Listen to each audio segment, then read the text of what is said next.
Hello, everyone. This is Pilgrim X. I am be leading the program. You're gonna be listening to Space Patrol all night, probably for the next 9-10 hours. So, hope you enjoy.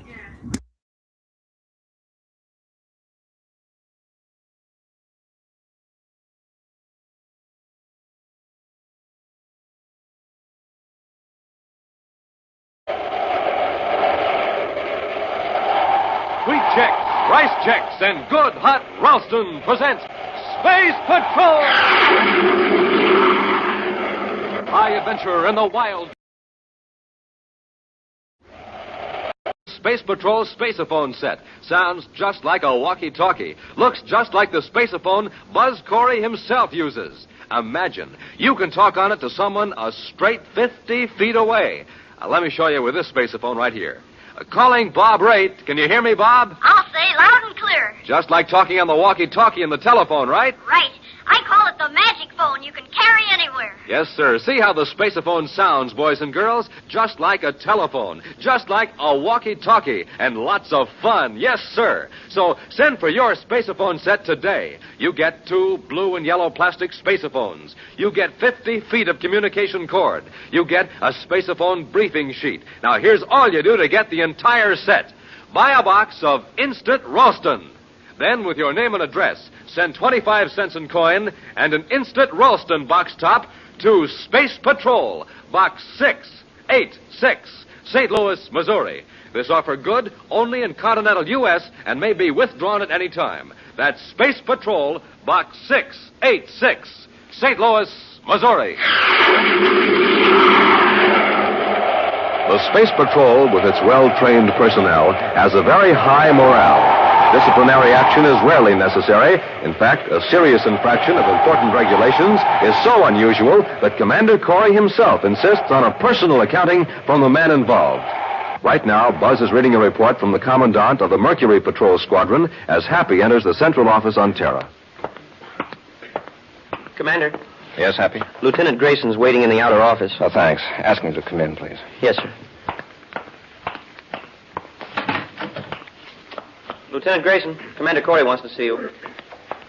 I'll call you when I'm through here, Happy. Yes, sir.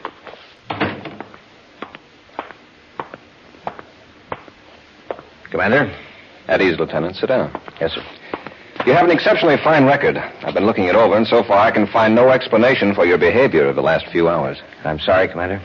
Is that all you have to say? Except that I'm ready to take the brainograph test. Lieutenant, it shouldn't be necessary to resort to the brainograph to obtain a routine report from a Space Patrol officer. I realize that, sir. You returned from a routine search mission, 3 hours overdue and with ammunition expended, yet you refused to offer any explanation. Those are the facts, Commander. I want a straightforward answer. Why didn't you file a report with your commanding officer? Commander, Colonel Gregory is a practical officer. He goes strictly by regulations, by routine. That's hardly a criticism, Lieutenant. I realize that, sir. But if I told Colonel Gregory what happened out there, he'd conclude that I was, well, space happy. You're not responsible for the conclusions of your commanding officer. In all due respect, Commander, in this case, I'm not so sure. What do you mean? Something's out there in space that regulations don't cover. Commander, I want a brainograph test so I can be sure of myself, sure that my mind isn't playing tricks on me. Grayson, suppose you tell me the whole story. All right, Commander. I was about to head back for Mercury when I saw a meteor. I tracked it on the viewscope to see if it was headed toward any shipping lanes. Yes? It was still pretty big on the screen when it suddenly vanished.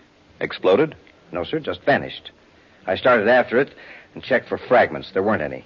It was just as though the meteor disappeared into a hole in space. A hole in space? I know it doesn't make sense, but that's the only way I can describe it. Nothing showed up on the viewscope. I tried both the ultraviolet and infrared scanners. Nothing. What about the cosmic missiles you fired? I swung in a wide circle around the point where the meteor disappeared. Suddenly, a black spot appeared on the sun, as though a planet were between me and the sun, an eclipse. But it wasn't a planet? No, Commander. There was no planet within thousands of DUs. There was nothing, no solid object to account for that spot. Well, maybe it was on the sun itself. No, because it moved across the sun in relation to the movement of my ship. That's when I fired the cosmic missiles. What happened? The missiles vanished.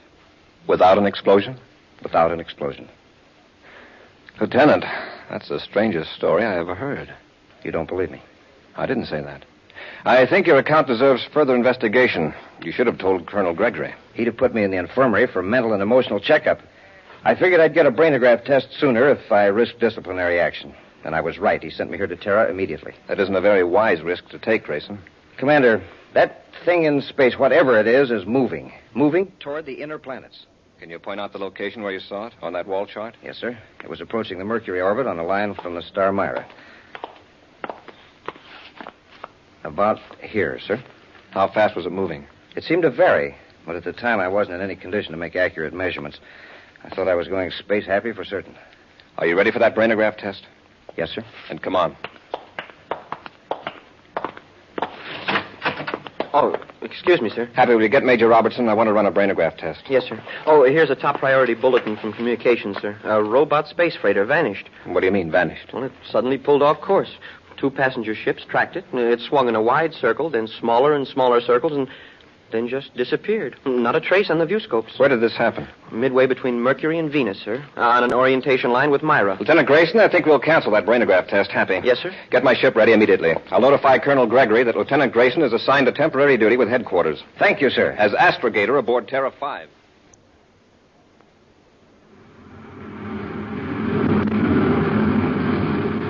Commander, we're out beyond the point where the robot freighter vanished. Very good, Lieutenant. Happy, establish a zigzag course toward the sun. Yes, sir. We'll lace back and forth across the line between the sun and Myra. Reduce our velocity to 10,000 DUs. Right, sir.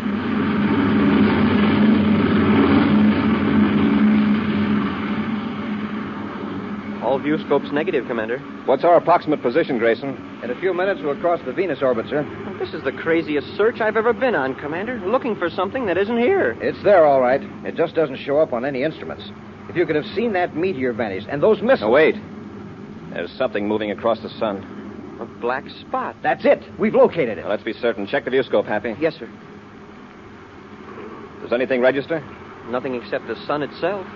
Reverse rockets while I turn on the spacephone, Happy. We'll hold our present position for the time being. Commander Corey in Terra 5 to Major Robertson at Space Patrol Headquarters, Terra. Commander Corey to Major Robertson. Major Robertson here. Go ahead, Commander. Robbie, we're at the Venus orbit, Sun-Myra orientation. We've found what we're looking for. What is it? We don't know. It's visible only as a black spot against the sun, and it definitely is not a solid object. Well, I've contacted Professor Jelka for you, Commander. He's aboard Space Observatory number 2 off Saturn. Good.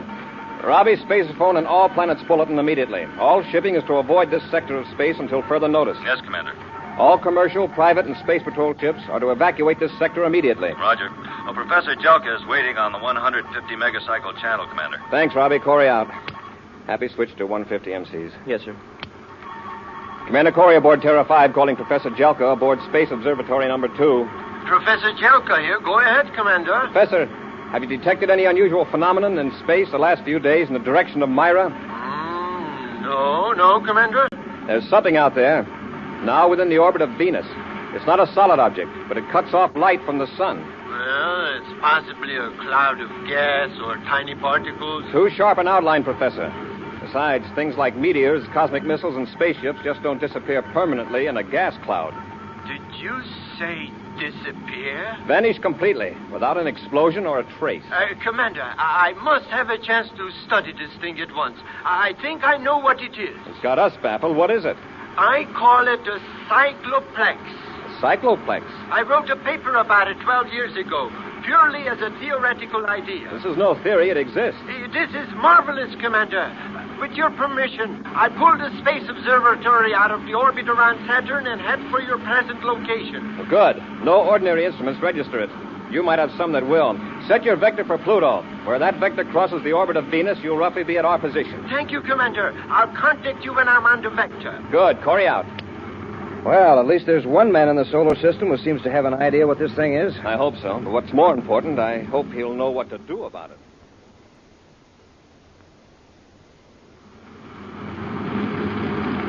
I've got the observatory in the viewscope, sir. It's only a few DUs away. A very good time, considering. Turn on the spacephone, Happy. Yes, sir. Corey aboard Terra 5 calling Professor Jelka.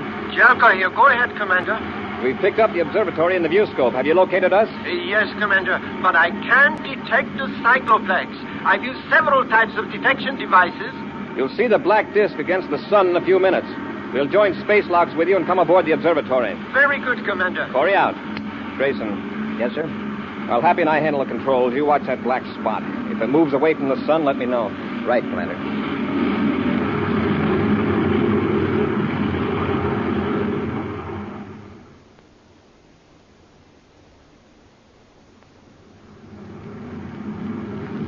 abreast of the observatory airlock, sir. Good. Stand by with magnetic holding field. Standing by, sir. Corey to Jelka. Go ahead, Commander. Professor, hold. We're going to make observatory on an even vector. We're going to make contact. Yes, Commander.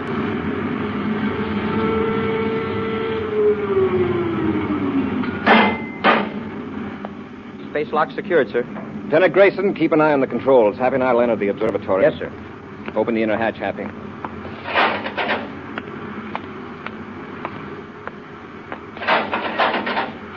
Press the release catch in the observatory hull.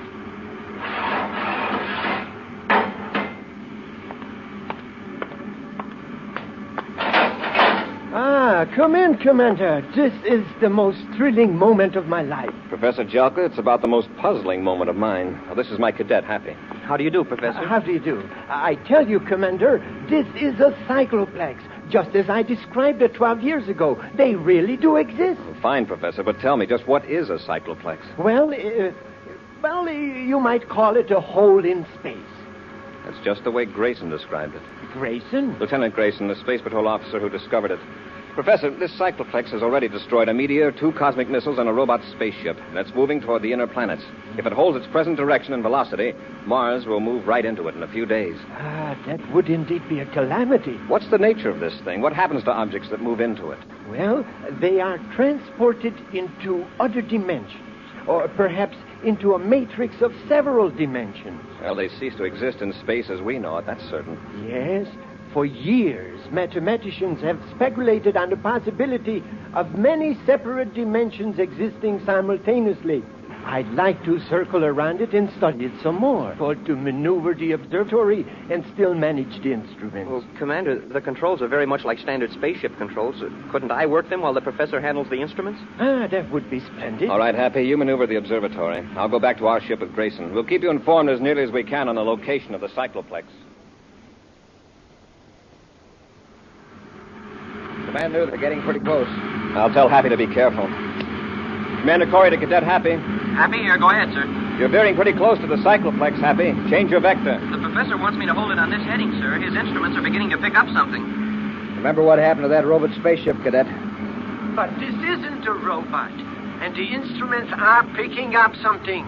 We are on the verge of an exciting discovery, Commander. According to my theory... Well, right now, Professor, I'm relying on Grayson. He's had practical experience with this thing. Happy, this is an order. Pull away from the cycloplex. Yes, sir.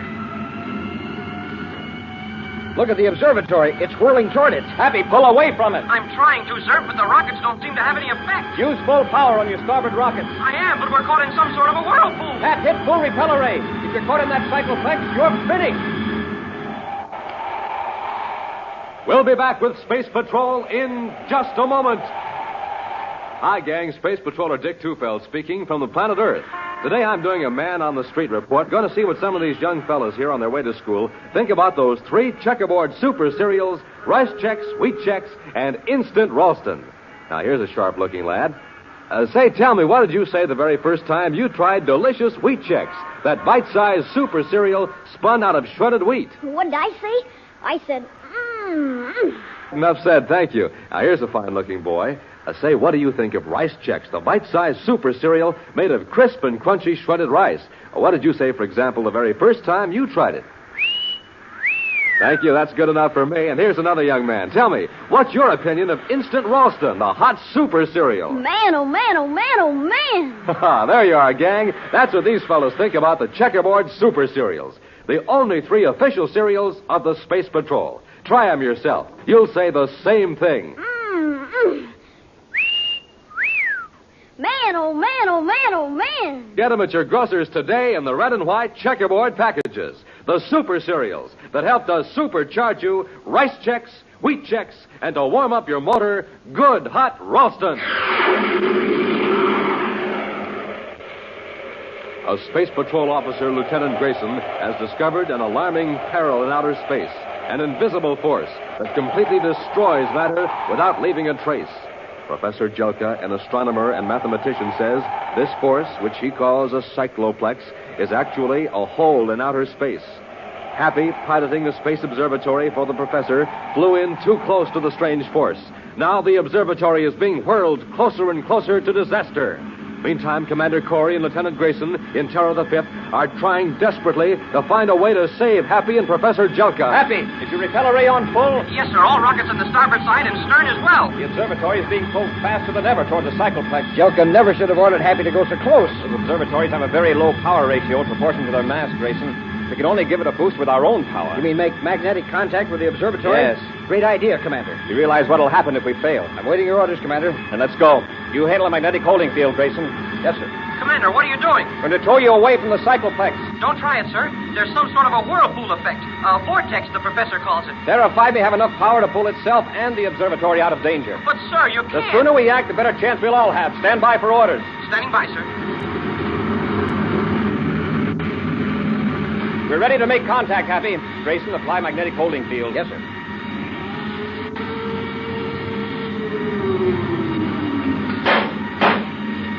All right, Happy. Keep the observatory rockets on full power. Yes, sir. I'm going to increase our own power slowly at first. We won't try to fight the cycloplex force too strongly. We'll cut across at a tangent, understand? Yes, Commander. Here we go. Is it working, Commander? I can't tell yet. Happy, Yes, sir. as I increase the ship's power, it'll put a terrific strain on the hull of the observatory. Watch for any sign of damage. I will, Commander. There's that sound again. What is it? It's coming from the spaceophone system. Happy, do you hear it? Yes, sir. You're picking it up from the professor's instruments. He says it's caused by the cycloplex. Commander, our vector's changing. We're moving away from the cycloplex. We'll add a little more power. Happy, did the professor turn off his instruments? No, sir. Then we're free of the cycloplex pull. That's right, sir. We're swinging away in the other direction. Good. Wow. What a relief. Happy, we'll proceed several DUs away from this position until we're sure we're safe before we break contact. Yes, sir. Then we'll join space locks and come aboard the observatory. Got it? Yes, Commander. I'll maintain vector till further orders. Check. Corey out.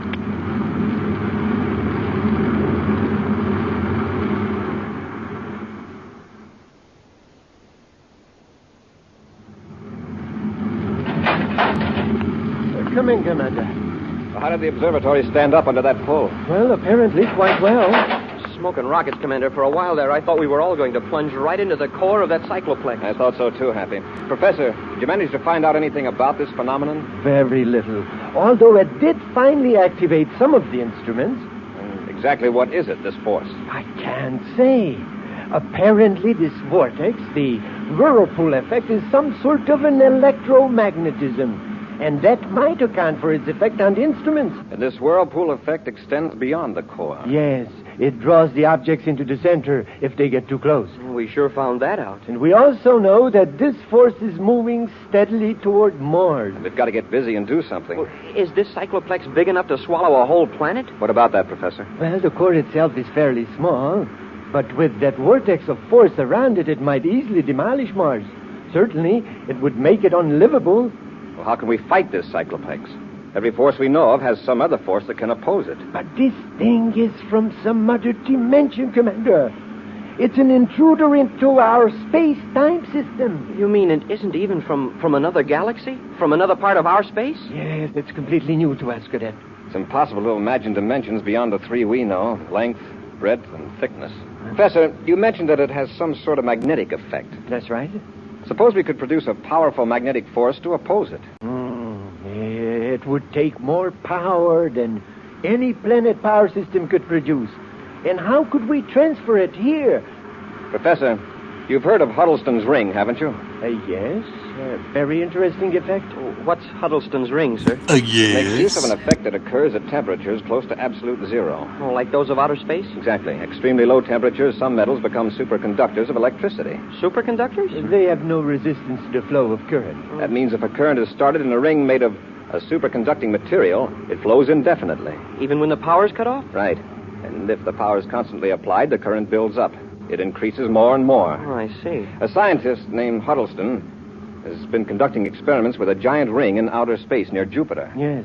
He has a laboratory spaceship in the center of the ring. Suppose that Huddleston turns the power on full, charging that ring and the magnets around it, and keeps the power on. Would it destroy the cycloplex? Perhaps it would be dangerous. A magnetic force of incredible intensity would be built up. There is no telling. Professor, I want to send Huddleston's ring into that cycloplex. Under robot control, naturally. Well, Professor, do you think it would work? I don't know. But it's a challenging experiment. If it did, it would prove that electromagnetism is a force common to all dimensions of existence. Right now, I'm not interested in proving any theory. I want to save Mars. Happy, let's get back to Terra 5. I want to contact Huddleston. Cycloplex seems to be moving steadily toward Mars, Commander. Keep the ship moving with it, Grayson. Keep that black circle right in the center of the sun. Yes, sir. Major Robertson, Space Patrol Headquarters, Terra, calling Commander Corey aboard Terra 5. I'll take it. Happy to hand me that vector analysis, please. Here you are, sir. Corey, here, Robbie. Go ahead. We've contacted Huddleston, Commander. He's all enthused over the idea. Oh, good. How long will it take him to get the ring on the way? Or does he have to convert the controls to robots? No, a robot unit was built into the ship. Huddleston's in the ring waiting for your instructions. Well, here's the procedure, Robbie. Huddleston will pull out of the orbit around Jupiter under manual control. Check. When he's on the vector, which I give you in a minute, a Space Patrol cruiser will pick him up in space.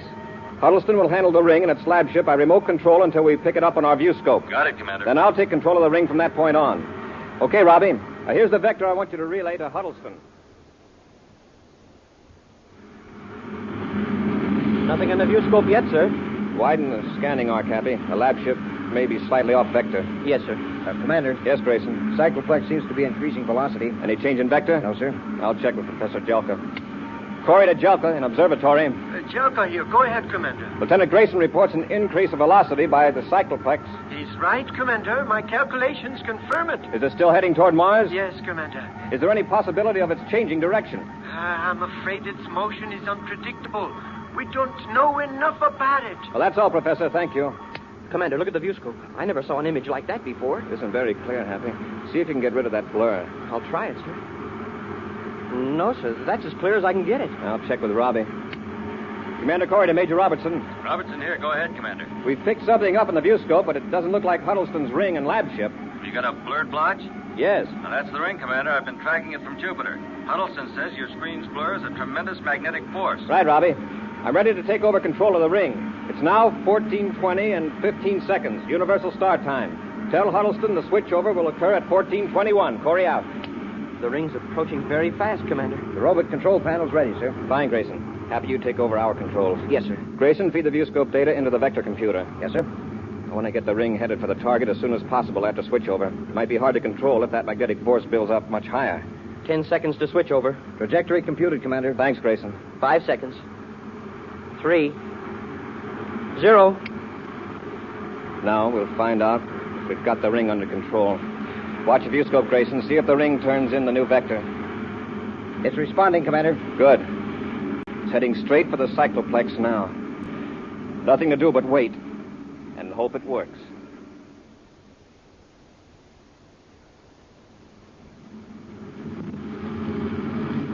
A few more seconds, we'll know. Yeah, Huddleston's ring is practically in the outer field of the vortex now. Nothing's happening, though. Wait. The blur on the lab ship seems to be dimming. It's as though the cycloplex were choking down the magnetism. Look, you can see the outline of the ring now, and the lab ship. I'm afraid it's not going to work, Commander. The power of the cycloplex is too strong. Wow, look at that. The lab ship just flew apart. The ring is still intact. The blur's building up again. Magnetic force pulled the ship apart. The ring's in the black circle now. Golly, something's happening. It's a battle of magnetic forces. The black circle is growing smaller. It sure is. It's shrinking. And rapidly. If that ring can hold up long enough... The cycloplex is just a black dot. It's gone. The cycloplex is gone, Commander. It worked. Whew. Look at the viewscope, man. Huddleston's ring is still there. Thanks to you, Commander. It saved a planet. It took all of us. Enter the story in our logbook, Happy. Yes, sir. What a mission to describe. We've just filled in a hole in empty space. Hey, maybe I should make the log entry in invisible ink. We'll be back with an exciting preview of next week's thrilling Space Patrol adventure in just a moment. Hey, it's got things popping everywhere. It's setting the world on fire. It's even stopping traffic. What am I talking about? I'm talking about the Space Patrol Spaceophone, and I'm going to tell you how to get a set. A set complete with 2 spaceophones, 50 feet of communication cord, and an official briefing sheet on spaceophoning. What an offer! What an invention! The magic phone you can carry everywhere. sounds like the walkie-talkie in the telephone. Barrels of fun. You can talk to someone standing a straight 50 feet away. Now, I'll show you with this spaceophone here. Hello, Commander Corey. Hi, Dick. Hi, gang. Aren't these spacephones terrific? You can play Space Patrol with them just as though you were a real space patroller living up here on Terra. Yes, sir, gang. Your spaceophone will look exactly like the one space patrollers use. Only yours will be even more terrific because they're a special model made for use on Earth alone. And good looking, too. Handsome blue and yellow plastic. Now, don't wait. Send for your spaceophone set today. Complete with...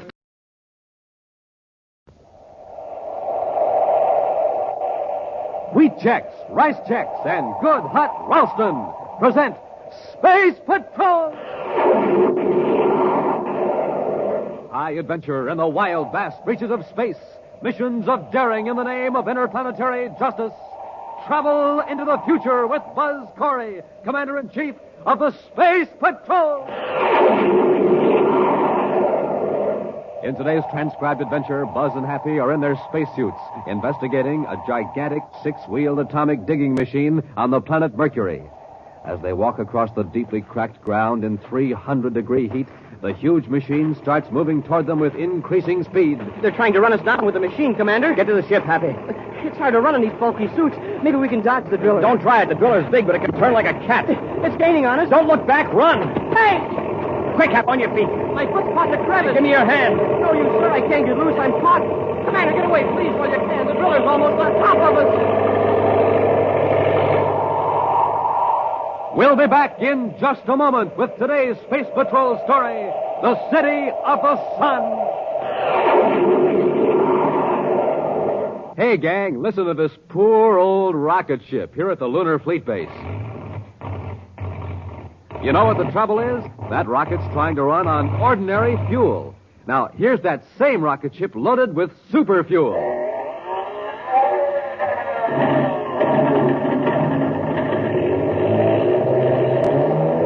Now, that's what I call a real blast-off. And boys and girls, to get a bright and snappy start, you need super fuel, too, especially in the morning.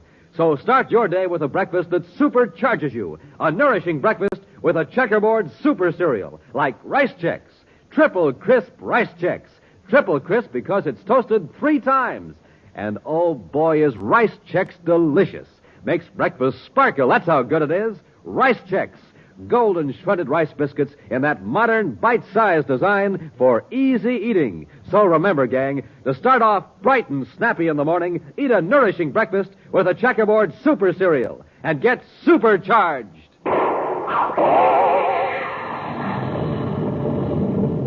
Today, try your spoon out on Rice Chex.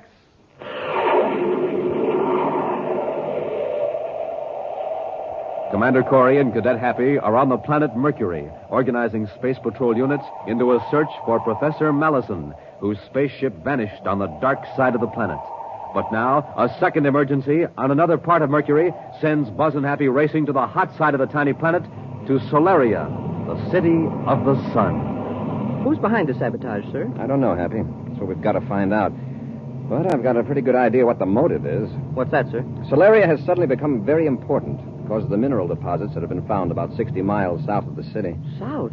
That means it's hotter than the Solaria area. Well, how do they work it? With robot-controlled mining equipment operated from Solaria. And with spacesuits, a few technicians can work in 2-hour shifts on the mining site itself. Oh, and whoever sabotaged the power plant doesn't want those mining operations to continue. Probably cuts into their own source of revenue. I suppose this is more important, but I sure would have liked to locate Professor Mallison first. We've got the search units well organized, Happy. They'll comb the entire dark side of Mercury with infrared viewscope scanners. Well, do you think the professor could still be alive, sir? He's been missing over 4 days. That would be a long time to hold out in sub-zero temperature on the dark side of the planet. Well, how about the spaceophone signal picked up yesterday, though? That was from Mallison, wasn't it? It was his code, all right. But it was an automatic signal. It could have been sent from one of the small rockets Mallison had aboard his ship. When released, it automatically sends back information on cosmic radiation, temperature, and Mercury's own magnetic field. Oh, that's what Mallison was studying? Yes. Even if we locate the rocket, it wouldn't mean it's anywhere near Mallison's ship. A commercial spaceship picked the signal up briefly, just for a few seconds. All they got was Mallison's identification code and the temperature. 122 degrees below zero. Yeah, which could mean that Mallison released the rocket several days ago and it landed on the dark side of the planet. Right. Commander, what's that? It looks like steam shooting out of the ground down there. Looks like a geyser. Geyser on the hot side of Mercury? Happy, check our exact position. I don't like the looks of this. Yes, sir. I'll call Solaria Space Control. Corey and Terra 5 to Space Control Solaria. Corey and Terra 5 to Space Control Solaria.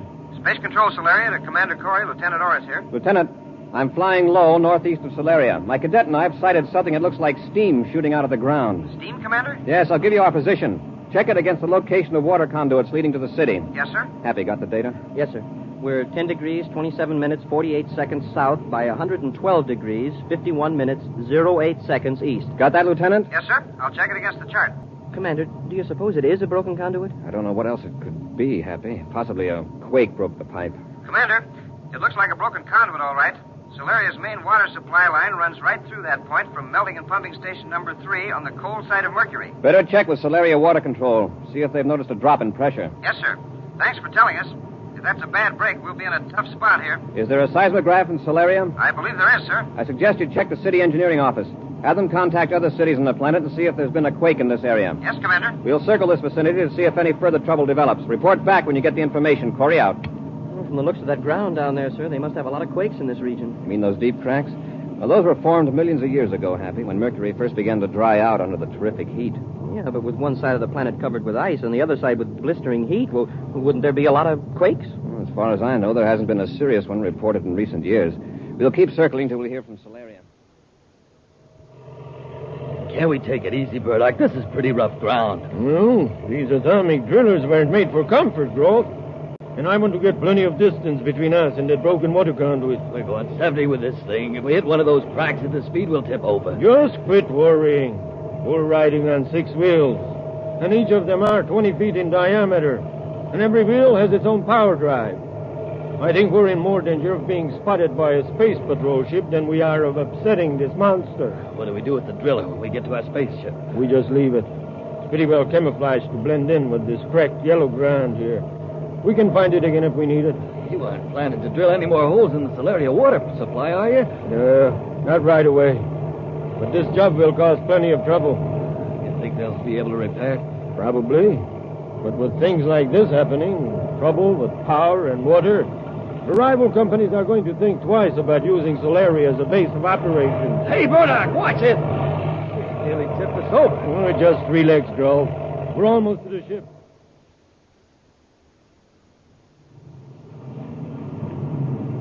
Well, sir, it looks like the conduit broke in just that one place. That's lucky, but even at that, it'll take several hours to get men and equipment out here to repair it. Space Control Solaria calling Commander Corey aboard Terra 5. Corey here. Go ahead, Lieutenant. A maintenance crew is getting ready to leave Solaria now, Commander. They know the location. Oh, good. We'll head for Solaria. What about the seismograph reports? No quakes have been detected anywhere on Mercury, sir. The chief engineer doesn't understand how that conduit could have broken. How's your water supply? Pressure has dropped to less than a quarter of normal, sir. We're already on a strict water rationing. Nearly all industries have been ordered to shut down for 24 hours. Will it take that long to repair the damage? At least. Oh, Commander, Colonel Henderson thought you might be interested in a report on Professor Mallison. Well, yes, I am. Have they found him? No, sir. But another automatic signal was picked up by a cargo ship, apparently from a grounded instrument rocket. It isn't much help. What do you mean? It's sending inaccurate information. The cargo ship pilot got a rough fix before the signal stopped. It's on the hot side of Mercury, but the temperature data was 122 degrees below zero. Same as the other report. The sending mechanism must have been damaged when the rocket landed. Yes, sir. Thanks, Lieutenant. I'll contact you when we reach Solaria. Corey out. All right, Happy. Get on vector for Solaria. Yes, sir. Hey, wait a minute. Look down there on the ground. What is it, Commander? See those gouges? A sort of crisscross pattern. Yeah, 2 rows of them. They're tracks. What would make tracks that far apart? Some heavy earth-moving machinery, probably. Oh, from when the conduit was laid. I don't think so. Focus the viewscope toward the steam spout. Yeah, see? The tracks end right near the place where the break is. Say, that's right. Follow those tracks in the other direction, Happy. Hey, they lead away from Solaria. That makes them interesting. Any surface equipment out here would be more likely to come from Solaria than anywhere else. We're going to find out where those tracks lead. Just a few minutes more, Grove. Our ship's on the other side of the Jagged Butte. I'll sure be glad to get out of this driller. You're mighty peculiar, aren't you? You don't like spaceships either. Who says I don't? Well, didn't you get space sick the other day? Well, or was it because I shut down the lab ship? You shouldn't have done that, Burdock. He wasn't bothering us. He was on some scientific mission. Well, it's just too bad. He came snooping around just as we blasted off from our hideout. We didn't have a chance. Don't be so squeaming. By acting quickly, we probably kept the Space Patrol from spotting us near the power relay station, and... What's the matter? The Revusco. It's a ship. Yeah. It's flying low, right toward us. Think they see us? I don't know. Hey, why'd you stop the driller? Because if we're moving, they might spot us. But with the sides and top of the drill camouflage, they might not notice.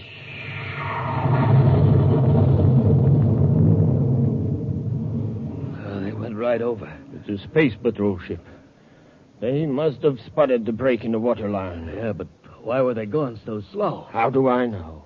We'll just sit tight and see what they're up to. Happy, look down there. The tracks stop. It's hard to tell. The ground must be packed almost as hard as concrete in some places. I'll circle back. Use the viewscope scanner. Yes, sir. Uh-oh. Hey, there is something down there. A hump of something. A small hill, maybe. Now look closer. Did you ever see a hill on wheels? Yeah, I can see it now. It's a big piece of machinery, and it's camouflaged. Happy, get our spacesuits out of the locker. I'm setting the ship down. Yes, sir. Check the refrigeration units in the suits carefully. We're going to be walking around in oven temperature down there. They must have seen us. Why would they land their ship clear out here? Just take it easy, Rolf. We're safe in the driller. Nobody could get in unless we open the door. Somebody's getting out of the ship. 2 men. Hey, that's Terra 5. Come into Corey's ship. If we don't open up, Corey will go back to his ship and report us. They'll send a crew out here with cutting torches. If Corey gets back to the ship. How can we stop him? We'll stop him all right. You just wait and see. Wow, now that we're on the ground, that machine looks enormous. It's an atomic driller, Happy. The camouflage covers the drill part, but it's built to cover the toughest kind of terrain and drill through solid rock. Yeah, then that's what happened to the water conduit. Drilling into the main would be simple for that machine. It looks that way. Have your gun ready, Happy. Whoever's in there probably won't be too eager to answer questions. Hey, Commander, it's moving. They're making a getaway. Get back to the ship, Happy. Yes, sir. Commander, it's coming toward us. Run, Happy. They're trying to run us down. It's hard to run in these bulky spacesuits. Maybe we can dodge the driller. Don't try it unless you have to. That driller's big, but it can turn like a cat. The ground's so full of cracks and ditches. Commander, it's gaining on us. Don't look back. Run. Hey! Hap, on your feet, quick. My foot's caught in the crevice. Give me your hand. Run for it, Commander. They can't get both of us. You've got to get away. No, give me your hand, Hap. No, you, sir. I'm caught. Commander, look out. The driller's right on top of us. You've got to leave me. We'll be back with Space Patrol in just a moment.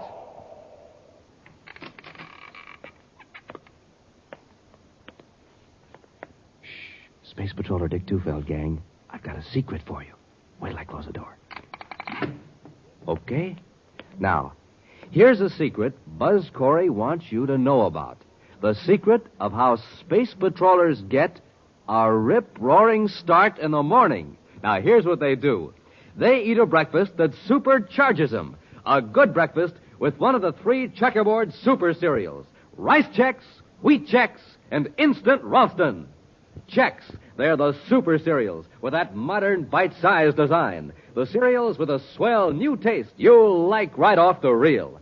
And to warm up your motor, there's Instant Ralston, the hot super cereal. Has a heart-of-the-wheat flavor that you'll really warm up to. So now you know how Space Patrollers get that rip-roaring morning start. Get a flying start yourself every morning, gang. Sit down to a nourishing breakfast with a checkerboard super cereal and get supercharged.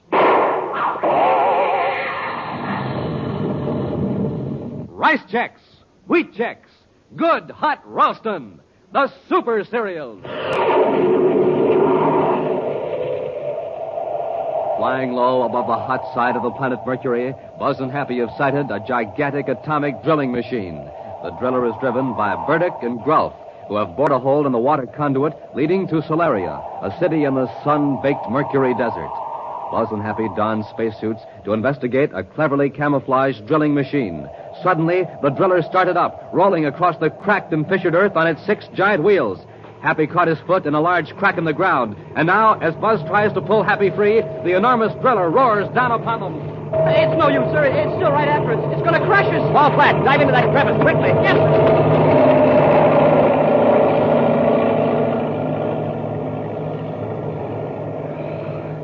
Happy, are you all right? I guess so, sir. I'm half buried in the dirt. Don't move yet. Stay down in the crevice until the driller's out of sight. We don't want them coming back to finish the job. I sure thought we were goners when that big thing thundered over us. We're lucky to find the crevice deep enough. They're still going, I guess. Yeah. Fortunately, they didn't stop to wreck our ship. That means they're sure they crushed us under the wheels. The driller's completely out of sight now, sir. All right, into the ship, Happy. We won't take time to get out of these suits till after we blast off and start our search for that drilling machine.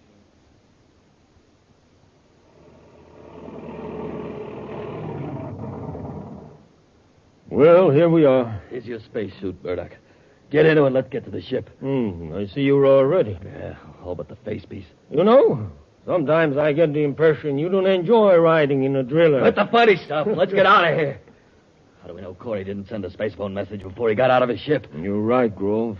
But before we leave, I'm going to set a magnesium bomb and leave it in here. What for? I'll make sure that this drill is useless to anybody else. And it'll leave this cab in such a mess that the Space Patrol can't find any fingerprints. All right. All right, but let's get at it. There's something up ahead, sir. Looks like smoke. You're right, Happy. It's the drilling machine that's on fire. It's not moving. Hey, do you suppose whoever was in it got out? Well, let's hope so. Wait a minute. By the color of the smoke, that must be magnesium. It must have been deliberately started to wreck the control mechanism. But where's the driver? Take a look at that scorched area on the ground a few yards from the driller. A blast-off scar. Uh-huh. Our driller operator had a spaceship hidden here. Turn on the viewscope, Happy. Maybe you can pick up a trace of him. And I'll contact Space Control Solaria. Commander Corey aboard Terra 5 calling Space Control Solaria. Commander Corey calling Space Control Solaria. This is Space Control Solaria, Commander. Lieutenant Orr speaking. Lieutenant, relay this bulletin to all Mercury Space Patrol units. Yes, sir. A spaceship of unknown type just blasted off from the vicinity of the broken water conduit. Interrogate all spaceborne private craft. Ground all suspicious ships and hold the occupants. I'll relay that message, Commander. Can you give any sort of description of the ship? No, we merely saw the blast-off scar. Looked like it was from a small space cruiser. That water main break was deliberately sabotaged. An atomic driller did the job. Atomic driller? Yes. We found it abandoned near the break. Tell Colonel Henderson I want investigators sent out to examine it. They'll need firefighting equipment. Yes, sir. Make an immediate check of all known atomic drilling machines on Mercury. Where they are and who has them. Yes, Commander. How's the water situation in Solaria? It's even more serious than we thought, sir. We're setting up cargo ships to bring some in from other cities. Commander, a Venus-bound passenger ship reported seeing a wrecked lab ship south of Solaria. The pilot thought it might be Professor Mallison's ship. South of Solaria? How far south? 15 DU, sir. That's the hottest part of the planet. Even if the ship wasn't badly damaged by the crash, it looks bad for Mallison. The same passenger ship also picked up Mallison's automatic code, sir. And another temperature report. 122 degrees below zero. Below zero? That seems impossible. Have you sent any units to investigate? Not yet, sir. Colonel Henderson... Yes, I know. You've got problems of your own, Lieutenant. Give me the location of that crashed ship. I'll investigate it myself. And 87 degrees, 16 minutes, 43 seconds west. Burdock, suppose that's the ship you shot down? Shut up, Ilris. I got their frequencies, both of them. Got it, Lieutenant. One more thing, Commander. The passenger ship pilot isn't sure, but he thought he saw something moving near the crashed ship. It doesn't seem likely. No, it doesn't. But I'll get there as quickly as I can. Corey out. Corey alive? Yeah, it was somebody else we ran over with the driller. Cut it off. If that is the first ship you shot down, then there's someone still alive. There couldn't be. That was 4 days ago. And even in the best spacesuit made, nobody could live 4 days in that heat. What are we going to do? We're going to make sure. Maybe we can get there before Corey does. And if not, we'll cut Corey's investigation short. Burdock, maybe we didn't kill those men with the driller. Maybe it was Corey and somebody else, and they escaped somehow. Well, if he did, he wouldn't escape this time. You marked down those coordinates, didn't you? Yeah, they're right here. All right. I'll take the controls. You get on the view scope. We don't want to get close to another ship, especially Corey's. We're nearly to the location, sir. Drop her down a few thousand feet, Hap. Yes, sir. Yeah, this part of Mercury looks even worse than where we were before. Rougher terrain. Yes, and it's even hotter. Close to 500 degrees. Now, listen. Get that down, Hap. Yes, sir. MLS 28. Mercury Lab Ship 28. That's Mallison's identification code. Temperature minus 122 degrees. Hey, it cut out. Minus 122 degrees. I got a fix in that signal, Happy. It's almost directly below us. Look. It It's a cracked-up ship, all right. A lab job, too. Get your spacesuit on, Happy. Yes, sir. Whatever we do, we've got to do it fast. Hey, Commander, down there by that cliff. It's a man in a spacesuit. That's incredible. He's waving to us. Stand by for repeller ray. That's the lab ship, all right. Even in the viewscope, you can see it's pretty badly smashed up. Yeah, but we're too late. Corey's ship is landing right near it. What do we do? He'll probably go in to find what's left of Mellison. When he does, we'll swoop down and blast the wreckage, and then shoot up Terra 5. Better not get so low, Burdock. They may see us. There is not much they can do about it. Anyway, I'm keeping between them and the sun. Nobody's going to look up at the sun, especially here on Mercury. Wait a minute. They're running right past the ship. Where are they going? Oh, maybe. Seeing something close to the cliff. Burdock, it's a man. And he's alive. After 4 days in the blast furnace down there, it's impossible. See for yourself. Must be Mellison. We've got to make sure that none of them get out of here. Get your spacesuits on, Grove. We aren't going to land. Not unless we have to. But I'm going to make sure that all 3 of them are finished before we leave here. Check your suit spacerphone, Happy. It's working okay, sir. And so's the temperature control. And we'll need it. All right, open the outer hatch.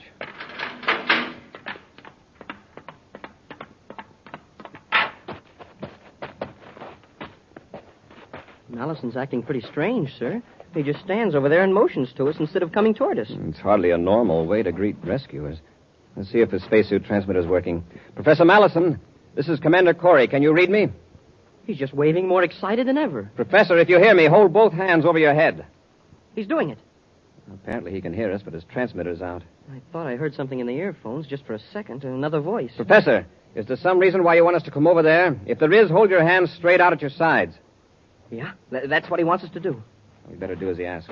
But how did he manage to survive in this heat? Commander, it's a cave. Yeah, I see. Commander, can you hear me now? Oh, yes, Professor. My spaceophone wasn't working, so I couldn't answer you. Commander, you've got to look at this.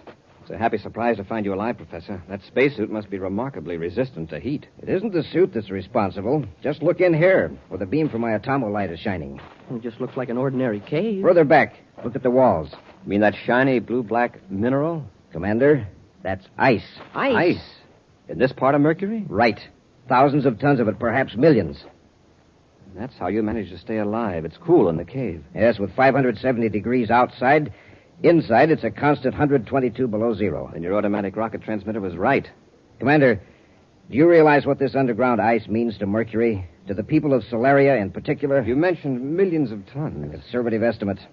Think how easily it could be melted and piped to Solaria. Only a matter of a few miles in comparison with the present haul of more than 1,000. It certainly is a timely discovery. Dozens of conduits can be built from here to Solaria at a fraction of the cost of the one line that was broken. A spaceship. Yeah, it must be a space patrol craft. Let's get to our ship, Professor. Believe me, this news will be welcome in Solaria. Oh, what I don't understand is how all this ice could be underground in the hot part of Mercury. The rock above insulates it. This is not a new phenomenon by any means. Why, on the planet Earth, more than 1,000 years ago, Indians in the Arizona desert used to get ice from a natural cavern such as this. Hey, wait a minute. It's not a space patrol ship. It's a private cruiser. You're right, sir. It's taxiing around on Repeller Ray. I've seen that ship before.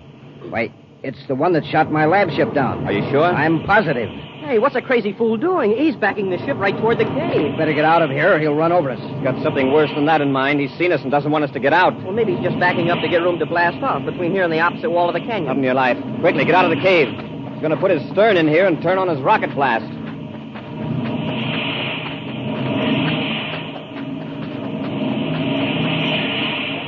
It's lucky we saw him in time to get out of the cave. Now get behind this rock.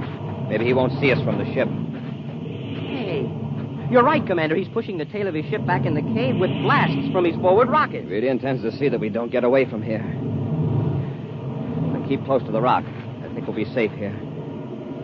Hey, he's keeping his forward rockets on to hold the ship in the cave. Something tells me he's going to regret this.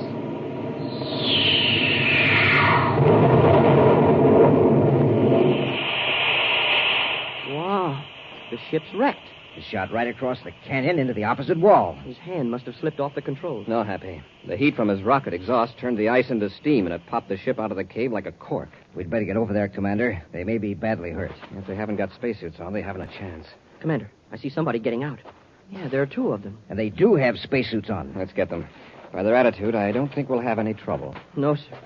You know, during the last few minutes, sir, I've really realized what a wonderful thing water is. That's so? Yes, sir. In the form of ice, it saved Professor Mallison's life. And when those two fellows turned it into steam, it simply cooked their goose. An exciting preview of next week's new Space Patrol adventure after this important question. Have you sent for your Space Patrol spaceophone yet? You better hurry!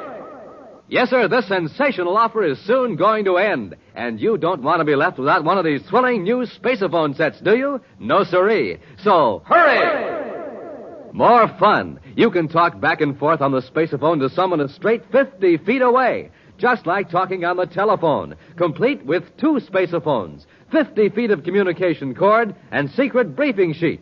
Now remember, these are official spaceophones, made especially for you on Earth. Real beauties, too, gleaming blue and yellow plastic. Look exactly like the spaceophones Buzz Corey and the gang use. So don't wait a single day. Hurry! Yes, sir, you have to hurry, because this offer soon comes to an end. To get the complete Space Patrol spaceophone set, do this. Buy a box of Instant Ralston. Then, with your name and address, send 25 cents in coin and an Instant Ralston box top to Space Patrol, Box 686, St. Louis, Missouri. This offer good only in continental U.S. and may be withdrawn at any time. That's Space Patrol, Box 686, St. Louis, Missouri.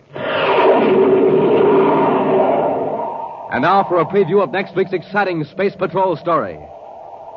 Buzz and Happy have just entered a spaceship in Neptune City Spaceport in search of a traitor against the United Planets. They pause in the open hatch a moment. He may be up forward, tampering with the controls. Wrong guess, gentlemen. Commander, look out! Here we are, Cadet. I've got a ray gun. Yeah, well, I've got it. I warned you. Cardo, put down that gun. Don't try to get to your feet, Commander. What are you doing in this ship? Preparing it for its last voyage. There's an explosive hidden aboard. Time to go off 2 hours after blastoff. And you, my friend, will be aboard. Be sure to be with us next Saturday for the exciting story, The Queen of Space. Boys and girls, this is your commander. Do you know how life-giving oxygen is carried to the cells of the body? By the bloodstream. So when a person loses a great deal of blood in an accident or in sickness, there's not enough blood left to do that job. Result? The person dies. So, will you help me save lives by joining the Space Patrol Blood Boosters? It's fun, it's patriotic. So join the Space Patrol Blood Boosters today. Space Patrol, an original Mike Moser production starring Ed Kemmer as Commander Corey and Lynn Osborne as Cadet Happy, was written by Lou Houston and directed by Larry Robertson. Other players were Ken Mayer and Norman Jolly. Dick Tufeld speaking. Now, don't forget to tune in next Saturday and every Saturday when Wheat Chex, Rice Chex, and Good Hot Ralston again present the new exciting Space Patrol. And be sure to see another exciting Space Patrol story on your local ABC television station. Consult your local paper for time and channel. Space Patrol comes to you transcribed from Hollywood. This is ABC Radio Network.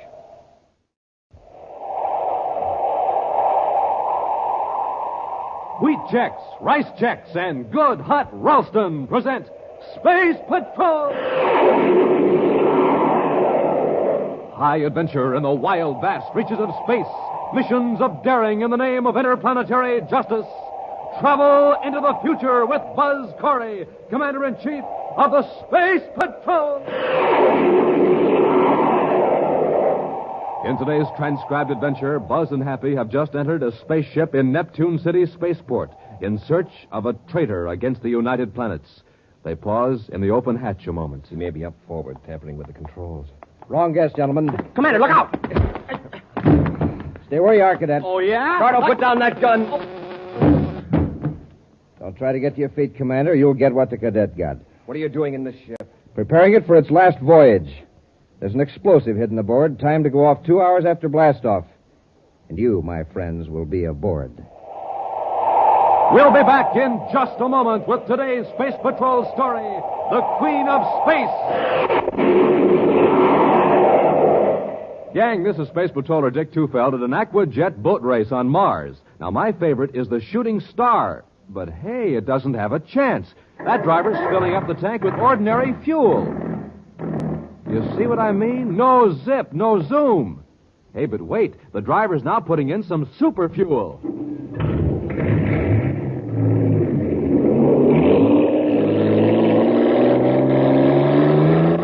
Wow, look at the Shooting Star go. Bound to be a winner now because she's supercharged. Supercharged with super fuel. Now, you want to be a winner, too, don't you, gang? You bet. In sports, in school, in everything you do. Well, then remember the story of the Shooting Star. Ordinary fuel, ordinary start. Super fuel, super start. So don't wait. Get supercharged.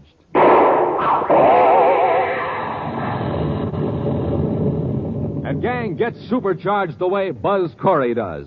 Eat a good breakfast with a Checkerboard Super Cereal, like Rice Chex or Wheat Chex. Some cereals, yes, sir. If you want flavor, just get Chex. If you want something different, just get Chex. C-H-E-X, Chex. Right for a bite because they're bite-sized. Get them at your grocer's today in the red and white Checkerboard package. Rice Chex, Wheat Chex. The bite-sized super cereals that help to supercharge you. Commander Corey, Cadet Happy, and Tonga, Assistant Security Chief of the United Planets, are on the planet Uranus to investigate a series of accidents that have occurred to passenger ships. In the chart room of the Space Patrol office, Buzz is briefing Happy and Tonga. You two have made a lot of flights between the outer planets, so I don't have to impress on you the tremendous distances involved. No, sir. And you know that here in Uranus, we're outside the orbits of 7 of the 10 planets of the solar system. And yet we're barely halfway between the Sun and Pluto. That's right. Now, everyone realizes that the companies running freight and passenger ships between Uranus, Neptune, and Pluto are working under handicaps. Yeah, the long hauls cut down on their profits. Right. A freighter could make 16 trips from Earth to Mercury, for example, while other freighters make only 1 trip from Neptune to Pluto. But that doesn't explain all these accidents on the outer planet runs. No, it doesn't, Tonga. At least not entirely. Unless the companies are cutting down on safety checkups to save money. Robbie and I thought that was the explanation at first. However, it's a pretty short-sighted company that would cut corners on inspections, especially when it keeps losing ships like Spaceways Incorporated. Now, one good thing, no passengers have been lost. No, not yet. It's our job to find out what the trouble is before any human lives are sacrificed. Well, from the reports, Spaceways Incorporated have had most of the accidents. Yes. Of course, they are a new concern. They haven't had the experience that Transorbit lines have had. Commander, isn't Transorbit operated by a woman? Yes. And she's a very capable manager, according to all reports. Her name is Jelna Fenton. Well, I thought Transorbit just handled the inner planet surface. Yeah, they did until recently. But now they have half a dozen ships on the runs between Uranus, Neptune, and Pluto. Have they been having trouble, too? A little, but not nearly so much as Spaceways. Now, our regular Space Patrol inspectors haven't been able to find the source of the difficulty. So we're going to do a little undercover work. That's where you come in, Tonga. Yes, Commander. You'll pose as a writer for a magazine, gathering material for a series of articles on living conditions on the outer planets. Good. Then I can make trips from planet to planet without arousing suspicion. Yes, it'll give you a chance to observe conditions around spaceports and watch the personnel. What do you and I do, Commander? Well, for the time being, we'll just make routine inspections of Space Patrol bases and keep in touch with Tonga. How do you want me to contact you, Commander? Use your miniature spaceophone. Keep it with you at all times. I will. And don't use it when there's anyone around. When do I start? Immediately. There's a Spaceways passenger ship leaving Uranus for Pluto in the morning. Be aboard it. Right, Commander. Happy now blast off in Terra the 5th a few hours after your ship leaves.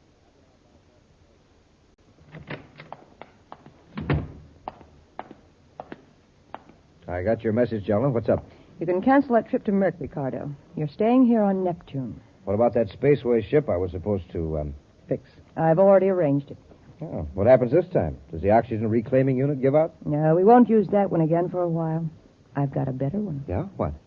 The orbit computer. It's been tampered with, so it'll give the wrong vector. Oh, that's not so serious. Oh, isn't it? On a run to Pluto with a full passenger list, you know how little reserve power those Spaceways ships have. Hey, that's right. They'll run out before they can get back on course. Unless they get a spaceophone fixed from Space Control. They won't be able to. Halfway to Pluto, their spaceophone power unit will fail. A few more accidents like this, and nobody will get aboard a Spaceways ship. Which means that Transorbit will have all the business. I've sure got to hand it to you, Jelna.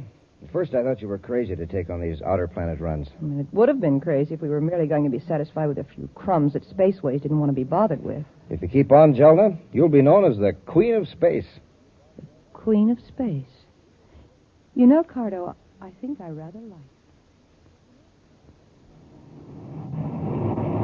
We're on Vector, sir. Yes. You know, that's the fourth time you've checked in the last half hour. We're on automatic control. Oh, gee, sir, a guy has to do something to keep busy. We're still 10 million DUs from Pluto, and I've read every tech manual in the ship. Imagine having to make this run every day, Happy, on a freighter. Oh, no, thanks. I'd go crazy. Tonga calling Commander Corey. Tonga calling Commander Corey. Maybe she's getting bored, too. Corey here. Go ahead, Tonga. Commander, something's wrong aboard this passenger ship. Well, what's the trouble? Where are you? I'm in my private compartment. I think the ship is off course. Happy, get a fix on Tonga's signal. Yes, sir. What makes you think you're off course, Tonga? I overheard a couple of the crew members whispering. They don't want to alarm the passengers, but I know the steward is very worried. Well, how could the ship get off course? I don't know, but I heard the steward say that the ship's space phone is out of commission. Does anyone aboard know you've got a miniature space phone? No, Commander. I've got a fix, sir. They sure are off course by nearly 30 degrees. Did you hear that, Tonga? Yes. And they must have been off for some time. There are thousands of DUs from the regular space lane. Now, Tonga, listen. I could spaceophone the correct course to you to give to the pilot, but that would mean somebody would know you're a Space Patrol agent. Of course, if the ship is really in trouble... I don't think so. At least not yet. Well, then Happy and I'll change vector and come close enough so that the pilot will pick us up in his viewscope. He'll naturally follow us. And you lead the ship to Pluto. Oh, just a minute. Got the position charted, Happy? Yes, sir. They're about here. Tonga, you're much closer to Neptune than to Pluto. These outer planet ship line operations don't have too much reserve power. We'll lead you back to Neptune. All right, Commander. We're changing vector now. We should be in viewscope range in about half an hour. You go out and mingle with the passengers. Contact me if any serious trouble develops. Right, Commander. Corey out. Well, Happy, what was it you were saying about this Pluto run being boring?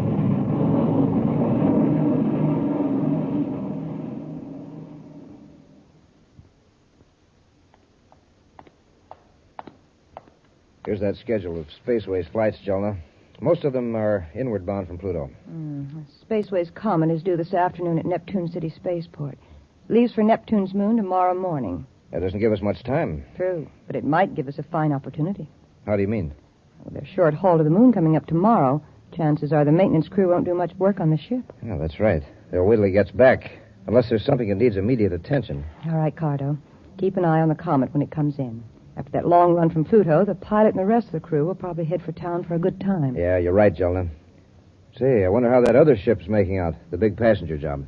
Right now, the pilot's probably discovering he's millions of DUs off course, and with a low power supply. But don't start making any inquiries, Cardo. Don't worry. I'll wait for the official announcement. Another Spaceways ship lost.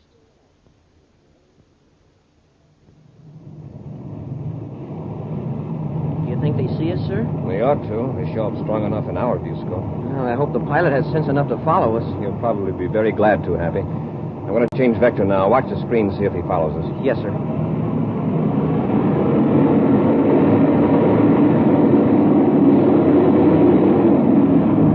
How about it, Happy? I think he's got the idea all right, sir. Tonga calling Commander Corey. Corey here. Go ahead, Tonga. I'm back in my compartment. Everything's all right. Good. Does the pilot know we're headed for Neptune? He just made an announcement through the public address system. We passengers have been told that the ship is making an emergency landing on Neptune. There's no panic, I hope. No, we've been assured that it's nothing serious. There's a lot of grumbling about the delay, but nobody's alarmed. Well, find out all you can, Tonga. I'll arrange to meet you when you land on Neptune.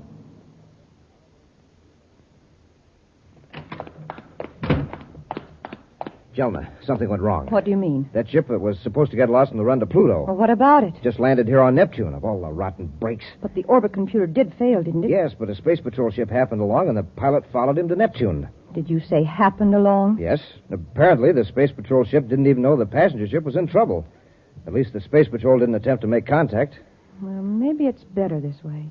Now we've got 35 or 40 unhappy passengers who'll tell their friends what an inefficient line Spaceways is. Next time, they'll all take Transorbit. One thing I admire about you, Jelna, you always look on the bright side of things. How about the Comet? It's working out the way you said it would. The crew headed for town for a good time, and the ship is due for an overhaul after it gets back from Neptune's moon. But it won't get back, Cardo. It's going to be blown up on the way. Blown up? Yes. You can sneak aboard tonight and plant an explosive in one of the aft compartments.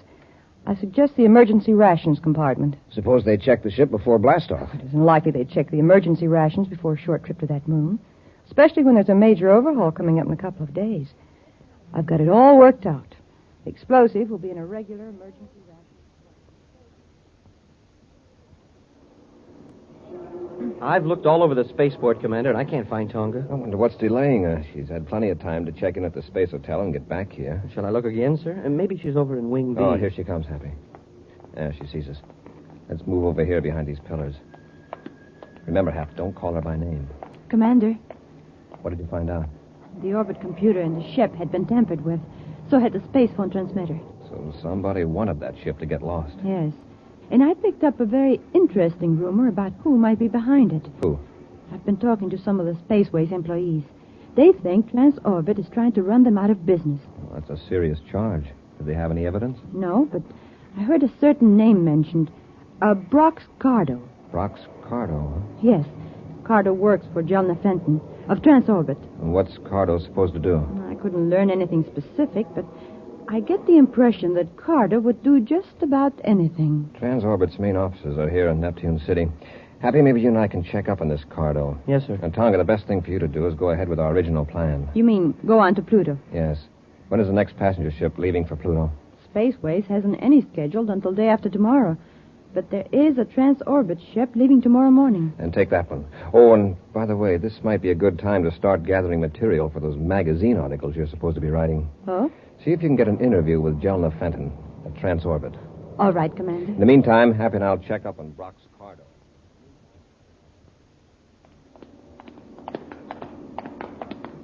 Now, slow down a little, Happy. We don't want Cardo to suspect we're trailing him. Yes, sir.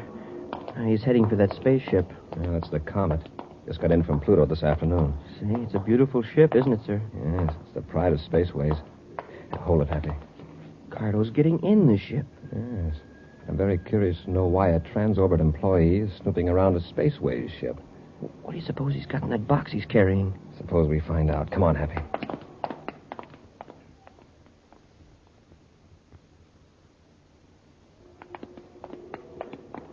He's been in there a long time. Up the ladder, Happy. Let's find out just what he's up to in there.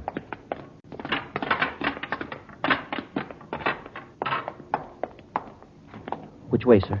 Look up forward. He may be tampering with the controls. Wrong guess, gentlemen. Commander, look out! Stay where you are, Cadet. Oh, yeah? Cardo, put down that gun. Now try to get your feet, Commander. You'll get what the cadet got. What are you doing in this ship? Preparing the Comet for its last voyage. What do you mean? There's an explosive hidden in the aft compartment, timed to go off 2 hours after blastoff tomorrow. But there'll be passengers aboard. Yes, I know. It looks like there'll be 2 extra passengers, Commander. The cadet and you.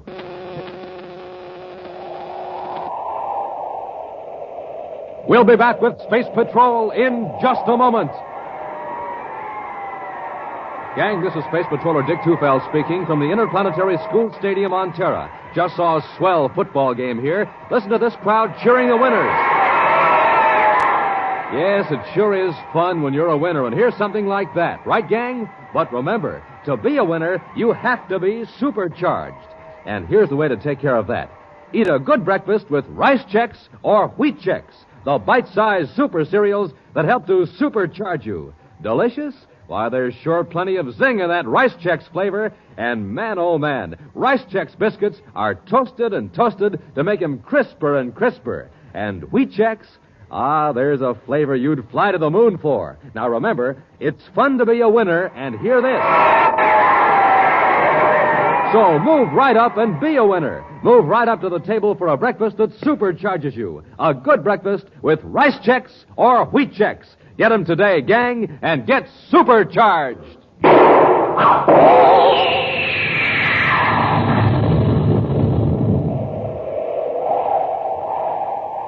At the Neptune City spaceport, Commander Corey and Cadet Happy entered a spaceship to apprehend a suspected saboteur. The saboteur, Brox Cardo, attacking Buzz and Happy by surprise, put them to sleep with a ray gun. Now, heavily bound and gagged, they're locked in a compartment in the spaceship in which Cardo has planted an explosive, timed to go off 2 hours after the ship blasts off for Neptune's moon. Meanwhile, following Buzz's instructions, Tonga has called on Jelna Fenton, head of the Transorbit Space Lines, in her office on Neptune City. To obtain information, Tonga is posing as a writer for the Inner Planets Weekly magazine. You've given me some very interesting facts, Miss Fenton. I won't take up any more. Jelna, Oh, excuse me. Oh, it's quite all right. I was just leaving. This young lady's writing an article about us for the Inner Planets Weekly. Well, that's fine. Thank you again, Miss Fenton. Goodbye. Goodbye. And I think you're very wise to take a transorbit ship to Pluto. Thank you. The girl's not much of a space traveler. She was on the ship that got lost. Frightened her to death. That's so? Now I am glad that ship got here safely. She'll write up her horrible experience on a spaceways ship and give Transorbit a nice plug. Yeah, swell. Now, what I wanted to And tell I you... managed to work in that line of yours. You know, calling me the Queen of Space. Oh, of course, I did it very modestly. Oh, sure, Jolly. But listen, I planted the explosive in the Comet, all right. Oh, good. Did anyone see you? Yes. Commander Corey of the Space Patrol. What? Now, don't worry. I took care of him and his cadet both. They're locked up in the ship. When the ship blows up tomorrow, they'll Wait.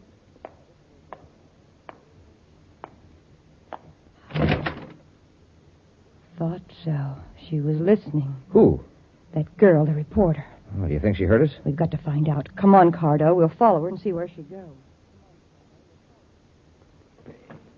If I could only get my hands free. We've got to get loose, Happy. There's a bomb aboard this ship. Cardo set it to go off, and the ship's about halfway to Neptune's moon. There. I'll untie your hands. Thank you, sir.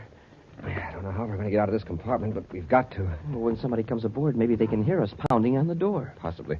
This ship is heavily soundproof. Can't even hear the roar of the rockets when... I wonder. You mean maybe we've already blasted off? That could be. Listen. No. I don't hear anything. There's no telling how long that ray gun put us to sleep. If we're in flight now, that bomb may go off any second. Well, let's try banging on the door. All right, Hap. Hey, open up. Open up. Anybody out there? Open up. Oh, wait a minute. Do you hear anything? Hey, somebody's heard us. Hey, Tonga! Commander. Happy, are you all right? Yes, Tonga, but how did you know we were here? I overheard Carter tell Jelna. Oh, so we haven't blasted off? Obviously not. Now we got to find that bomb and get it out of the ship. Yes, sir. Commander, I think Carter and Jelna are after me. They may think so, Tonga, but as a matter of fact, we're after them. As soon as we fix that bomb, we'll be on our way. Let's get at it, Happy.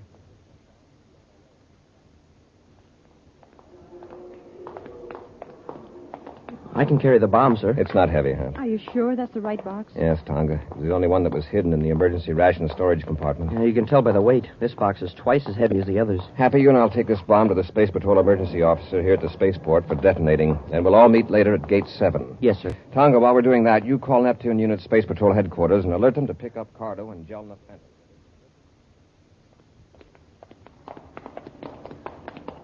Look, there they are. We're too late, Jelna. That girl set them loose. Why didn't you give the commander and that cadet another blast with a ray gun? It would have kept them unconscious till after the comet blasted off. Oh, what difference does it make now? The girl found them. Makes a lot of difference. Commander won't lose any time in getting out an alarm for us. What do we do? Well, let's get to our ship and blast off. We've got to get off Neptune. Yeah, we got to get off Neptune before Corey has a chance to alert the Space Patrol. Oh, wait. Girl's leaving them and coming this way. Get out of sight before she sees us. I'd like to really fix her. Never mind the girl. Wait a minute. It might be a good idea to take her with us. What for? Don't be an idiot. You've got that ray gun, haven't you? Yeah. Then get her. With all these people around? Come on. If we handle it right, nobody will notice. Just have that gun ready. Now, Cardo. In a hurry, miss? Oh, why, Miss Fenton. What a nice surprise. You're not half as surprised as you're going to be. This is a ray gun on your back. Now come along quietly. Get moving out toward the ships.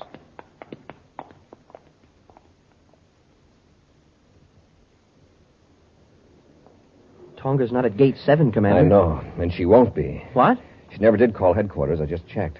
Tonga's not in the habit of disobeying orders. But what happened? Jelna Fenton's own private space cruiser just blasted off. I got the report from Space Control. Well, sir, do you think she has Tonga with her? That's what I'm afraid of, Happy. Get to our ship. We're going after them.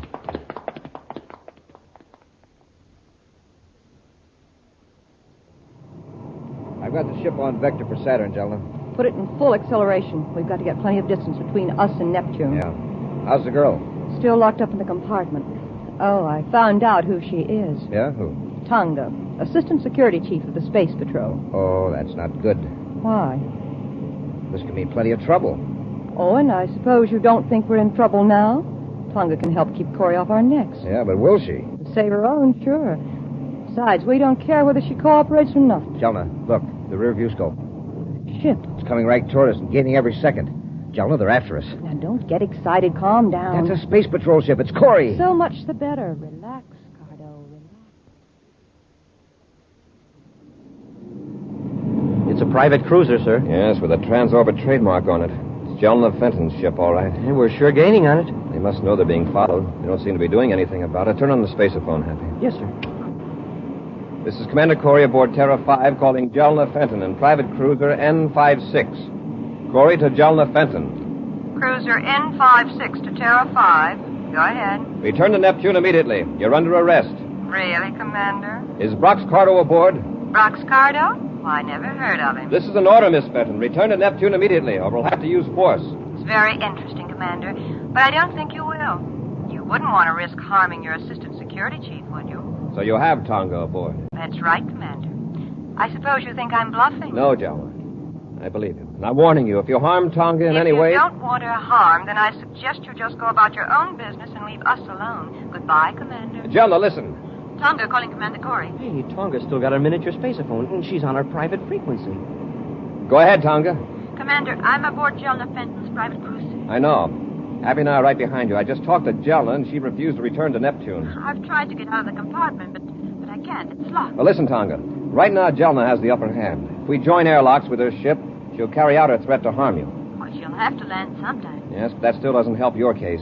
Where is your compartment? Amidships, on the starboard side. I'm going to try something, Tonga. Maybe a little risky, but in the long run, you'll stand a better chance of getting away. Anything you say, Commander. Whatever you do, don't let Jelna know I've talked to you by miniature spaceophone. Yes, sir. Obey their orders exactly. Corey out. Happy, while I put on my spacesuit, get me an atomic torch. Atomic torch, yes, sir. Hurry. I'll pull up close to Jelna's ship.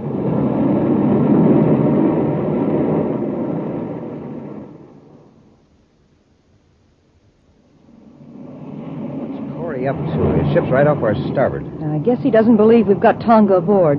But if he starts anything, he'll find out soon enough. Corey to Jelna. Corey to Jelna. Going to talk to him? Yes. What is it, Commander? I want to be sure Tonga's aboard. Don't you trust me? I want to see that she's all right. Well, that's fair enough. Cardo, go bring Tonga up here so the commander can see her.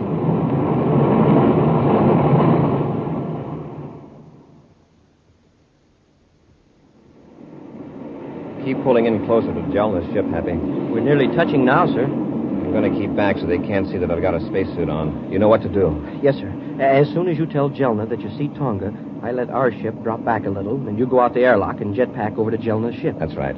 Turn on the spaceophone, Happy. Well, Jelna, have you got Tonga? Let's see her. Yes, Commander. She's right here at the nose port. Don't you see her? Yes. Are you all right, Tonga? Yes, Commander. Now, are you satisfied, Commander? Just see that you don't harm her. Then get your ship away from here. Cut it, Happy. Okay, sir. All right. Drop back now. I'm going out the airlock. Be careful, sir.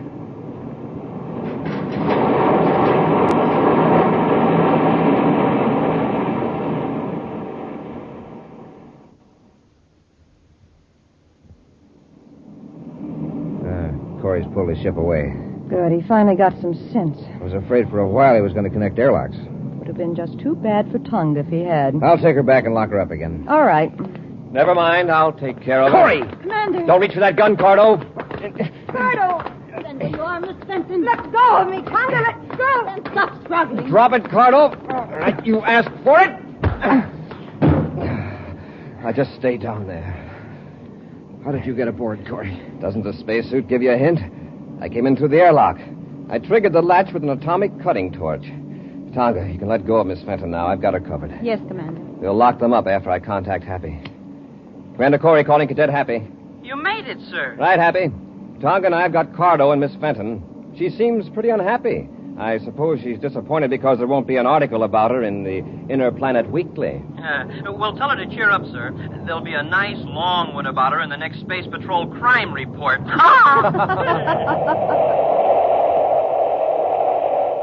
We'll be back with an action preview of next week's exciting Space Patrol story in just a moment. Say, do you hear that clock? Time's running away fast, gang, but it's something you just can't hold back. So don't wait. Send for a Space Patrol Spaceophone set now. This offer soon ends. The Spaceophone, the magic phone that sounds like a walkie-talkie. But time's a-wasting, so hurry. Now think of it. A spaceophone that looks exactly like the one Buzz Corey uses. But remember, this offer will soon end. Time is really running out. So, gang, hurry. Hurry while there's still time. Send today for your spaceophone set. You can talk on it to someone a straight 50 feet away. But don't wait. Act now. This offer soon ends. You get 2 blue and yellow plastic spaceophones, 50 feet of communication cord, and a briefing sheet. Here's all you do. Just buy a box of Instant Ralston. Then, with your name and address, send an Instant Ralston box top and 25 cents in coin to Space Patrol, Box 686, St. Louis, Missouri. This offer good only in continental U.S. and may be withdrawn at any time. That's Space Patrol, Box 686, St. Louis, Missouri. And now for a preview of next week's exciting Space Patrol story. Buzz and Happy are climbing the face of a steep cliff on the planet Saturn in pursuit of a criminal. At one side of them, a great waterfall thunders down 1,000 feet to the valley below. Colgar must have reached the top, Commander. I don't see him. It's amazing. He went up this cliff like a mountain goat. It's sure hard to get a foothold. Look out, Happy. There's a rock falling. Smoke and rockets. Wow, that was close. There are more coming. Press close to the side of the cliff. Hey, it looks like the whole top of the mountain is coming down on us. That's Colgar's work. He started a landslide. And it's coming down right on top of us. What are we going to do? Be sure to be with us next Saturday for the exciting story, The Giant Bubble, when Wheat Chex, Rice Chex, and Good Hot Ralston again bring you Space Patrol! This is your commander, gang, with a story about the warriors in your bloodstream. Do you know what they are? They're the white blood cells, and they're warriors against disease. When a person is sick, he often needs a whole extra army of these warriors. That's just one reason why it's vital to have a big supply of blood in hospitals. Will you help me remind grown-ups that America needs more blood donations? Then join the Space Patrol Blood Boosters. Don't wait. Join today. Space Patrol, an original Mike Moser production starring Ed Kemmer as Commander Corey and Lynn Osborne as Cadet Happy, was written by Lou Houston and directed by Larry Robertson. Other players were Nina Berra, Virginia Hewitt, and Norman Jolly. Dick Tufeld speaking. Now, don't forget to tune in next Saturday and every Saturday when Wheat Chex, Rice Chex, and Good Hot Ralston again present the new exciting Space Patrol!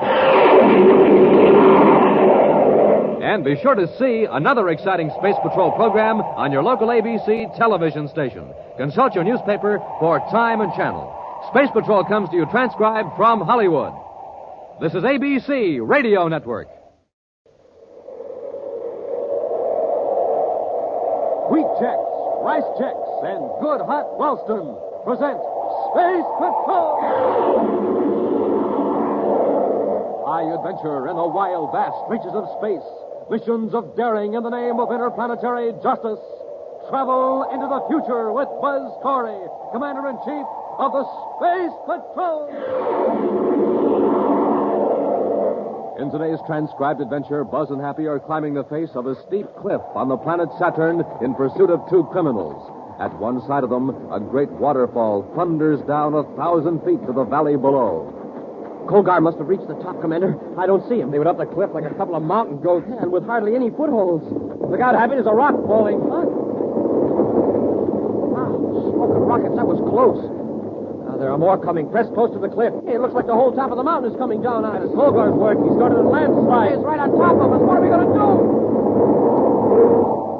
We'll be back in just a moment with today's Space Patrol story, The Giant Bubble.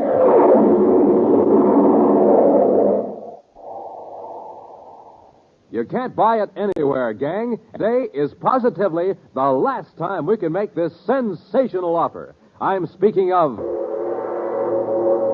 the Space Patrol Spaceophone. The magic phone you can carry anywhere. The magic phone from mysterious outer space.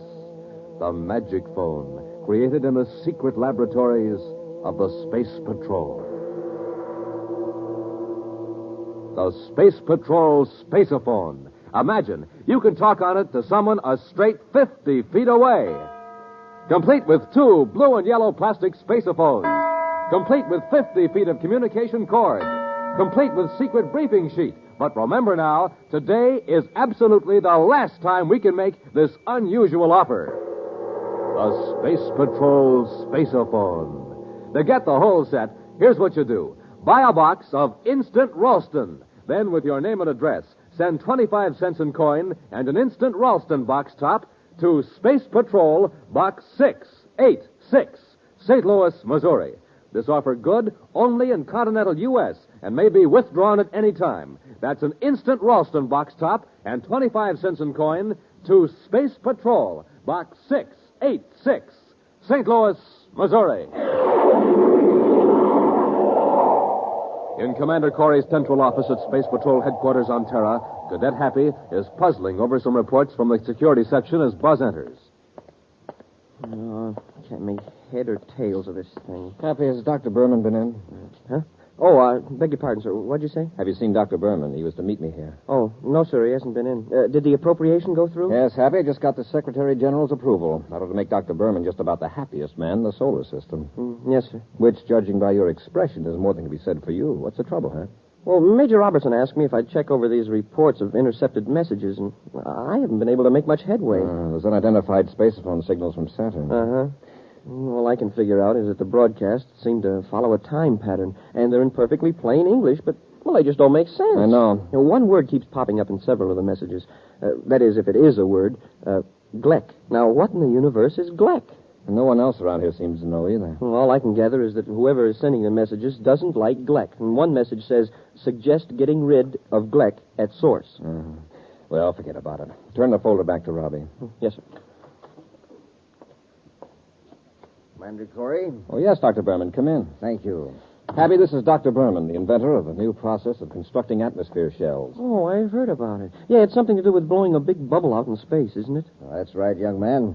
A bubble of transparent electroplast. Dr. Berman's method might entirely do away with the old cumbersome method of constructing atmosphere shells section by section and sealing them together. With electroplast, sir? Yes, Cadet. With a strong plastic developed in a plant on Venus, which has the peculiar property of remaining in liquid state when powerful electromagnetic waves of a certain frequency are penetrating it. Oh, I get it. You blow a bubble with it out in the vacuum of space, and while the stuff is soft. Exactly. When the magnetic waves are cut off due to the cold, the electroplast hardens almost immediately. Hey, it's almost like freezing a soap bubble. Nice comparison, Cadet. However, we've never quite been able to freeze a soap bubble. To my great regret, they always break. Well, maybe this will cheer you up, Doctor. The Secretary General has approved the appropriation as requested. Splendid. As I understand it, you're authorized to go ahead and construct a shell for the Venus satellite. The Venus satellite? Yes, Happy. The satellite is only a mile in diameter. It'll be completely enclosed by an electroplastic shell. Hey, that's great, but... Oh, wait a minute. You blow up the shell out in space, right? That's right. Far enough away from a planet so the electroplast will form a perfect sphere. Uh-huh. But how do you get the satellite inside the sphere? We cut the shell in half. Then several powerful spaceships move the two halves to the satellite, and the two parts are sealed. Then we install a space lock, and we've got a small, low-gravity world. Commander, I hate to rush off, but I'm very anxious to get back to Venus and get the project underway. Of course, Doctor. If there's anything I can do to help, just let me know. Thank you. My chief problem at first is to get several thousand cubic feet of Gleck out into space. Several thousand cubic feet of what? Gleck. Oh, you wouldn't know. Gleck is a technical slang for electroplast. I see. Well, where did the term come from? Oh, I don't know. You know how it is with slang. Probably some technician got tired of saying electroplast and invented the word Gleck. The term caught on. Well, goodbye, gentlemen. Goodbye, Doctor. Hey, Commander, hadn't we better tell him about the messages? No, Happy, not yet. Yeah, but one of those messages said, get rid of Gleck at the source. I know. And the source is Venus. Then someone on Saturn wants to wreck the doctor's project. I'll have Robbie assign a full monitoring crew to the Saturn frequencies. We're going to blast off for Venus and keep an eye on the plant itself. It's dark enough now, Drovic. Let's get over to the tunnel. Okay. You better watch your step with that explosive. It won't take much of a jar to set it off. How much time have we? Exactly 10 minutes before the tunnel car comes out of the underground plant. But I can assure you we're going to be away from the plant area when the cargo of electroplast goes up. Colgar, I'm surprised there aren't any guards patrolling the grounds. Why should there be? Now, who would want to wreck Dr. Berman's project? You shouldn't have sold out to him. With your half interest in the electroplast process, he could have made millions of credit. I got out because I thought he was on the wrong track. He wanted me to think that, so I would sell out. Sure, Colgar. But I'll fix him. Here are the tracks. We just put the explosive on the rails? Wait. I've got a better idea. See that flat car off on the siding? Put the explosive on that and push it into the tunnel. Yeah, great idea. With the tunnel blown up, Berman can't get any electroplast out of the plant for weeks. It's going to be a job shoving that heavy car, though, so we'd better get started. Hold it, Hap. This is where the foreman saw the men. There they go, sir. Over that small ridge. That's where the tunnel comes out, the lower levels of the plant. Tunnel? Yes. The tracks lead to the spaceport where the electroplast is pumped aboard cargo ships. Well, what would they be doing out there this time of night? Well, let's find out. The odd foreman thought they were on some special detail. Well, it seems to me if they were on legitimate business, they'd carry a Tomo light. Keep yours off until I tell you to turn it on. Yes, sir. All right. Now, shove the car. It's as heavy as if it were on Jupiter. Once we get it moving, it won't be so bad. How far are we going to push it? Just inside the tunnel. The track has a downhill grade. The car will coast. All right, Happy, turn on your light. Yes, sir. Colgar, somebody's seen us. Keep shoving only a few more feet, and it will be on the main track. Hold it a minute. What are you men doing? Why don't you mind your own business? Get that flat car off the main track. Here comes the tunnel car. Let's go through it. No, you don't. Come back here. Let him go, Happy. We've got to shove this car back on the siding quickly. Yes, sir. Hate to let him get away, but we've got to clear the tracks. Tunnel car's coming pretty fast, sir. A couple more feet. That's clear, sir. The switch. We've got to throw the switch or the tunnel car will be derailed right into us. Hold your light here. Yes, sir.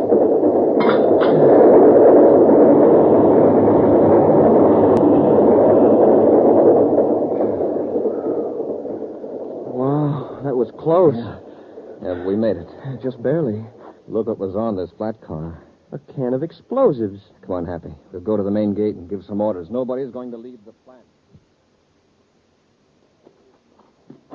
The car got through. Cleared the tracks. I got to look at them as we ran out. They're space patrolmen. Space patrol? They probably got the plant surrounded. How are we going to get out? Wait a minute. Look up ahead there. There is Berman. How can you tell? By his walk. There. No, I'm sure of it. He just passed the window in the blockhouse. Let's get away from here before he recognizes I got a better idea. Berman will get us out of here, even past the space patrol. How? He's going into the blockhouse. Let's follow him and see if he's alone. What's in the blockhouse? Test equipment for the Gleck experiments. That's where I got the explosive. Come on. But quietly, take it easy.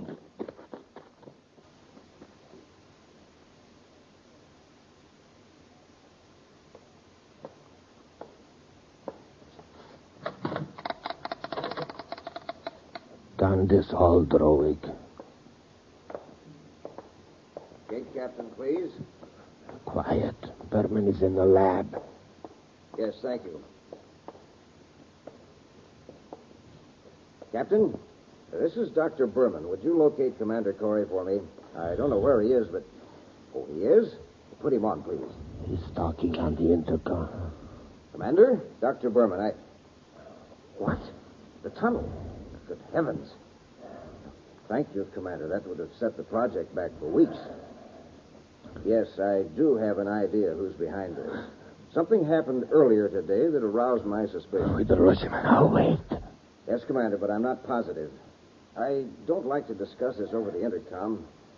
Yes, I know it's urgent, but can you come to the blockhouse? Fine, Commander. Let's get him. Colgar! Don't reach for that intercom, Berman.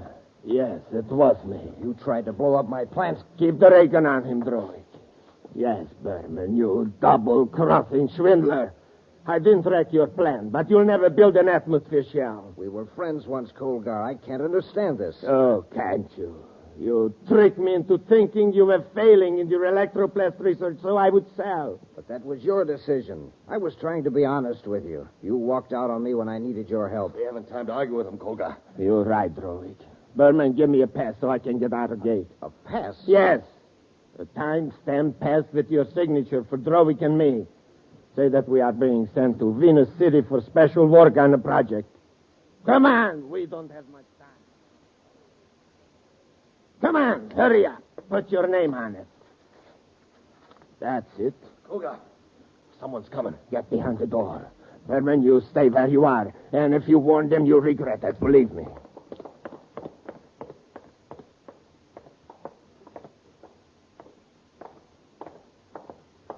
Right in here, Happy. Yes, sir. Dr. Berman. Oh, I didn't know you had company. Commander, Commander, look out! Slugging throwing! Give me that ray gun. I'll give you something just as good. Now, stay where you are. Drovik, hold the gun on them a minute. Where are you going? In the next room. I'm going to fix up a few chemicals that will turn this blockhouse into a blast furnace. Then we'll lug these meddling space patrolmen in here with Berman. You'll never get out the gate. No, you don't. Watch it, Corey. What happened? Corey got clever. I cracked him with the gun butt. All right. Lock them in there. First, disconnect the intercom. Okay.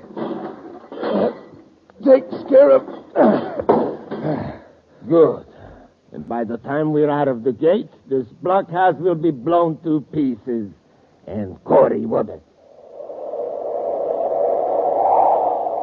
We'll be back with Space Patrol in just a moment.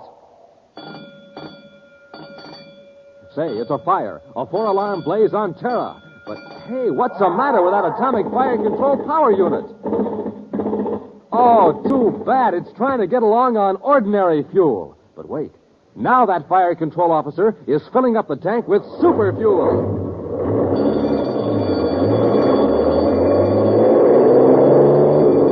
Wow! Listen to that fire control unit go now. It's supercharged. That's what. Supercharged with super fuel. Yes, sir, boys and girls. To really get going, the answer is super fuel. That's why Buzz Corey eats a good breakfast with the bite-sized super cereals that help to supercharge you. And I mean Rice Chex and Wheat Chex. Now, there's a couple of swell-tasting cereals. And, boy, both of them have that modern bite-sized design for easy eating. So, gang, get a quick start in the morning like Buzz Corey does. Eat a good breakfast with a Checkerboard Super Cereal and get supercharged. Get them today. Rice Chex, Wheat Chex. Kolgar and Drovik are determined to destroy Dr. Berman's plans to employ a new process for constructing atmosphere shells. The two criminals have knocked Buzz, Happy, and the doctor unconscious, locked them in a blockhouse on the grounds of Dr. Berman's Venus plant. They have also prepared chemicals that will blast the interior of the building. Now, as Kolgar and Drovik head for the main gate, Buzz and Happy try to break their way out through the door. It's a cinch we can't break the door down. Let's see if we can rouse Dr. Berman. Maybe he's got a key on him. Yes, sir. Doctor. Commander. Did they get away? Yes. Do you have a key to the door? We're locked in. Locked in? Yes, and there's going to be an explosion any second. They wrecked the intercom, so we can't call for help. My keys? Where are my keys? They must have taken them. Hey, Commander, how about the window? It isn't very big, but I think if we smashed it, we could get through. This metal chair ought to do the trick. It's no use. Hit it again. You can't break it, Commander. It's electroplast. Electroplast? Yes, my discovery. And it's sealing us up in a death trap. Wait. Didn't you say it turns to liquid when electromagnetic waves strike it? A certain frequency, yes. Commander, you've got it. There's a generator in this room. Where is it? This cabinet. Do you need any help? After I set the dials, throw the switch on the lower panel. Wait. Now. I've got it focused toward the window. Watch it. How long will it take to work? Just a few seconds. It's starting to melt. Hey, it's just like wax. I think we can get out now. Happy, help me slide the desk under the window. Hurry. Yes, sir. All right, Dr. Berman, you first. I'm really not much good at this sort of thing. If you don't get out, you'll never be any better. Just dive out, Doctor. It's not much of a drop. All right. Okay, Happy? Yes, sir. All right, Doctor. Look out below. Here I come. All clear, Commander. Come ahead. All right. Let's get away from here before it blows up.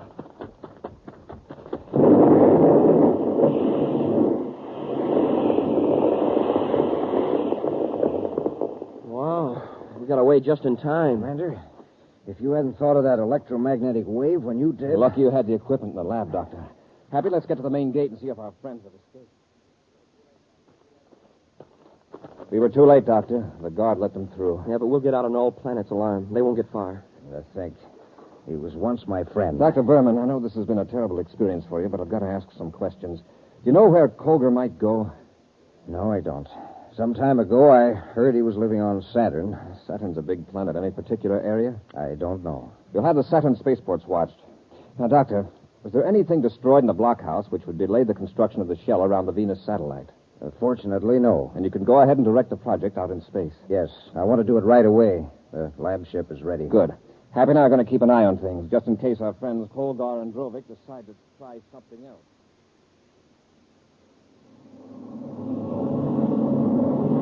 1,000 DUs outside the satellite orbit, sir. All right, Happy. Cut our velocity and keep pace with the satellite in its orbit. Yes, sir. That's 1,600 hours Universal Star Time, Happy. We should be about ready to blow the bubble up any time. There it goes, Colgar.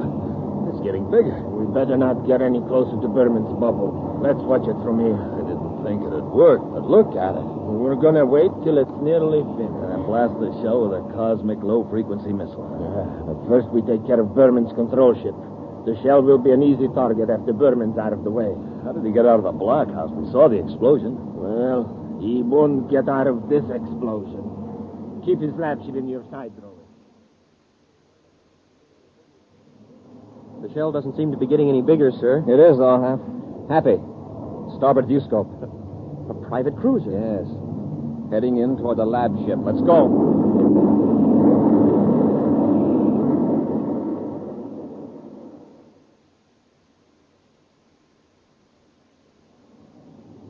Still in the sight, Colgar. We're too far away. We can't risk a miss. Hold your fire. If we get too close, he may spot us. So what? Those laboratory ships can't maneuver very fast. Colgar, hurry a view scope. Space patrol ship coming in fast. We've been lining up on Berman. They've been lining up on us. Change vector, quickly. This is Commander Corey aboard Terra 5 calling the unmarked private cruiser. You're in a restricted space sector. Acknowledge immediately and change your vector. What do we do? Keep going. Commander Corey calling Colgar aboard unmarked private cruiser. Cut your velocity and acknowledge or we'll fire. Cut our velocity, Drovik. I'll talk to Corey. They've cut velocity, sir. They're still keeping close to the lab ship. Better cut our own velocity. Don't get too close, Happy. Yes, sir. Hold them an automatic rangefinder. Commander, there's a flash from their ship. They're firing at us. Kicking on automatic evasion control. Yes, sir. Here comes another one. Wow, that was close. Shall I let them have it, sir? Not yet, Happy. They can't have more than 3 cosmic missiles in that small ship. Well, that was it, sir.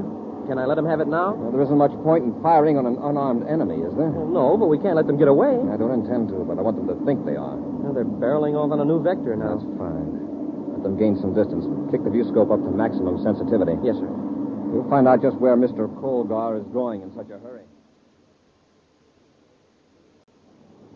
Good shooting, Drovik. You knocked out the great Commander Corey. That must have been that last shot that did it. I didn't see his ship explode, though. He's out of the fight. Probably punctured his hull. Too bad we haven't just one more cosmic missile left. It would be a cinch to knock out Berman's lab ship. Yeah, by now, Berman's probably alerted all space patrol units in the Venus area. You're right. We'll head for Saturn and pick up some more cosmic missiles at our Ortak Valley hideout. And then we'll be back. They're still in the view scope, sir. Apparently heading for Saturn. Yeah, that checks. We picked the original messages up from Gleck about there. Notify Saturn Space Control to order all units to watch for an unmarked ship, but not to challenge it. After all he's tried to do to us, Colgar is our baby. Space Control Saturn calling Commander Corey aboard Terra 5. Corey here, go ahead. The commander, an unmarked private cruiser entered Saturn atmosphere 10 minutes ago. It's been under constant surveillance. Has it landed yet? It hasn't approached any cities, sir. Our last report, less than a minute ago, said the ship was headed for the Ortak Valley region. at steady decrease in altitude. They let down in the mounted area into the central Ortok Valley. Order all ships to keep clear of the Ortok Valley until further notice. Corey out. Check Ortok Valley coordinates, Happy. Yes, sir.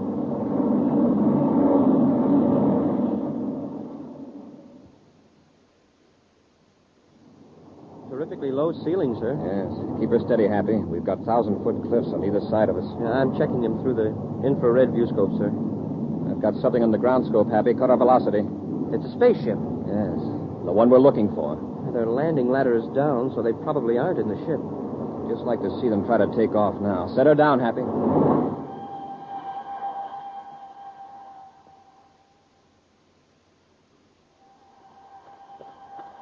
Kulga, listen. We got a spaceship landing. Space Patrol. It's Terra 5. Corey tricked us. What do we do? We have no missiles aboard, and we can't get back to the ship anyhow. There isn't time. I know. Up the cliff, huh? Climb that cliff, it's straight up and down, 1,000 feet high. I know a fairly easy way up. If Corey doesn't see us start, he'll never suspect we took that way out. Come on, Drovik, before Corey gets out of the ship. 2 sets of footprints lead over here, Happy. Yes, sir. They lead away from the ship, and there aren't any coming back. Apparently they're headed for the cliff. They may be holed up in a cave, so be careful. Yes, sir. Hey, they end right at the cliff. The ground is harder here. Still, we make footprints, so they climb the cliff. What? Why, it's practically a wall. Look here. Some fresh dirt has been kicked away. Well, if they can climb it, we can. Sir, listen. The roaring sound. Probably a waterfall farther up the canyon. Okay, Hap, let's get going.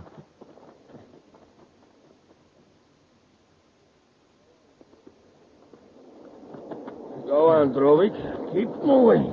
Kulga, I can't get a foothold. We can't go back. Corey and the killer found our way up. It's a 500-foot drop. I'd rather have Corey get me than slip off this cliff. Grab hold of that overhanging rock and swing your foot around this bulge.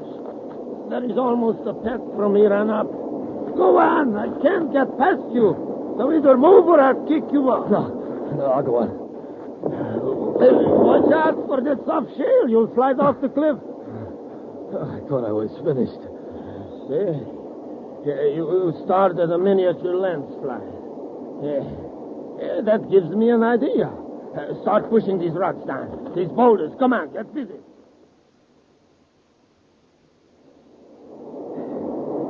They must have reached the top, Commander. I don't see them. They went up the cliff like a pair of mountain goats. Look out, Happy. Rocks are falling. Look. Smoking rockets. That was close. There are more coming. Press close to the cliff. Hey, it looks like the whole top of the mountain's coming down at us. That's Colgar's work. He started a landslide. What are we going to do? Look, there's a ledge that leads over there toward the waterfall. Hurry. Be careful. Yes, sir.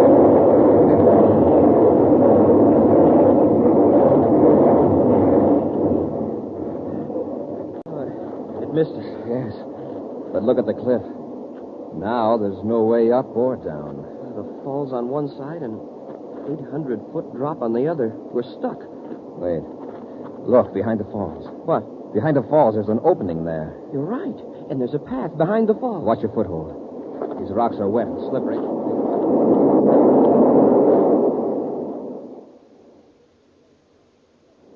Well, I guess that landslide took care of them. Yeah, but how are we going to get down to our ship? It's a long way, but it's safer. Come on, let's get going.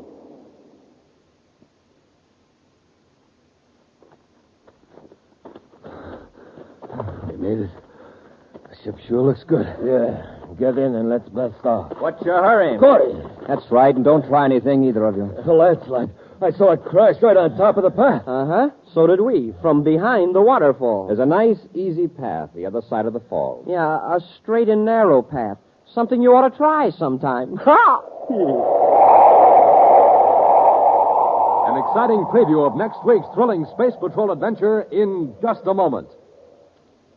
Right now, gang, this is Space Patroller Dick Tufeld. And Commander Corey. We're here to tell you that today is the last time we can offer you the Space Patrol Spaceophone. You get a whole set, gang, complete with 2 spacephones. 50 feet of communication cord. And secret briefing sheets. So don't wait. Send for it today. Just like talking on the telephone. It's the magic phone you can carry anywhere. Looks exactly like the spacephones my space patrollers use on Terra. Talk on it to someone a straight 50 feet away. Use it indoors or outdoors. But remember, today is the last time we can make this offer. So don't wait. Send for your Space Patrol Spaceophone set today. Now remember, you get 2 blue and yellow plastic spacephones. One for you and one for the person you're talking to. And a secret Space Patrol briefing sheet. Now to get the whole set, do this. Buy a box of Instant Ralston. Then with your name and address, send 25 cents and an Instant Ralston box top to Space Patrol, Box 686, St. Louis, Missouri. That's Space Patrol, Box 686, St. Louis, Missouri. And now, a preview of next week's exciting Space Patrol story. Buzz and Happy are stranded on the Martian desert, 100 miles from the nearest city. They've just come to an expanse of tiny green plants carpeting the desert for miles. Something's wrong with my throat, Commander. It feels tight. It's hard to breathe. Mine's the same way, Happy. It couldn't be the dust coming up from the ground, sir. No, it comes from the plants. Every time we take a step, the plants shoot out spores, poisoning the atmosphere. It's getting worse. And what's still worse, these are poisonous lichens. Poison? What are we going to do, sir? We can't go back. No, if we go on, these plant spores will paralyze our breathing muscles. We'll suffocate. Be sure to be with us next Saturday for the exciting story, The Electronic Burglar, when Wheat Checks, Rice Checks, and Good Hot Ralston again bring you Space Patrol! And now, a word from Commander Buzz Corey. You know, gang, one of the greatest health steps in history was the organization of the National Blood Program of the American Red Cross. A program started in the belief that Americans would give blood to help their neighbors in peace, just as they did for fighting men in war. How would you like to help these people get more blood donations? Here's how you can help. Join my Space Patrol Blood Boosters. You help your country, and you have a lot of fun. So, boys and girls, join the Blood Boosters today. Space Patrol, an original Mike Moser production starring Ed Kemmer as Commander Corey and Lynn Osborne as Cadet Happy, was written by Lou Houston and directed by Larry Robertson. Other players were Bela Kovac, Ken Mayer, and Norman Jolly. Dick Tufeld speaking. Now, don't forget to tune in next Saturday and every Saturday when Wheat Checks, Rice Checks, and Good Hot Ralston again present the new exciting Space Patrol! And be sure to see another exciting Space Patrol story on your local ABC television station. Consult your local paper for time and channel. Space Patrol comes to you transcribed from Hollywood. This is ABC Radio Network. Wheat Checks, Rice Checks, and Good Hot Ralston present Space Patrol! High adventure in the wild, vast reaches of space. Missions of daring in the name of interplanetary justice. Travel into the future with Buzz Corey, Commander-in-Chief of the Space Patrol! In today's transcribed adventure, Buzz and Happy are stranded on the Martian desert, 100 miles from the nearest city. They've just come to an expanse of tiny green plants carpeting the desert for miles. Something's wrong with my throat, Commander. It feels tight. It's hard to breathe. Mine's the same way, Happy. It couldn't be the dust coming up from the ground, sir. No, it comes from the plants. Every time we take a step, the plants shoot out spores, poisoning the atmosphere. It's getting worse, Commander. What's still worse, these are poisonous lichens. Poison? What are we going to do, sir? We can't go back. No, if we go on, these plant spores will paralyze our breathing muscles. We'll suffocate. We'll be back in just a moment with today's Space Patrol story, The Electronic Burglar. Say, you want to have some fun, gang? Well, listen to this jet cycle. There's nothing in the tank but ordinary fuel, and here's the result. Just a putt-putt. That's all it is with ordinary fuel, but pour in some super fuel.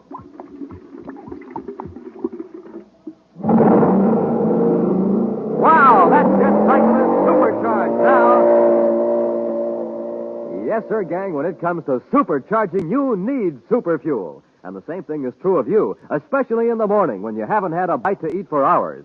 So to really get up ahead of steam, to really get set for a lightning takeoff, you have to get supercharged. And here's Buzz Corey's way of doing it.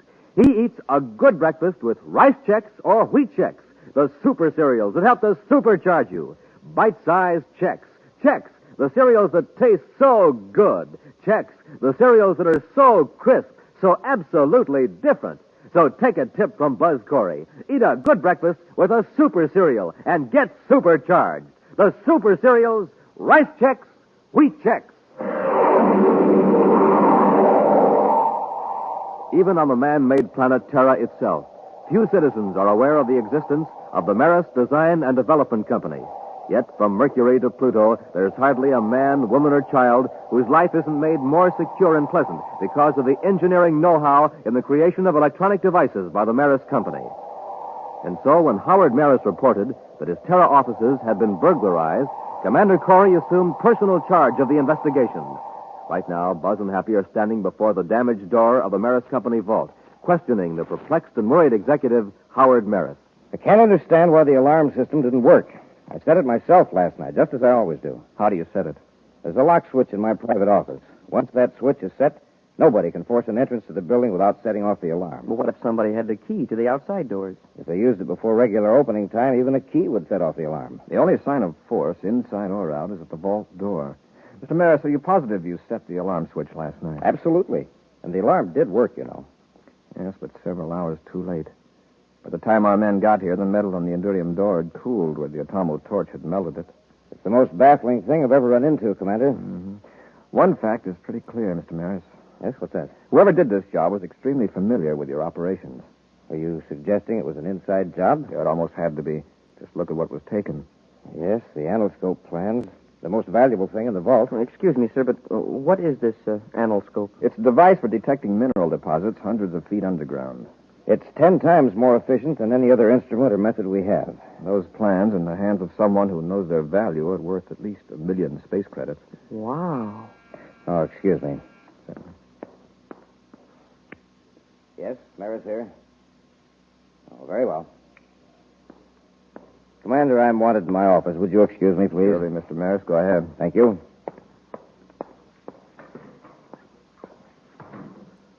Well, Commander, if it was an inside job, why did the thief have to use an atomo torch on the vault? He got into the building without setting off the alarm. The alarm didn't go off until the thief was safely away.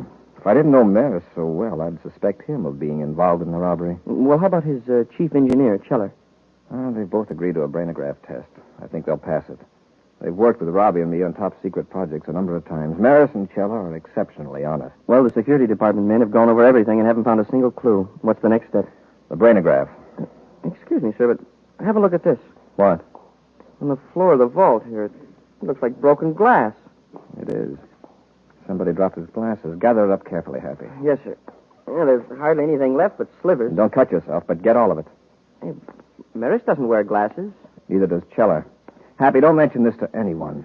We'll have a check made on Maris employees to see who does wear glasses. I hope there are enough large pieces there to tell what the optical formula is. I've got it, sir. The pieces are in this piece of paper. All right, Hap. We'll turn it over to the lab. Goodbye, Stokes.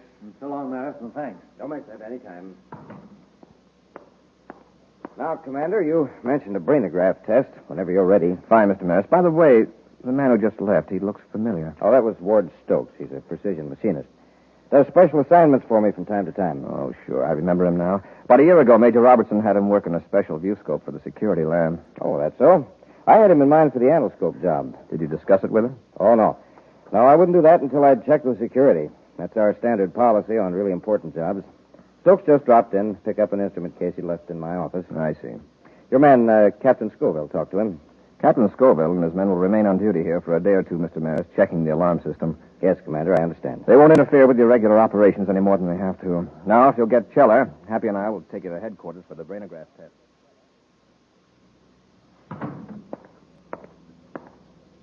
Oh, Stokes, you got the case all right. Yes, walked right into Maris' office. One of Corey's men gave me the once-over, but didn't even stop me. Has the case been tampered with? Oh, it was on the floor exactly where I left it yesterday. After all, it looks just like what it's supposed to be, an instrument case. Yes. Not even Buzz Corey would suspect this small box of being an electronic burglar. And now that we've got it back here, no one will ever suspect. Oh, I see you found your spare glasses. Yeah. You know, I worn glasses for 30 years, and I never broke a pair till last night. And you never cracked a safe till last night either. Oh, did you? Well, if I did, I wouldn't have been so awkward when I removed the protective goggles. No. Well, it was a small price to pay for what we've got. Yes. That reminds me. You better put that robot burglar away and help me copy the endoscope design. Where do you want me to put the burglar? In the staging room for now. All right.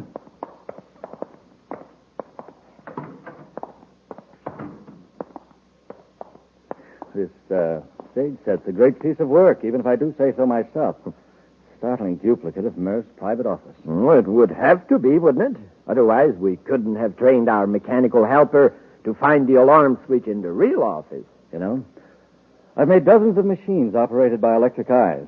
But until you came along, it never occurred to me to, Yes, to make a machine that works for you instead of somebody else. Yes, Bartram, I guess that's it. The toughest part of the whole job was getting a hold of Maris' burglar alarm key long enough to make a duplicate. Maris doesn't suspect us. Corey doesn't suspect us. I'd say we pulled it off without a hitch. But now we better get ready to blast off from Mars. Happy, I suppose you heard the results of the brainograph test. Yes, sir. Maris and Scheller didn't have anything to do with the robbery. Not only that, but they haven't the remotest idea who might have done it. That's great, except that it doesn't help us much. Oh, how about the fragments of glasses? Well, the lab couldn't tell a thing. The boys did their best, but the pieces aren't big enough to indicate the optical formula. Oh, well. Maybe it wasn't a thief that dropped it there anyway. Maybe not. Maris says that he and Scheller are the only ones who go into the vault. We would get this clue just when our chief optical expert is in the hospital. Dr. Pricer? Yes. I contacted Pricer and showed him the fragments on the telescreen. He thinks he could determine the lens formula after he's out of the hospital. When will that be? In 10 days. You know, I think I'll take his suggestion. Pricer says this man Stokes might be able to help us. Stokes? Oh, the fellow Maris was talking about? Yes. Stokes helped Pricer on some high-precision optical work a while back. Pricer thinks he's great. He could well be, with both Maris and Pricer raving about him. Now, let's pay him a visit, Happy, and see if he can put our glass jigsaw puzzle together.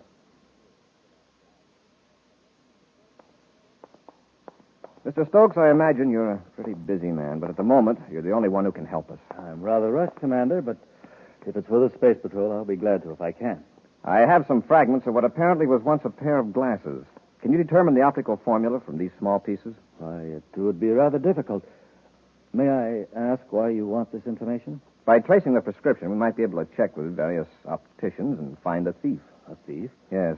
Confidentially, I'll tell you that these fragments were found in Maris's vault after the burglary. You know about that, of course. Yes, perfectly outrageous. And this is the only clue you have? So far. Oh.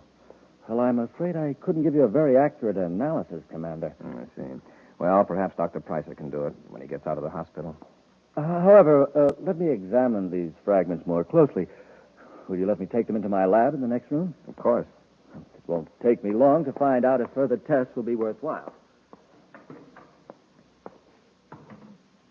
He didn't seem very interested at first, Commander. It's a challenge to his ingenuity. He'll probably help us.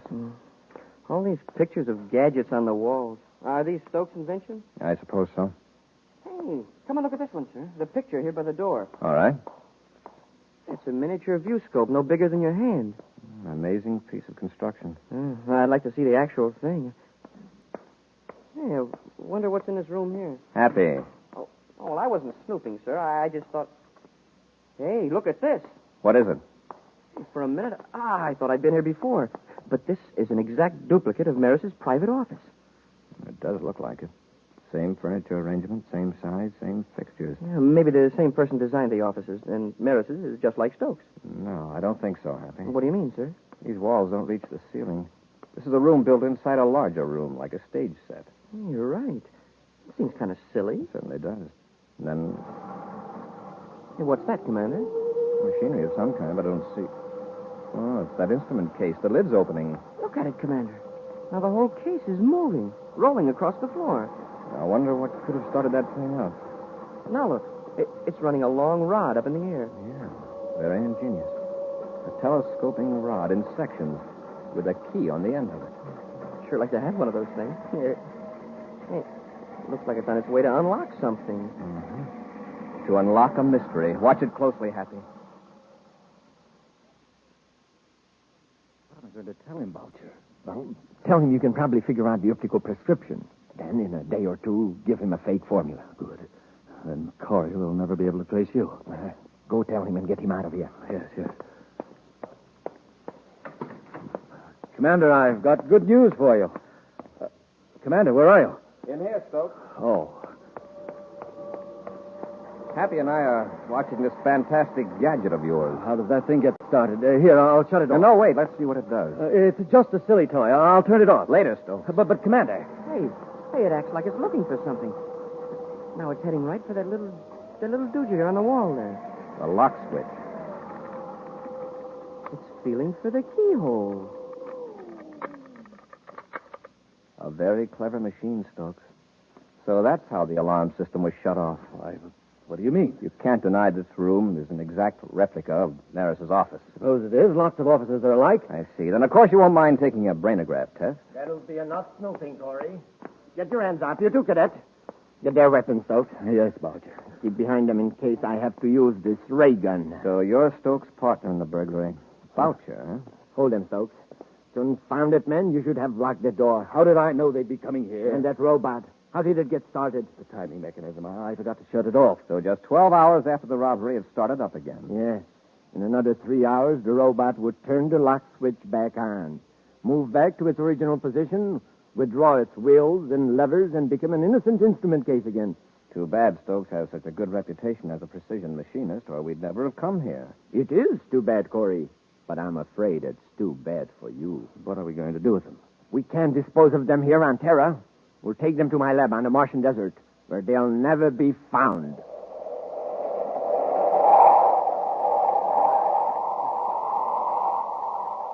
We'll be back with Space Patrol in just a moment. Say, gang, listen to this boy going to the breakfast table. He doesn't care if he ever gets there, does he? He doesn't like his breakfast cereal, that's why. No zip, no lift, no flavor. Now, here's a girl. Listen to how she goes to breakfast. She doesn't even bother about going. Same trouble. A cereal dull as can be. No taste, no tang, no nothing. Now, here's another youngster going to breakfast.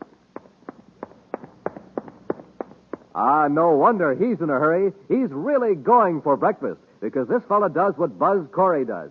He has a checkerboard super cereal for breakfast every single morning. Rice Chex or Wheat Chex.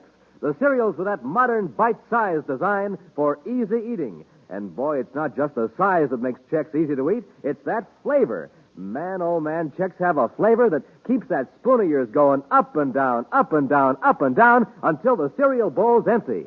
So get the cereals that have you sprinting to the table for them. The super cereals that help to supercharge you. Rice Chex, Wheat Chex.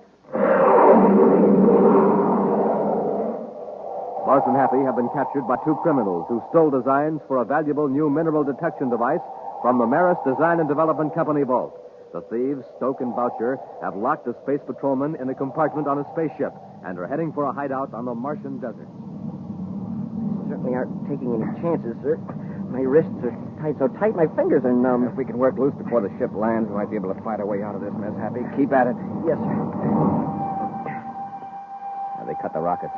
Feel that increased gravity pull? Yes, sir. If they're carrying out their original plans, it means we're landing on Mars. We've got to work fast before they can land.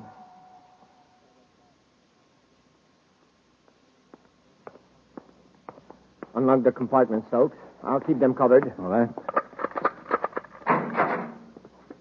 Now, you two on your feet. Let's check these ropes. Turn around. I said turn around.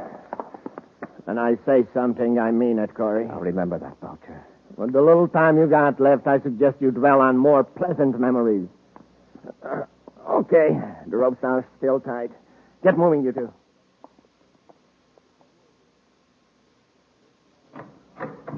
This is our little Martian hideout. Sure is a filthy little hideout. Well, maybe we'll let you clean it up before we do away with you. Let's get some heat on. I'm freezing. Stokes, you're going right back to the ship and blast off for Lowell City. You still think I should make contact with Thorpe? Yes. I'll stay here and guard Corey and the cadet until everything is set. Leave the designs here. I'll put them in the cupboard.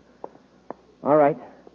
If you find everything safe in Lowell City, then make arrangements for getting the money from Thorpe, and we'll hand over the design. When do we get rid of Corey and the cadet? Just as soon as you get back. Nobody will ever find them out here in the desert. You better get going. Oh, I wanted to ask you a couple of things. Come out to the ship with me. Well, all right. I don't imagine you'll want to leave, Corey. But we'll lock the door just in case.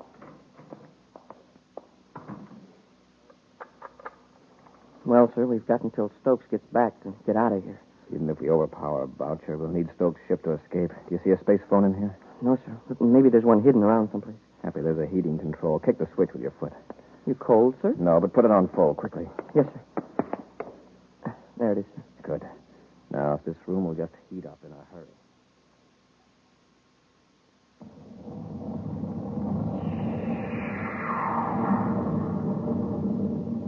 Well, there goes Stokes. Now, when Boucher comes into this heated room, I have a hunch he'll have some trouble with his glasses. Huh? Coming in from the cold air, they'll fog up just like the windows. Hey, yeah, then we can rush him. The best we can hope to do is knock him down with a headlong dive until we can get our hands free.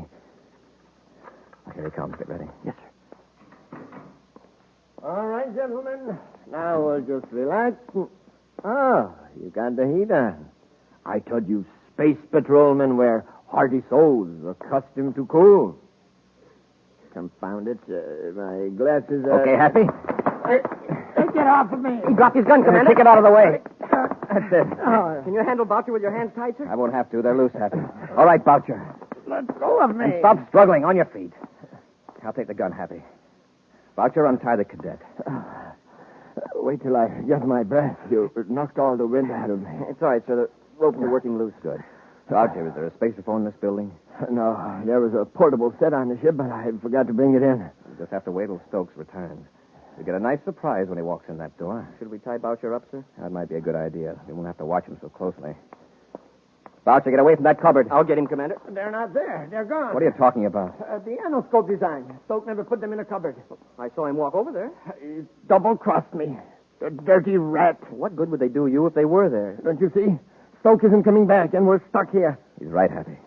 This puts all of us in a tough spot. Boucher, how far did you say it was to the nearest city? 100 miles. 100 miles of desert. And we don't have any way to call for help. We'll die out here. We only got food for 2 days. Maybe. But we're not going to stay here. Let's take what food and water we can and start across the desert. On foot? We could never make it. We're going to try it. Now, where's the food locker? Come on, Boucher. You're lagging behind. Don't make me walk anymore, please. You got yourself into this mess. We're going to keep moving. All right. I'll try to make it. That's it. Now stop blubbering and save your breath. Hey, these green plants are all around us. They're lichens, Happy. In the Martian summer, they turn rust-colored. Stop. Wait. Now what? I feel sick. Something's wrong with my throat. Well, I don't feel so good myself, but we've got to keep moving. Hold on a minute. There's something strange in the air. It's dust coming up from the ground, sir. Every time we step, a little puff of dust spurts up. From the lichens, Happy. They're spores. Spores? Yes, tiny cells from these plants. This kind is poison. What? It's getting into our throats, lungs. Let's get out of them, quick. But we've got to keep on going. The plants stretch for miles in all directions except behind us. Well, then let's go back. We can't go back. Commander, these spores, what do they do? If we keep inhaling them, they'll paralyze our breathing muscles. We'll suffocate. I'm going back. Boucher, come back here. Grab him, Happy. Boucher, keep your head. All this stomping around's making it worse. Stand still, Boucher. Be quiet. Look around, examine the terrain. Maybe we can find a bare stretch of ground. It's hopeless. We're trapped. Trapped on the desert. I said be quiet. See anything, Happy? No, sir. Except that low hill there. Seems to be a tower of some kind. Yes, a power relay tower. There's one every 20 miles. Maybe there's a spaceophone at the tower. If we can get there, we could call for help. That's worth a try. Come on, let's go.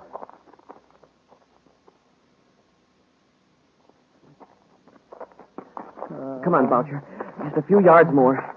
My chest. I can hardly breathe. I don't see anything that looks like a spaceophone, Happy. Neither do I, sir. Just some wheels and gears. Those are to adjust the receiving and deflecting coils at the top of the tower. You mean we can't call for help after coming all this way? I'm afraid not. Then what good is this monstrosity? We'll all die here under the tower. Sure, Boucher. Lie down and rest a minute and keep quiet. Sir, by looking at the coils, can't we tell the direction to take to Lowell City? Yes, but it's straight across those poison lichens. Wait a minute. If we were to turn those wheels, it would interrupt the power beam. The beam would miss the next relay tower. Hey, yeah. They'd have to send somebody out to investigate. Well, then do it. Turn the wheels. Cut off the power. Boucher, do you realize that human lives may depend on that power beam? Well, what about our lives? Our lives depend on it, too. Turn it off. Well, what we might do, Happy, Turn it off. might deflect it slightly, just enough to register and the instruments at the monitor station. Well, how could we be sure we weren't turning it too far? See that dial? It points to 0. That means it's right on the beam. The red lines on either side are the danger limits. Here, let's release the holding mechanism. Now we'll turn the wheel carefully. The indicator's still on 0, sir. The control mechanism has a high gear ratio for accurate focusing of the beam. Now it's moving, sir. Halfway to the danger line. That ought to alert the maintenance crew. Now we'll spin the wheel the other way, back and forth.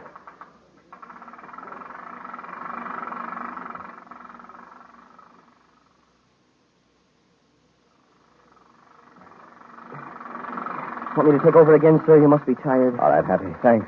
You've been doing that for half an hour and nothing happened. Turn the beam off. Clear off. That's the only way to make them pay attention. It'll be dark in a little while. Nobody will be able to see us. Commander, look. It's an atmosphere ship. And it's headed right for the tower. Well, wait for them. Make sure he sees us. He'll see us, don't worry. It's a power commission ship, all right, sir. See the big red circle on the hull? All right, Happy. He's coming in for a landing. Set the indicator back to 0. There it is, sir. I'll lock it in place. Control secured, sir. All right, let's get to the ship. We've got an appointment with Stokes in Lowell City.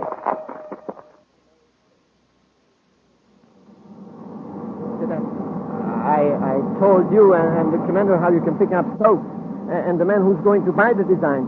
They will go on my record one day. Oh, sure, but I'm afraid it's a little late now to start thinking about getting off easily. Happy, I just talked to a Lowell City space control and the pilot's spacer phone. They're putting a guard around Stokes' ship in case he tries to blast off. Fine. When do we get to Lowell City? In a couple of minutes. We'll turn Boucher over to the spaceport guards and go after Stokes and Starr.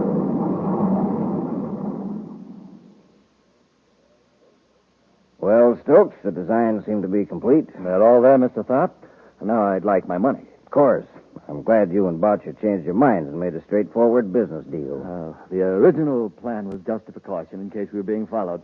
But everything worked out so well. All right, Stokes. I'll take those plans. Corey. Get Tharp, Happy. I'll handle Stokes. Yes, sir. Where do you think you're going? All right, Stokes. Had enough? Oh, yes, Corey. Let up. I've got Tharp, Commander. Keep them covered. I'll get the anoscope design. Yes, sir. All right, Stokes. Move over next to your partner. Just tell me one thing. How did you get out of the desert? Well, Commander, why don't we let Boucher explain that to him? It'll give them something to talk about for the next several years they're going to be spending together.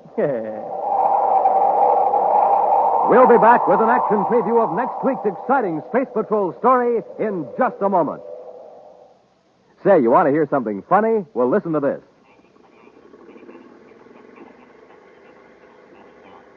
That's a word scrambler, gang. A machine that scrambles secret messages sent by space patrollers over the spaceophone. Now, do you want to know what the message said? Well, here, I'll have it unscrambled for you.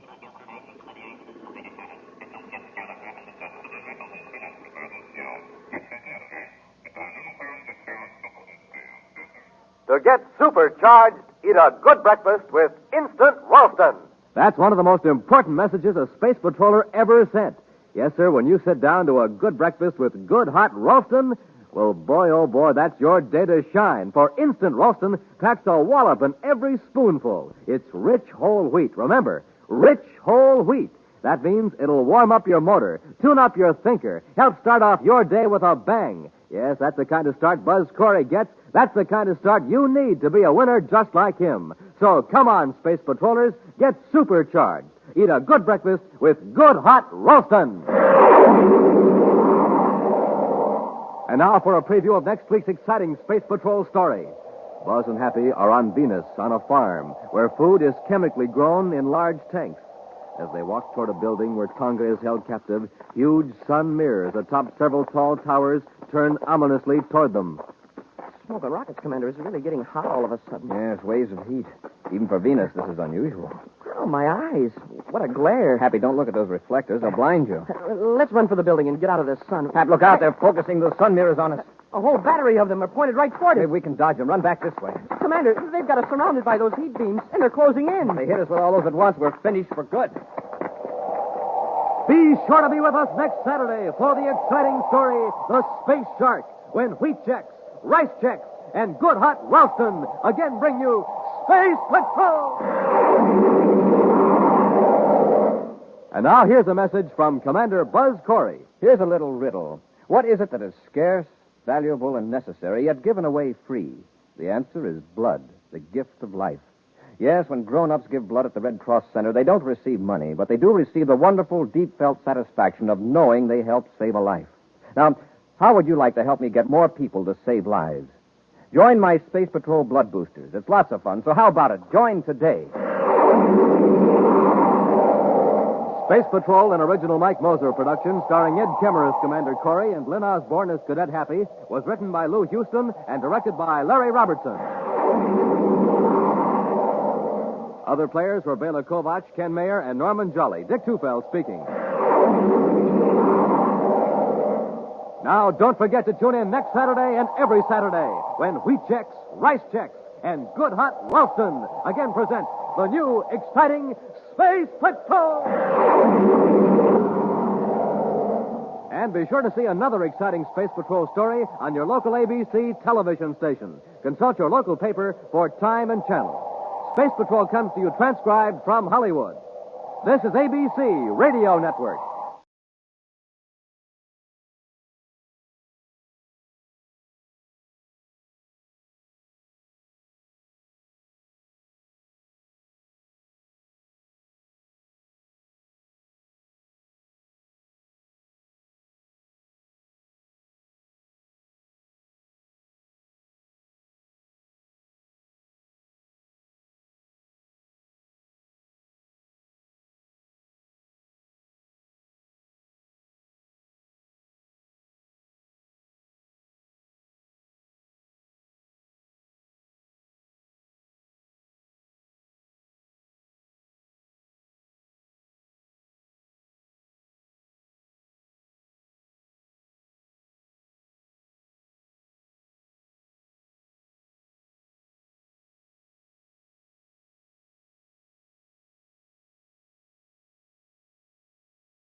Wheat Chex, Rice Chex, and Good Hot Ralston presents Space Patrol! High adventure in the wild, vast reaches of space. Missions of daring in the name of interplanetary justice. Travel into the future with Buzz Corey, Commander-in-Chief of the Space Patrol! In today's transcribed adventure, Buzz and Happy have been locked in a building by two criminals who have blocked their only means of escape by pouring sodium-potassium alloy on the stairs. The liquid metal has burst into flame on contact with the air. Commander, the heat's terrible. We're going to face something worse than heat when the automatic fire extinguishing system starts to work. But, sir, the water will put the fire out and we can escape. Not with this alloy, Happy. It burns in air, but when water hits it, it explodes. What? The second that spray starts working, this whole building will be blown to bits. We'll be back in just a moment with today's Space Patrol story, The Lady from Venus. Space Patroller Dick Tufeld, gang, speaking to you from an atomic power plant on Mars. They're having trouble getting power, but I think I've found the trouble. Now, listen to this main power generator. Sounds pretty weak, doesn't it? My guess is this. They've been using ordinary fuel. So let's see what happens when I put in this super fuel. Wow, listen to that power now. Supercharging does it. And, gang, when you roll out of bed in the morning, you're just like this generator. You need fuel because you haven't had any for about 12 hours. But listen, don't settle for ordinary fuel. Get supercharged like Buzz Corey does with a good breakfast. Eat the super cereals in the checkerboard packages. Now, Rice Chex and Wheat Chex are the super cereals with that modern bite-sized design for super easy eating. Rice Chex is bite-sized shredded rice, triple toasted. And Wheat Chex is bite-sized shredded wheat, baked crisper than a cracker. Super power in every bite. Now remember, pulling up to the breakfast table is like pulling into a filling station. So get supercharged every morning. Pick up your cereal bowl and say, Fill her up, Mom. Wheat Chex. Fill her up, Mom. Rice Chex.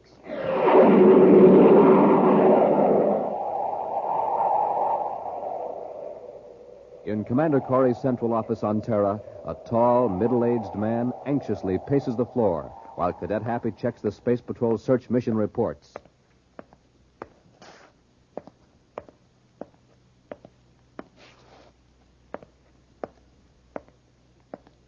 There are some magazines on the table, Mr. Stratton. Beg pardon?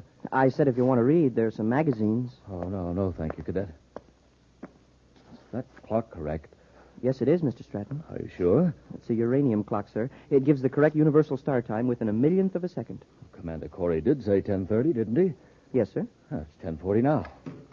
Oh, here's the commander now. Sorry to keep you waiting, Mr. Stratton. Oh, that's all right, Commander. The Secretary General and the staff have gone over your application and the reports of the commission. Yes? It's been approved. You can go ahead with that atomic power plant. Oh, splendid. These papers authorize you to obtain fissionable materials for your atomic breeder reactor. Thank you.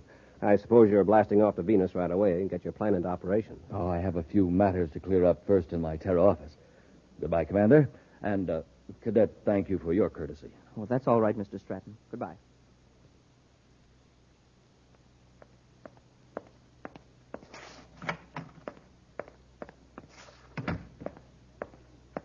Congratulations, Mr. Stratton. Oh? What can I do for you? Why, Mr. Stratton, you don't recognize me. Why, Miss Bennett, forgive me, but you look so different.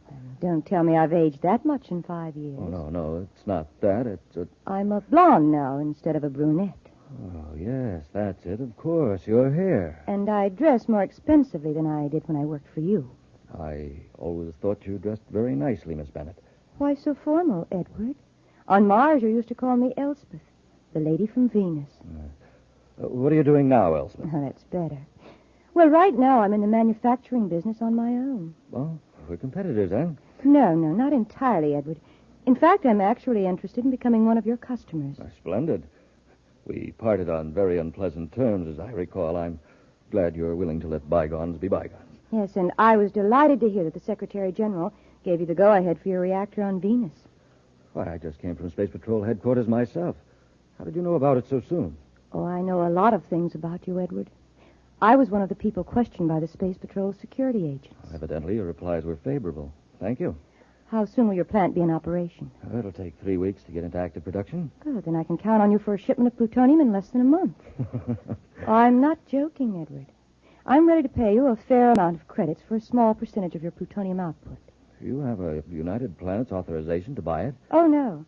That's why I have to get it from you. But I can't sell it to you. I can sell you power, but not plutonium or other fissionable materials. It's illegal.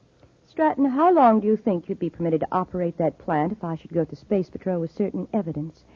Evidence of those shady deals on Mars 5 years ago? You know I had nothing to do with those. You engineered them behind my back. Yes, but the evidence I have still points to you, not to me. I've been keeping it, Edward, for just such an opportunity as this. You know I've got to account for every ounce of plutonium. Surely you can find some way to get around the regulations. You want to keep that plant, don't you? That's blackmail, Elspeth. Blackmail? When I'm paying you for the plutonium? Well, that's unfair. I never thought you'd stoop to anything like this. You'll send the plutonium to the Elbin Company on Mars. There's a fake company I've organized to receive certain illegal materials. So you're operating on Mars, No, I just want to be sure the plutonium's hard to trace. For your protection as well as mine. I'm still the lady from Venus. So I'll see you in a month. Remember, I'll be expecting my shipment in a month. Goodbye for now, Ed.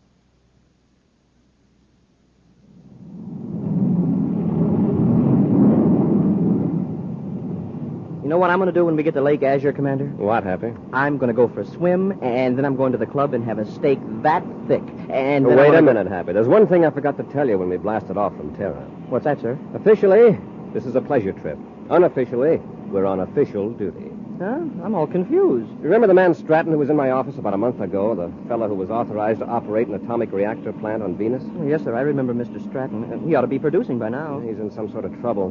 We're going to Lake Azure and see if we can clear it up. What kind of trouble? Well, he's afraid to tell me by spaceophone, so I arranged to visit him at his cottage on the north shore of the lake. Oh, then the swim and the steak are out. And until after we talk to Mr. Stratton. Then we'll see about the swim and steaks. Because in the long run, I want to be sure that everybody thinks we're visiting Venus for pleasure.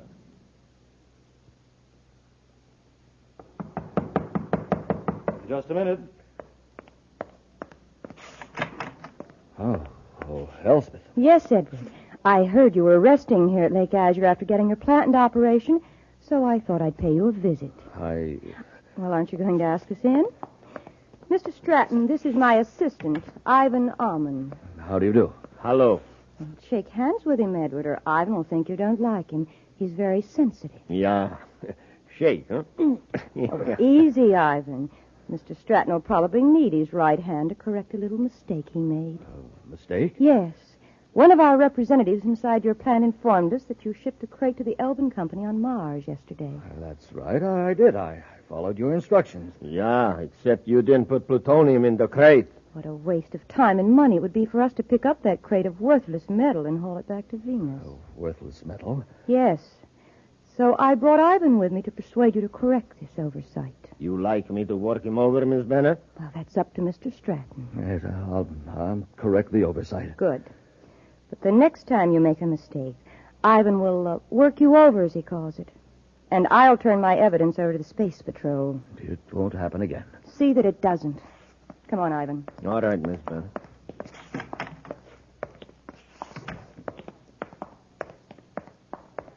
All right, Ivan. Let's get back to our water cruiser.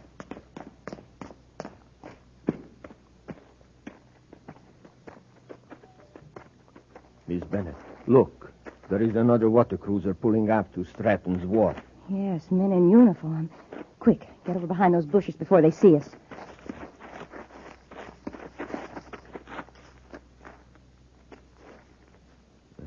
From here, they look like space patrolmen. It's exactly what they are. It's lucky we beached our cruiser down at the cove. What are they coming here for? We're going to find out. Get in the bushes. We can watch from here. Hadn't we better get to the cruiser and shove off? Wait, Ivan. The tall one's Commander Corey. Yeah. I heard at the hotel that he was due in today for a rest. That Space Patrol High Brass has it pretty soft. If he's here for a rest, why would he come directly to see Stratton? It looks very suspicious to me.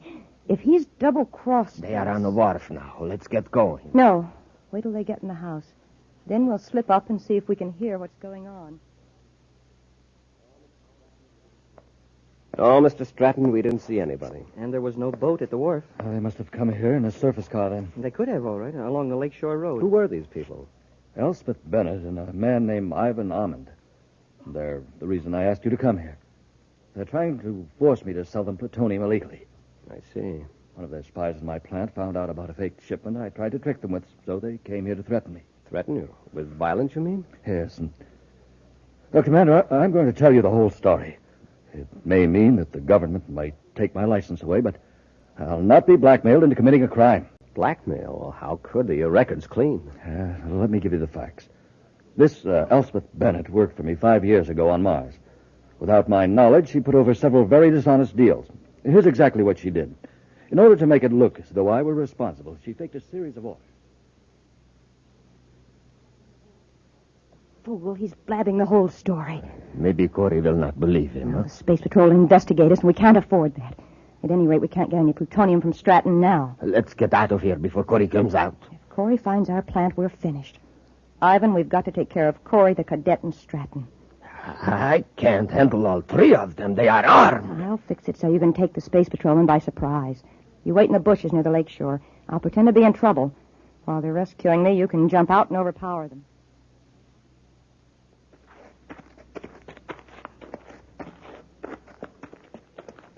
You know, Commander, somehow I think Mr. Stratton was telling the truth about being framed. Well, so do I, Happy. If he weren't thoroughly honest, he could have sold radioactive materials illegally. Yet he's willing to risk losing his plant. Help! Help! Commander, listen. It's a woman. She's fallen into the lake. Come on, Happy. Save me, I can't swim. We're coming, lady. Here, I'll jump in, sir. Now, wait, Happy. She isn't far out. Grab the end of this stick. That's it. Get a good grip. You're going to be all right. Just hang on. We'll pull you in. Oh, thank goodness you heard me calling. I've got her, sir. Watch the edge of the bank, Happy. It's not very solid. That's how I fell in. Here, I'll give you a hand, Hap. We'll have you out in just a second. Oh, I didn't realize the water was so deep, so close to the shore. There you are. Now, don't try to get up for a while. Just rest. And you rest too, Corby! Hey, what's the big idea? I got them both, Miss Bennett, just like you said. Oh, there's no time for gloating, Ivan. Go in the house, get Stratton, and bring him out here. Maybe I'd better finish Corey and the cadet now. Huh? Give Stratton a chance to get away? No. Somebody's going to find 3 bodies here by the lake. Corey, the cadet, and Stratton. And they'll find the evidence against Stratton in Corey's pocket. Yeah, but the evidence is fake. Well, of course it is, but no one will suspect it. It'll be obvious to everyone that Stratton did away with him to keep from being exposed. How are you going to explain Stratton? Why, Corey wounded him in the fight. Now, get Stratton. Suppose the cadet come too while I'm gone. Either one of them moves, this heavy stick will take care of them.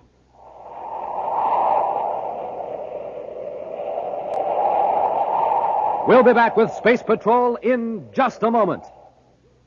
Say, gang, what do you need for a good morning and a good start? A nourishing breakfast with rice checks or wheat checks. That's what. The super cereals that help to supercharge you. Here's a chance to show you exactly what I mean. Some of the fellas here in the neighborhood are having a race. They're running right in this direction, and way out in front is Jim Bridwell, a boy that makes it a rule to eat a good breakfast with the super cereals. Listen, here they come.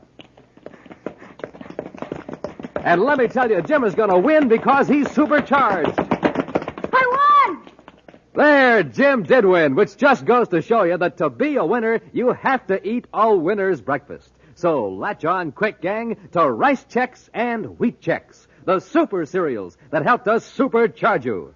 Hi, Space Patroller. Hi, Jim. Nice job of running you did there. Supercharged, that's me. That's what I was telling the gang, that you eat the super cereals. Sure do. Rice Chex and Wheat Chex. You just can't find another cereal like them. Right you are, because they're the only modern bite-sized cereal anywhere. And talk about delicious. Boy. Get them today, Space Patrollers. Rice Chex, Wheat Chex.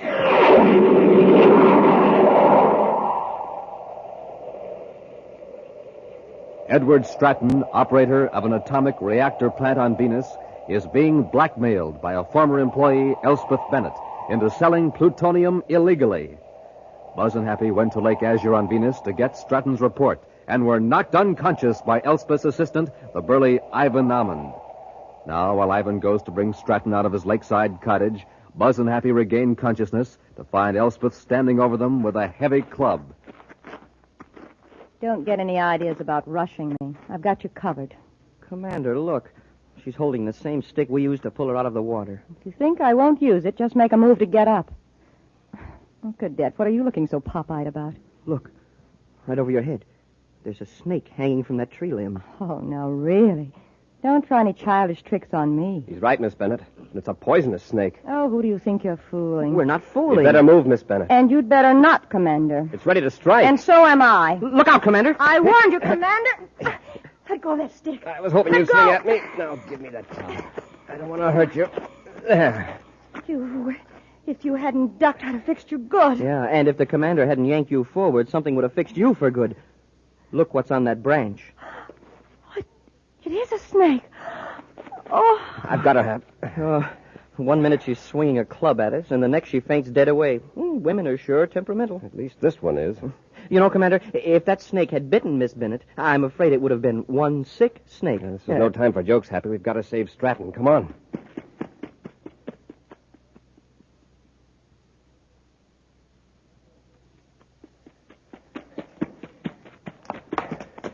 I hope we're in time. Commander. Stratton, are you all right? Yes, I'm all right. Where's Ivan? Oh, he saw you coming, hit me, and then ran out the back door. Stratton, Miss Bennett is out by the lake. Watch her till we get back. Come on, Happy. Let's see if we can pick up Ivan's trail.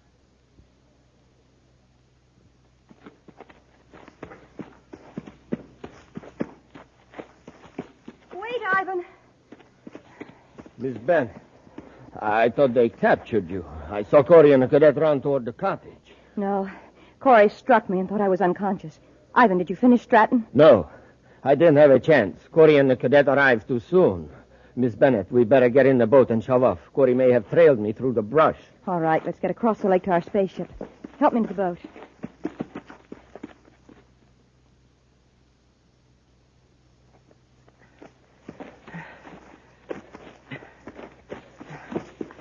This brush sure is thick. Yes. Some of these small branches are broken. Ivan's heading for the lake. Do you think he'll try to swim it, sir? He might. He might have had a boat beached along here. Commander, look at these footprints. They lead right out to the water. Yes, two sets, a man's and a woman's. Miss Bennett must have come out of her faint. Hey, look out there, halfway across the lake. A water cruiser with 2 people in it. They're going at full speed.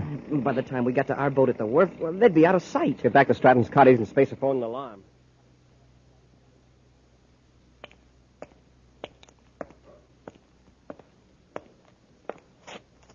I'm sorry that Bennett woman got away. I got to the lake shore, she was gone. Don't worry, Mr. Stratton. The commander's alerting the lake patrol. She won't get very far. I think she was planning to destroy us all in cold blood. Elspeth's always been a determined woman. But I had no idea she was so utterly ruthless. I've just talked to the manager of the Lake Azure Hotel. Neither Ivan nor Miss Bennett were registered there. But the manager recognized their descriptions. They've been hanging around there the last couple of days. They must have been picking up information. I've alerted the Lake Patrol and Venus City headquarters. Mr. Stratton, do you have any idea where Miss Bennett's factory is? No, other than she hinted it somewhere here on Venus. So what's the name of it? I don't even know that. I was supposed to ship the plutonium to the Elbin Company on Mars. It's a fake outfit she uses just to acquire illegal materials. The Elbin Company. Chances are she must do quite a bit of business under that name. I'll have Space Patrol units contact all spaceports and shipping centers to see if there's any freight on hand for the Elbin Company. Mr. Stratton, you'd better come with us to Venus City. Until we capture Elspeth Bennett and Ivan, your life is in danger.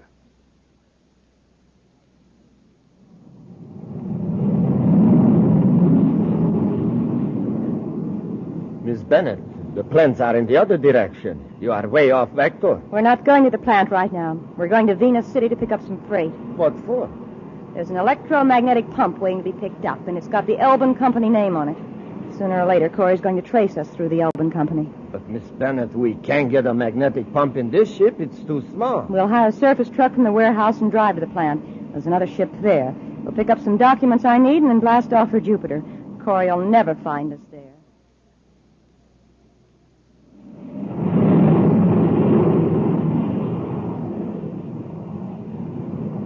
We're about 2 minutes out of Venus City, sir. Shall I contact Space Control? I'll handle it, Hap. Space Patrol Headquarters, Venus City, calling Commander Corey. Corey here, go ahead. Commander, we've already got a development on that Elbin Company checkup. Good, let's have it. Warehouse number 3 has had a large piece of machinery on hand assigned to the Elbin Company. An electromagnetic pump was picked up just a few minutes ago. Does anybody at the warehouse know where the Elbin Company's located? Not exactly, but from other dealings, they think it's southeast of Venus City, out toward the Topaz River. A man and a woman rented a big Atomo surface truck from the warehouse. Get the Atomo truck registration number. Alert all highway patrol units to watch for it, and not to stop it, just report its location and direction. Yes, Commander. Corey out. Well, we won't land at Venus City, Happy. We'll cruise around till we get a report on that truck.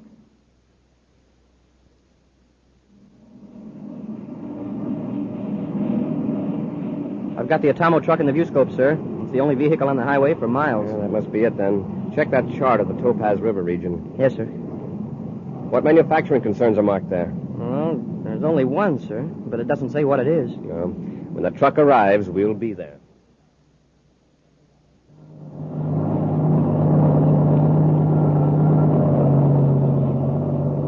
You know, Miss Bennett, I've got to admit I didn't think much of this planet first. But we sure got Corey off our trail now. With that electromagnetic pump out of the warehouse, there's nothing on Venus to give him a hint where our plant is. What about the spaceship we left at the freight yard? The false registration will throw Corey even further off the trail. Do you want to go to the administration building first and get those papers? No, stop here, by the reactor equipment building. What for? Just stop the truck. I'm going to leave orders for my men to get rid of all equipment which might connect this plant with illegal radioactivity work. We'll go in here and take a quick inventory. Well, I can tell you what is in there. A container of sodium-potassium coolant, heat exchanger, a receiving tank. Yes, I know, but I don't want any slip-ups. Come on, get out. It's going to be a job to dispose of all that, and a real shame to destroy it. It'll just be hidden. A few months from now, I'll set up a plant on another planet. Nobody's going to stop the lady from Venus. I can promise you that. Now, come on. All right, Miss Bennett. Ivan, stay where you are. Corey! Quick, into the building. Stop! Quick, open the door. Up the stairs.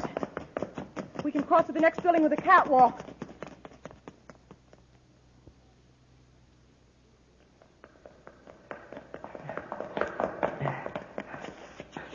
There they go, sir. Up the stairs. Come on, let's get them. Ivan, open the door of the catwalk. It's stuck. They're coming up the steps. Stop. You're cornered. Better come down. Ivan, those big containers. Roll them down the stairs. Okay. Better get off the steps. Watch it, Commander. Duck, Hap.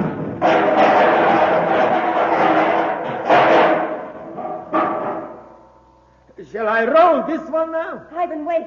Don't roll it. Open the valve and let it pour down the stairs. Huh? Tip it over and point the valve toward them. Hurry. Commander, what do you suppose she's up to? I don't know. Corey, this drum contains sodium-potassium coolant. It's used in atomic breeder reactors to carry off heat from the reactor core. When it's exposed to air, it will burst into flames. Turn the valve, Ivan. There it goes. Stand back, Happy. Now let's see you come up those stairs. Commander, the heat, it's awful. All right, Ivan, get that door open. Yes, Miss Bennett. Happy, we can't get up through that flaming liquid, and they can't get down. We'll go outside. Sorry, Commander, you won't be leaving. She's closed the door. The electronic control switch is up here. Oh, it's no use, Cadet. You can't open that door. I got this one open, Miss Bennett. We're leaving you now, Commander. Oh, by the way, there's an automatic fire extinguishing system in here. In a minute or two, water will be sprayed all over that sodium-potassium alloy. And that you'll like. Come on, Ivan, we haven't got much time. Hey, did you hear that, Commander? The sprinkling system will put the fire out. And if it works If quickly... the sprinkling system starts, we're finished. Huh? This coolant has to be kept in a closed, airtight system. It burns in there, but when water hits it, it explodes violently. All these containers will blow up. Commander, we've got to get out of here. Now, look, there's an electronic hoist. A chain runs up to that pulley fastened to the beam. That hoist will lift us high enough we can swing over to the balcony and get out the way they did. Grab the hook, I'll throw the switch. Yes, sir. Get a good grip. I'll hold the chain and kick the switch with my foot. Hey, it's working, sir. We're going out. Start swinging. When we're level with the balcony, jump. Yes, sir. Hey, the sprinkling system. It started to work. Let's hope the water doesn't hit that coolant till we get out of here. Jump, Happy. Quickly, out the door across the catwalk.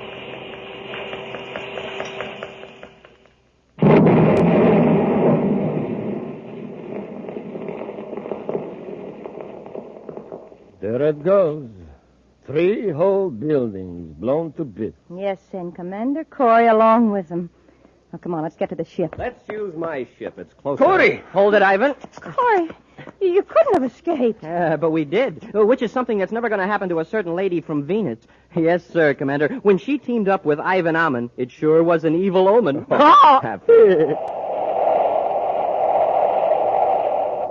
We'll be back with an action preview of next week's exciting Space Patrol story in just a moment.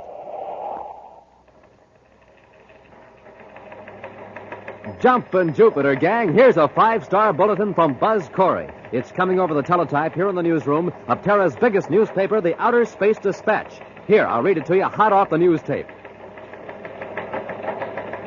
It says, gang, don't take a chance those cold winter mornings. Get a start for the day that keeps you moving. Eat a breakfast that whips you into action. A good breakfast with good hot Ralston, the hot super cereal that helps to supercharge you. That's Instant Ralston, the delicious wheat cereal. Remember, I can't take a chance. I have to get supercharged every day. That's why I eat a good breakfast with Instant Ralston, a breakfast that supercharges me. You can't take a chance either, boys and girls, so my advice to you is this. Get supercharged every day. That's it, gang. That's Buzz Corey's message to you. So do what your commander says. Eat a good breakfast with good hot Ralston and get supercharged. And now, a preview of next week's exciting Space Patrol story. Buzz and Happy are in the lower shaft of a secret mine on Saturn's 6th moon. As they wade through the water of the partly flooded shaft, the sound filters down through the mine. Happy, listen. Yeah, sounds like a motor of some kind. It must be back outside the opening. The mine's pump engine. Pump? Oh, automatic, I guess, yeah. When the water reaches a certain level, it cuts on. Hey, wait a minute. Look at the water level against the wall of the shaft. Watch it. It looks like it's rising. That pipe. It isn't drawing water out, it's forcing it in. Happy, somebody at the mine opening reversed the pumps. They're trying to drown us. Be sure to be with us next Saturday for the exciting story, The Last Voyage of Lonesome Lena, when Wheat Checks, Rice Checks, and Good Hot Ralston again brings you Space Patrol! And now, a message from Commander Buzz Corey. Boys and girls, to donate blood, you have to be at least 18 years of age. But to be a Space Patrol blood booster, well, age doesn't matter. I need all of you, and all of you can join. Our job is to get more people to donate blood to the Red Cross. It's a swell way to help your country, and we have a lot of fun doing it. So how about it? How about joining my Space Patrol blood boosters today? Space Patrol, an original Mike Moser production starring Ed Kemmer as Commander Corey and Lynn Osborne as Cadet Happy, was written by Lou Houston and directed by Larry Robertson. Other players were Bela Kovach, Ken Mayer, Virginia Hewitt, and David Duval. Dick Tufeld speaking. Now, don't forget to tune in next Saturday and every Saturday when Wheat Checks, Rice Checks, and Good Hot Ralston again present the new, exciting Space Patrol! And be sure to see another exciting Space Patrol story on your local ABC television station. Consult your local paper for time and channel. Space Patrol comes to you transcribed from Hollywood. This is ABC Radio Network.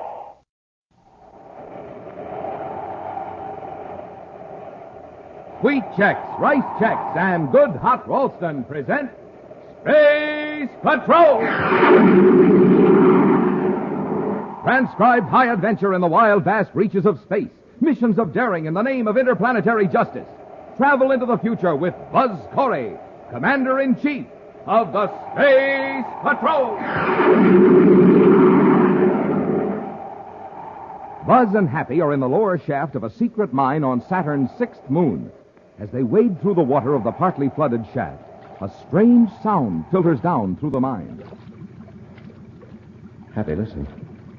Sounds like a motor of some kind. The mine's automatic pump. When the water reaches a certain level, it cuts on and draws off the water. But, Commander, look at the water level against the wall of the shaft. It's rising. You're right, Happy. That pipe isn't drawing water out, it's forcing it in. Someone reversed the pump. They're trying to drown us. We'll be back in just a moment with today's Space Patrol story, The Last Voyage of the Lonesome Lena. Presenting the story of a young boy who didn't like any of the cereals his mom brought home.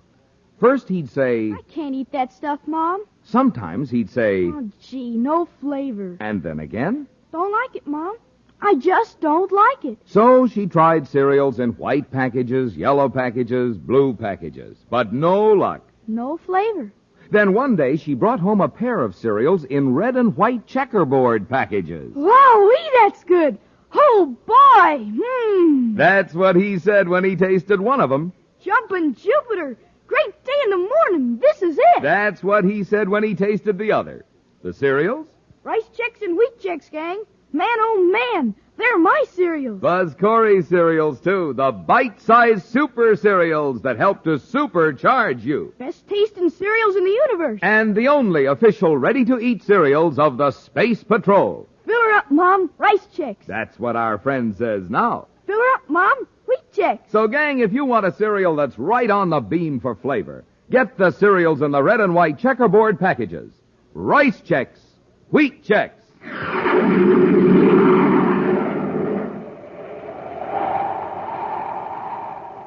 Saturn's number 6 moon, Titan, has become increasingly important to the commerce of the outer planets.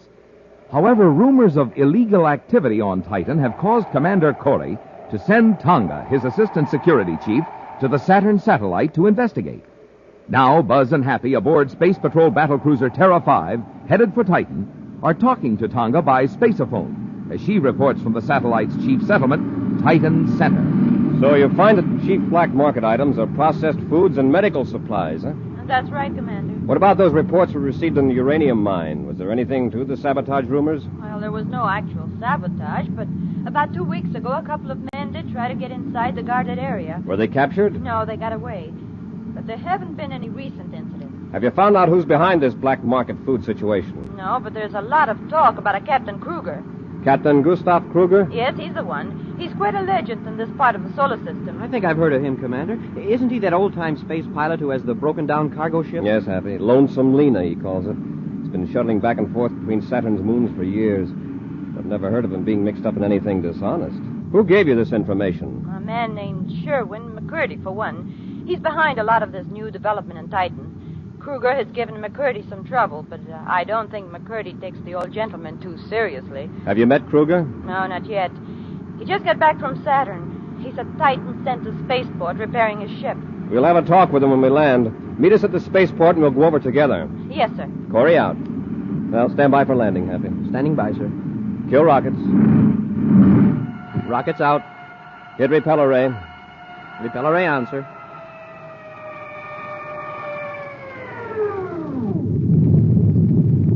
Yeah. Now, let's button up the ship, and then we'll have a chat with Captain Kruger.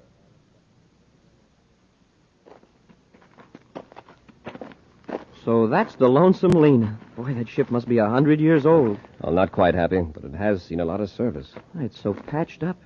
And look how it's pitted with meteor hits. Only a real space pilot could keep it in operation. Is that Kruger coming down the ladder? Yes. Captain Kruger! Oh, Captain Kruger! He looked right at us and then turned away. Oh, I told you he was independent. Let's get over there. He's checking the hatch.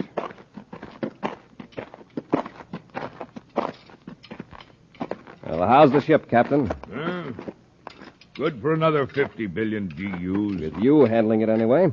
Remember me, Commander Corey? Yeah, I recognized you. This is my cadet, Happy. Very glad to know you, Captain. Have some calcium seeds, cadet? Some what? Calcium seeds. Great unraveled orbits, Commander. Don't tell me this new crop of space cadets doesn't know what calcium seeds are. Never heard of them, Captain. Your education sure has been neglected. Well, they grow on Venus, Happy. They used to be very popular on space flights. Yeah, you never get space sickness if you chew calcium seeds. Not only that, but they keep you from blacking out at high acceleration. Oh. And out in space, you never mind the absence of gravity as long as you chew calcium seeds. As you can see, Happy, Captain Kruger is a pilot of the old school. He's the only pilot I know who still chews raw calcium seeds. Yeah. People nowadays won't touch them. Just because they stain your hands purple when you crack them. Well, Commander, you didn't come over here for a lecture on calcium seeds. What's on your mind? Oh, just a few questions about business. Ah, I see. I suppose you've heard rumors that I'm hijacking food and selling it on the black market. Is that it? There are a lot of rumors in Titan these days, Captain. Yeah. and a lot of upstarts. They come in here with shiny new ships and big ideas. They act like I don't belong. I'm getting shoved around, Commander. But I'm not going to take it. I never have. I'm not going to now. Well, now, if you'll excuse me, I got some repairs to make. Lonesome Lena's in pretty bad shape. All right, Captain. Come on, Happy. Let's find Tonga. You can tell them for me that if Sherwin McCurdy promised delivery, they'll get it. We're a little short of spaceships here on Titan right now. Hey, look, stall them off. Promise them anything. I'll call you back later. Come in. McCurdy, I want to work with you. Well, Captain Kruger, glad to see you. Put your hand back in your pocket, McCurdy. Why, what's the matter, Captain? You seem angry. Why wouldn't I be? For 10 years, I've been setting the old Lonesome Lena down on Titan any place I wanted, or on any moon in the Saturn system. Folks were mighty glad to see me whenever I rocketed in, until your crowd got here. My crowd, Captain? One of your hired flunkies just told me I can't set down on the Titan Center spaceport anymore. Oh, what kind of high-handed nonsense is that? It isn't nonsense, Captain. You can't put the Lonesome Lena down on this port. Well, that old bucket of bolts you call the Lonesome Lena's a menace. If I had my way, I'd report you to the Space Patrol. They'd melt up that old hulk. Oh, you would. You'd melt up a ship that has helped keep people alive for the last 40 years out here on these moons. Ship's out of date. It served its purpose. Now it's finished. Who are you to decide whether the Lonesome Lena's finished? Well, one patch on that old battered hull is worth 10,000 of you. Melt her up, would you? I warn you, McCurdy, if you ever say that again, I'll slap you. Take your hands off me. Take your... All right, hands Captain, off that's enough. Commander Corey, this man attacked me. You got here just in time. What's the trouble here? I was merely pointing out that his spaceship violates Space Patrol safety regulations. That's a bald-faced lie, McCurdy. The Lonesome Lena's safe as any ship in the space lane. Does it have repel array equipment? Well, no. Does it have infrared view scope equipment? I don't need it. I can land it blindfolded on any spaceport in the solar system. Does it have Class A radiation shielding on the space drive? Her shielding's good enough. I ought to know. I built it. I see, Commander. Obviously, he can't be permitted to land here at Titan Center. Those are regulations. Commander, I've always respected you.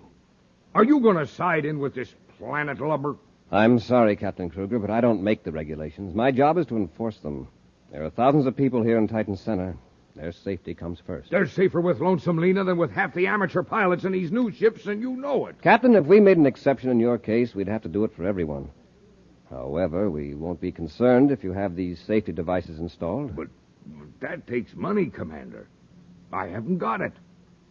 I'll never be able to get it if I can't land here to load and unload freight. Well, perhaps you can work out some arrangements to land outside a 10-mile radius of Titan Center. 10 miles? Might as well be 10 DUs out in space. I'm sorry, Captain Kruger. There's nothing I can do. You win, McCurdy. Have some calcium seeds. I won't be needing them anymore. Well, Captain is very dramatic, isn't he? I don't find it amusing, Mr. McCurdy. That old ship of his means more than his livelihood. It's his life. Well, Commander, I wouldn't let my sympathies blind me to Captain Kruger's sharp practices. What do you mean? Kruger's lived by his wits. He's been a lone wolf.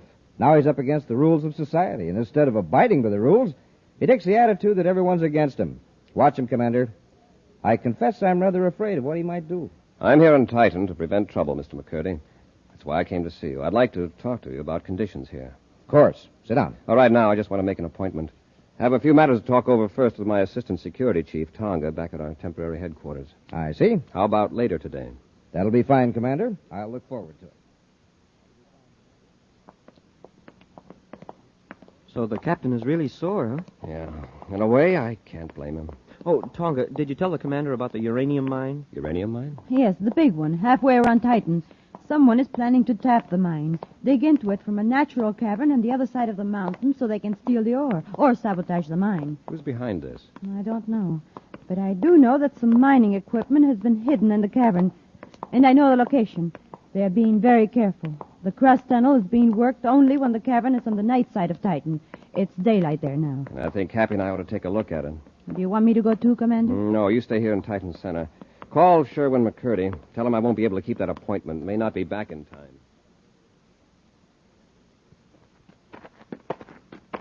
There's the mouth of the cavern, sir. Uh-huh. There's been plenty of activity around here, too, by the looks of the ground. Yeah, there's a pipe leading from the cavern. A drainage pipe. Machinery right inside the cave. Looks like a pump. A pump? Apparently they have to keep pumping water out of the shaft inside the cavern. Get your atomo light, Hap. We'll have a look inside.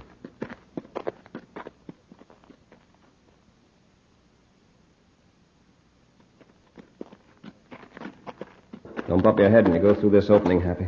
I wonder how close we are to the regular mine. It's hard to tell. Hey, we're in water over our ankles.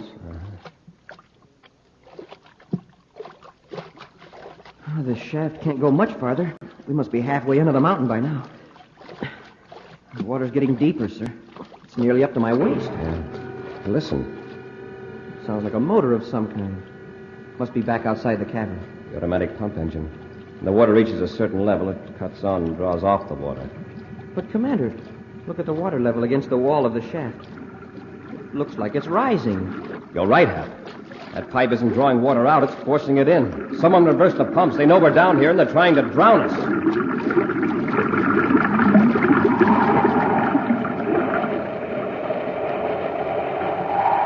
We'll be back with Space Patrol in just a minute. They call him Whizzer, and there's not another boy in the neighborhood who can play basketball half as well. What's your secret, Whizzer? No secret. I just get supercharged every morning. You mean you have a good breakfast with a checkerboard super cereal? You bet. Rice Chex, Wheat Chix, or Instant Ralston. That's how Buzz Corey gets supercharged. That's how I get supercharged. Say, how about those Chex? They're plenty delicious, right? I'll say. And they're bite-sized. And they're the only cereals in the universe that have that modern bite-sized design. And there's only one cereal in the universe like Instant Ralston. I love it. That's the hot super cereal. Helps you to think fast, act fast. And play basketball fast. You said it. Instant Ralston is a cereal for winners and whizzers. That's what you are, a winner. How about you, gang? Wouldn't you like to be Whizzer? Get supercharged. Eat a good breakfast with a checkerboard super cereal. Don't wait. Get 'em today. Rice Chex, Wheat Chex, good hot Ralston.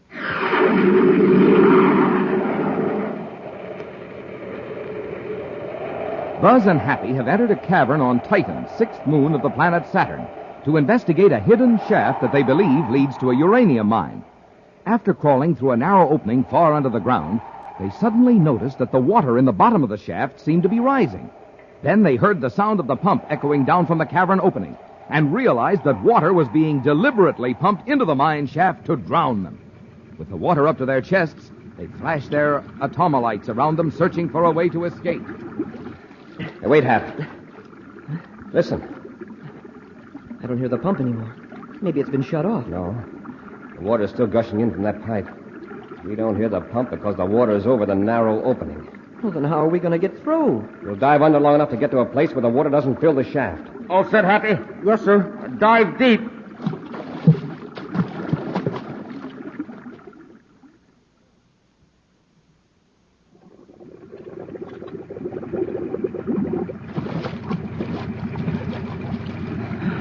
We made it. Yeah. Hey, the water's not even up to my hips here. We're on an upward slope of the shaft. Come on, Happy. Let's get out of this place.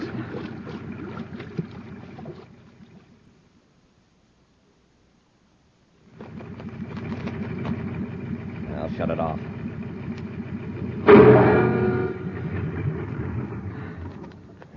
Well, there's no sign of a ship around here, sir, except ours. Whoever did this has certainly finished us off. I'd sure like to find out who it was. Happy. Look there on the ground. See what's scattered around the pump? Callium seeds. Right. Well, I guess we know who turned the pump on, sir. I've known Captain Kruger a long time. I can't imagine him doing a thing like this. Shall I pick up some of these seeds, sir, for evidence? Yes. Then let's get back to Titan Center. I don't understand it, Commander. I don't see how Kruger or anyone else knew that I told you about the secret mine. He could have seen our ship headed that way and followed us in Lonesome Lena. Well, if he did, he must be working with a gang. While you were gone, something happened here. Oh? Some antibiotics were stolen. Several thousand credits worth. The worst part of it is they're urgently needed at a hospital on Saturn. There's an epidemic of Zeta virus at Saturn City. Well, can't they send medicine in from some other planet? Well, this particular antibiotic is made here on Titan. There is some on the other planets, but there isn't enough time to get it. And if a supply of the medicine isn't taken to Saturn very soon, the doctors say a lot of cases will prove fatal. Yeah, there must be some more of that medicine here on Titan. Maybe McCurdy can help us out. I've already talked to McCurdy. He said he's contacted every possible source. The thieves stole every bit of it and will now hold out for a fancy prize. Well, they won't have to hold out long. Commander, do you think Kruger's mixed up in this, too? We're going to find out, Happy. Let's find the lonesome Lena. Corey! Captain Kruger. I won't be persecuted. Not by the Space Patrol or anybody else. I'm getting a raw deal. And if you're as fair-minded as I think you are, you'll agree with me. Is the raw deal you're getting as bad as being nearly drowned in a flooded mine? Huh? What are you talking about? Show him the evidence, Happy. Yes, sir. Recognize these, Captain? Well, of course, they're calcium seeds. We found them by the pump, Kruger. Pump? What pump? In the opening of the secret shaft near the uranium mine. I'm not interested in any uranium mines. I want justice. Commander, look what that McCurdy has done to me now. You see this paper? It's a doctor's order telling me I can't make any more commercial space flights. McCurdy has been trying to get the official doctors on me for months. We finally succeeded. They gave me a checkup, and I'm grounded. Let me see that. For 6 hours, they gave me tests. Heart, blood pressure, metabolism, the works. This is Dr. Greer's signature, all right. Yeah. But just read what he says. Captain Kruger's condition makes any further space flights extremely dangerous. As a space physician, I deem it inadvisable for Captain Kruger to be permitted to operate any commercial spacecraft for reasons of his own safety and the safety of others. Signed, Dr. Melvin Greer. What am I going to do now, Commander? I'll starve to death. I'd rather go quick blasting off on a spaceship. Just a minute, Captain. This physical examination must have taken several hours. I just told you it did. Then you couldn't have been at the mine. Mine? I haven't been near any mine. I haven't been anywhere but in a doctor's office getting needles stuck in me. And that isn't all. While the doc was working on me, there was a gang of inspectors checking over Lonesome Lena. Official Space Patrol inspectors? Yeah. That's another thing McCurdy's been trying to arrange for months. I admit I've been dodging inspection because I knew what they'd say. Me and Lonesome Lena were both out of commission. I'm sorry about that, Captain Kruger. Yeah, you're sorry. But you can be thankful for one thing. This examination clears you of suspicion. Someone has been trying very hard to implicate you in a serious crime. Well, that's not news to me, Commander. I have an idea who it might be. You mean McCurdy, sir? Now, wait a minute. I know McCurdy has it in for me, but I'd say this for him. He tried to get Dr. Greer to postpone the physical examination. Oh, he did. After trying for months to bring it about. Yeah, but it didn't do any good. The doc said I was too slippery an old cuss to take chances with. So I was stuck. Happy. Tonga, we're going to find McCurdy. Captain, you stay around close in case I need you. Don't worry, Commander. I won't be going anywhere. There he is, sir. Heading for that atmosphere ship. He certainly seems in a hurry. Tonga, wait here. Come on, Happy. McCurdy, wait a minute. He's running for the ship, sir. McCurdy, hold it. I want to talk to you. What is it, Commander? I've got a few questions I'd like to ask. Of course. We've just come from your office. From the looks of things, you left in a hurry. In fact, it looks as though you didn't intend to come back. Should that concern the Space Patrol, Commander? Possibly. Where were you going? I happen to have business at Torkland on the other side of Titan. Now, if you'll excuse me... Not until you explain that purple stain on your hands. What? That purple stain on your hands, could it be from calcium seeds? Calcium seeds? Why, what would I be doing with calcium seeds? Scattering them around a pump, maybe? That package you're holding, what's in it? This has gone far enough. Stand back and get your hands up. You ought to be quicker than that, McCurdy. Oh, let go of that ray gun. That's it. Now, don't try anything like that again. Commander, this package he's got. Look at the label. Acro Laboratories, Titan Center. Antibiotics. This must be the medicine that was to go to Saturn. Take it back to Tonga. We'll blast off for Saturn right away. You won't get off Titan in your ship, Corey. Why not? I put your controls out of commission so you couldn't follow me. And there isn't any other ship on the satellite except my atmosphere ship, and that won't take you there. I'm afraid he's right, Commander. We'll have to space up onto Saturn for a ship to come and get us. Oh, but that will take hours. And the situation on Saturn is critical. Commander! Yes, Captain? Well, I see you got McCurdy. Yes, and the medicine. Yeah, but McCurdy's wrecked our ship. There's no way to get off of Titan. Well, how about the Lonesome Lena? But Lena's grounded. Just a lot of official space jabber. She'll still fly. And by Jupiter, I'm taking you all to Saturn. You'd better let me take your ship, Captain, after what the doctor said. Commander, I know you're the best pilot in the solar system, but Lena's sort of, temperamental. She's got a lot of quirks and things. If she isn't handled just right, she just might go all to pieces. Are you sure you're willing to risk a blast-off in Lena after what the doctor said? Commander, I'm safer in Lonesome Lena than anywhere in the universe. Then let's go. Come on, McCurdy. We're taking you with us. Not in that pile of junk. It isn't safe. Get going. The ship's condemned. You have no right to endanger my life. Why, you low-frequency crook. As though your life was worth a gallium seed. Let's go. Bring the medicine, Happy. All right, everybody. Sit tight. We're going to blast off. Look at those controls. Why, they're just patched together. Keep quiet, McCurdy. All right, Captain, when you're ready. Wait just a minute. I got a few more adjustments to make here. Like I said, Lena's temperamental. You sort of got a sense what to do. I admit I've never seen a control set up like this. Are you ready, everybody? Yes. All set. Let her go. And here we go.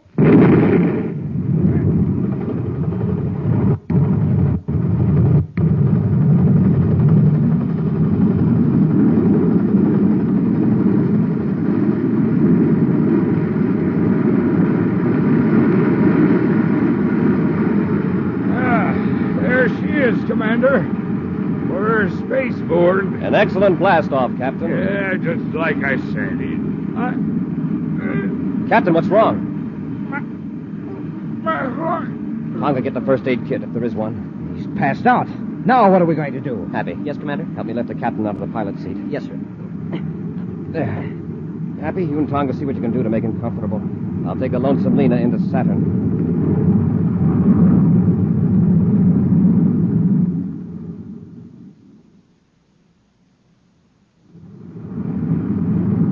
How you doing, Commander? All right so far, Happy. We're 2 minutes out of Saturn City Spaceport. How's the captain? He seems to be coming out of it, sir. Tonga's trying to make him lie down back aft. You had me worried for a while. I hope he can take the landing. It'll be just as bad as the blast-off with this antiquated equipment. Have you spaceophoned the hospital, sir? Yes. The chief physician says that if we get the medicine there in half an hour, we'll be in time. Oh, we can do that easy. Yes, if I can land this Hulk without crashing. Stand by for landing. Commander! Captain Kruger! I just couldn't make him stay in the bunk, Commander. Oh, I'm sorry I conked out on you, but I see you got everything under control. You think you can handle the landing, Commander, or do you want me to? I'd better take her in, Captain, in case you... Oh, sure. But if I just might make a suggestion... But that's it! Thunder and Comets, Commander, you sure know how to handle Lonesome Lena. Here we go. Brace yourselves.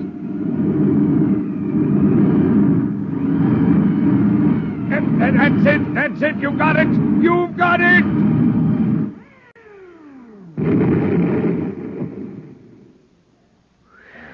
We made it. Captain, are you all right? Oh, just fine. That was a great landing, Commander. I couldn't have done better myself. Say, you took that pretty well. Oh, I found some calcium seeds back aft. Nothing like 'em for space flying.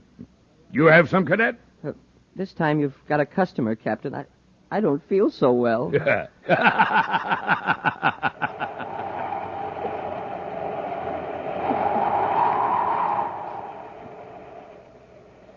This is Commander Corey. And Marvin Miller. Reminding you that pulling up to your breakfast table is like pulling up to a filling station. Give him our example, Marvin. A jet cycle has just pulled into a filling station to get its tank filled. The man has it filled with ordinary fuel. Listen.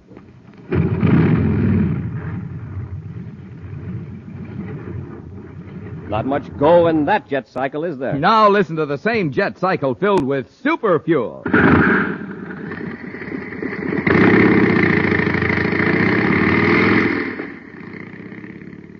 That cycle's flying like a rocket now because it's supercharged with super fuel. Same thing is true for you, gang. To get going in the morning, you need super fuel, too. So get supercharged the way space patrollers do. Eat a good breakfast with Instant Ralston, the hot super cereal. Instant Ralston helps you to think fast. And act fast. So remember, when you pull up to your breakfast table, it's just like pulling up to a filling station. You're there for fuel. Super fuel.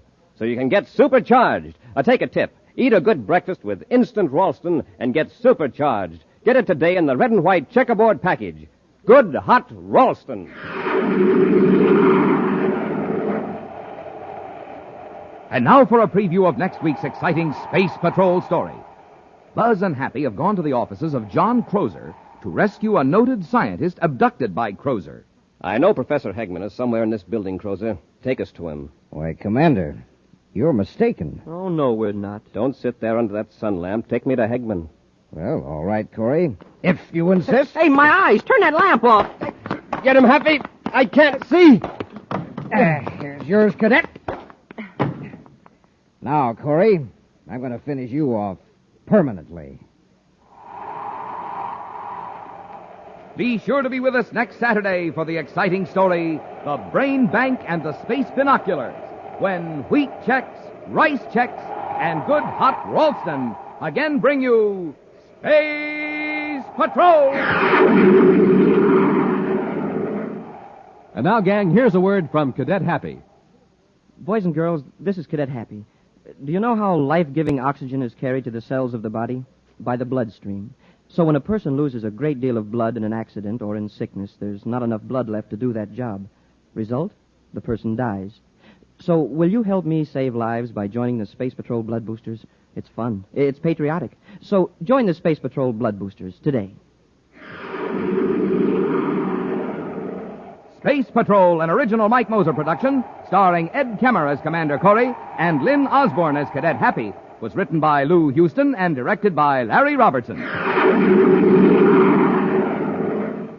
Other players were Marvin Miller, Nina Barra, and Norman Jolly. Don't forget to tune in next Saturday and every Saturday when wheat checks, rice checks, and good hot Ralston again present the new exciting Space Patrol! Be sure to see another exciting Space Patrol story on your local ABC television station. Consult your local newspaper for time and channel. Space Patrol comes to you transcribed from Hollywood. This is ABC Radio Network.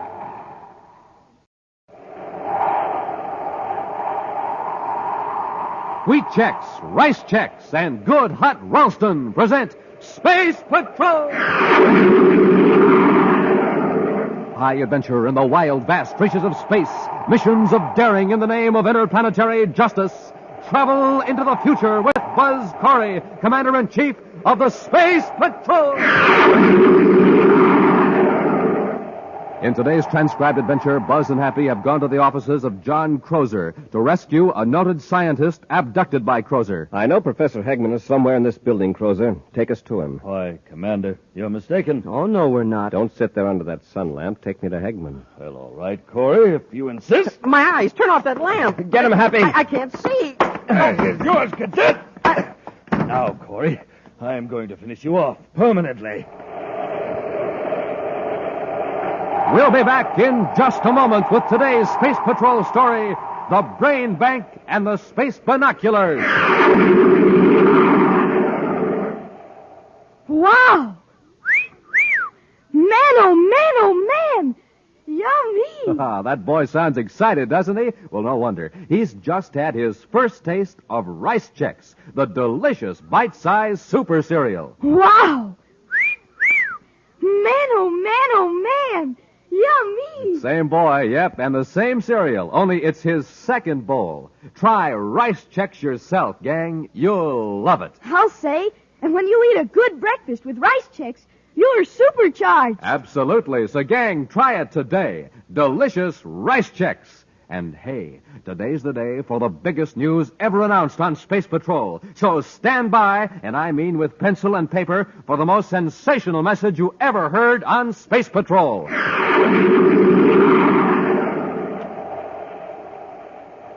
Not far from Space Patrol headquarters on the man-made planet Terra is the Crozer Building.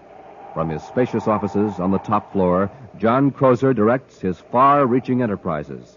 It is Crozer's proud boast that his payroll list is virtually a scientific hall of fame, an interplanetary who's who of distinguished men and women in every field of science and technology.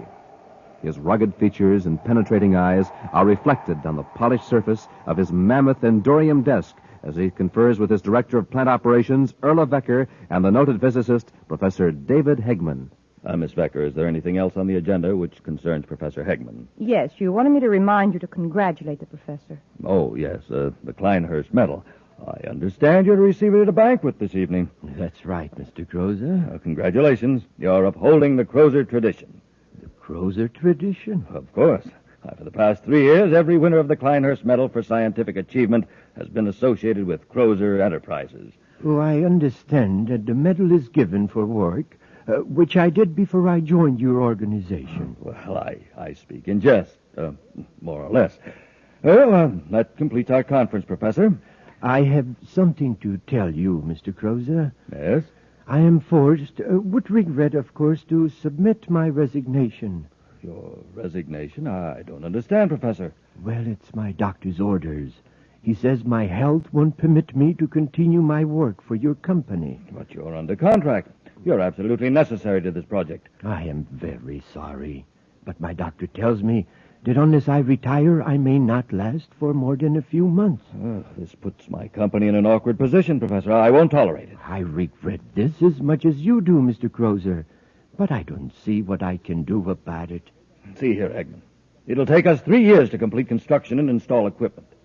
Your contributions are useful now in our present stage, but they'll be absolutely essential in 3 years from now. Oh, Mr. Crozer, no one individual is absolutely indispensable.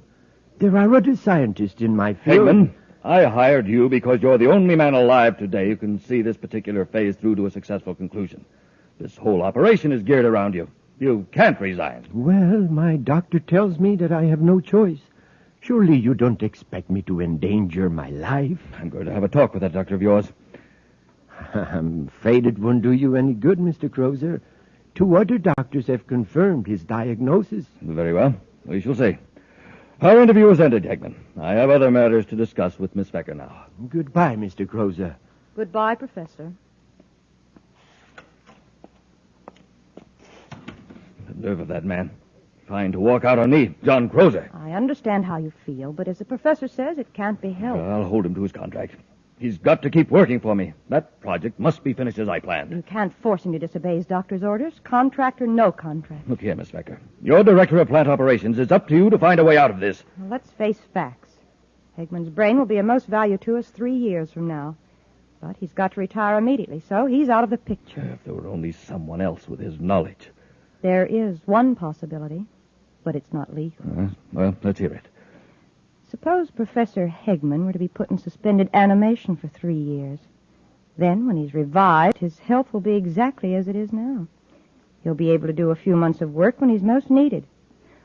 Of course, Hegman wouldn't consent to it. Well, that's immaterial to me. We'll do it by force. That's an admirable idea, Miss Becker. We'll literally be establishing a brain bank. We'll put Hegman's brain on ice till we're ready to use it. There's only one catch. How are we going to explain his disappearance? Leave that to me. You locate some suspended animation equipment and get it here. When we get it set up, we'll bring Hegman to my office for one more conference.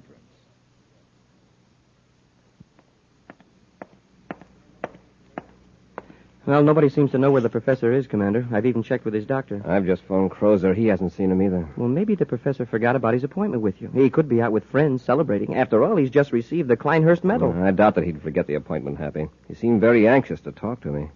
You knew, didn't you, that the professor has to retire? No. Why, sir? His doctor warned him that he can't keep up the pace. Oh, by the way, there's something I've been wanting to show you. Here. Have a look at this new Space Patrol equipment. Binoculars? Yes. Not just ordinary binoculars, Happy. They're space binoculars. Can I try them out, sir? Sure, they're yours. Gee, they've got a band on them so you don't have to hold on to them. Yeah, the band fastens them around your head. Right, it leaves your hands free. Now, take a look over the city with them, Happy. I'll take the polarization off the windows. Wow, these are great, sir. Why, I can even read a small sign on the Space Terminal building. A sign I can't even see without the binoculars. Well, you get out in space, out of the atmosphere of Terra, then you'll really see something. You mean they're even better out in space? They're so sensitive, they'll pick up very small objects many miles away. They're designed especially for pilots on search missions. Within a planet's atmosphere, they're good 4-power binoculars. Wow. Hey, look, there's some people walking 5 blocks away, and it looks as though I could almost reach right out and touch them. Hey, from what you say, Commander, I'd sure like to take a look through them out in space. Mr. Crozer, this is the most outrageous thing I have ever heard. I refuse to let you do it. Professor, I'm afraid there's nothing you can do about it. Don't you know that even if I gave you my consent, it is still illegal for private persons to use the suspended animation process? Now, if you'll unlock the door, Crozer, I'll leave. Hegman, my friend, you're not leaving. Miss Becker, we might as well get started with the process. Give him the preliminary injection. All right, Mr. Crozer. Get away from me. Hegman, get away from that window. I wouldn't advise jumping out, Professor. It's a long way to the street. Yes, and it wouldn't be suspended animation. It would be terminated animation. Go on, Miss Becker. Give him the electronic injection. Get away from There. me. I've got my hand over his mouth. Quickly, Miss Becker. Oh, hold him still. Quit struggling, Hegman, or you'll really get hurt. There. How long does it take for the electronic injection to knock him out? Just a few seconds. Good. He's losing consciousness. All right, Miss Becker. Let's carry him into the suspended animation chamber and finish the process.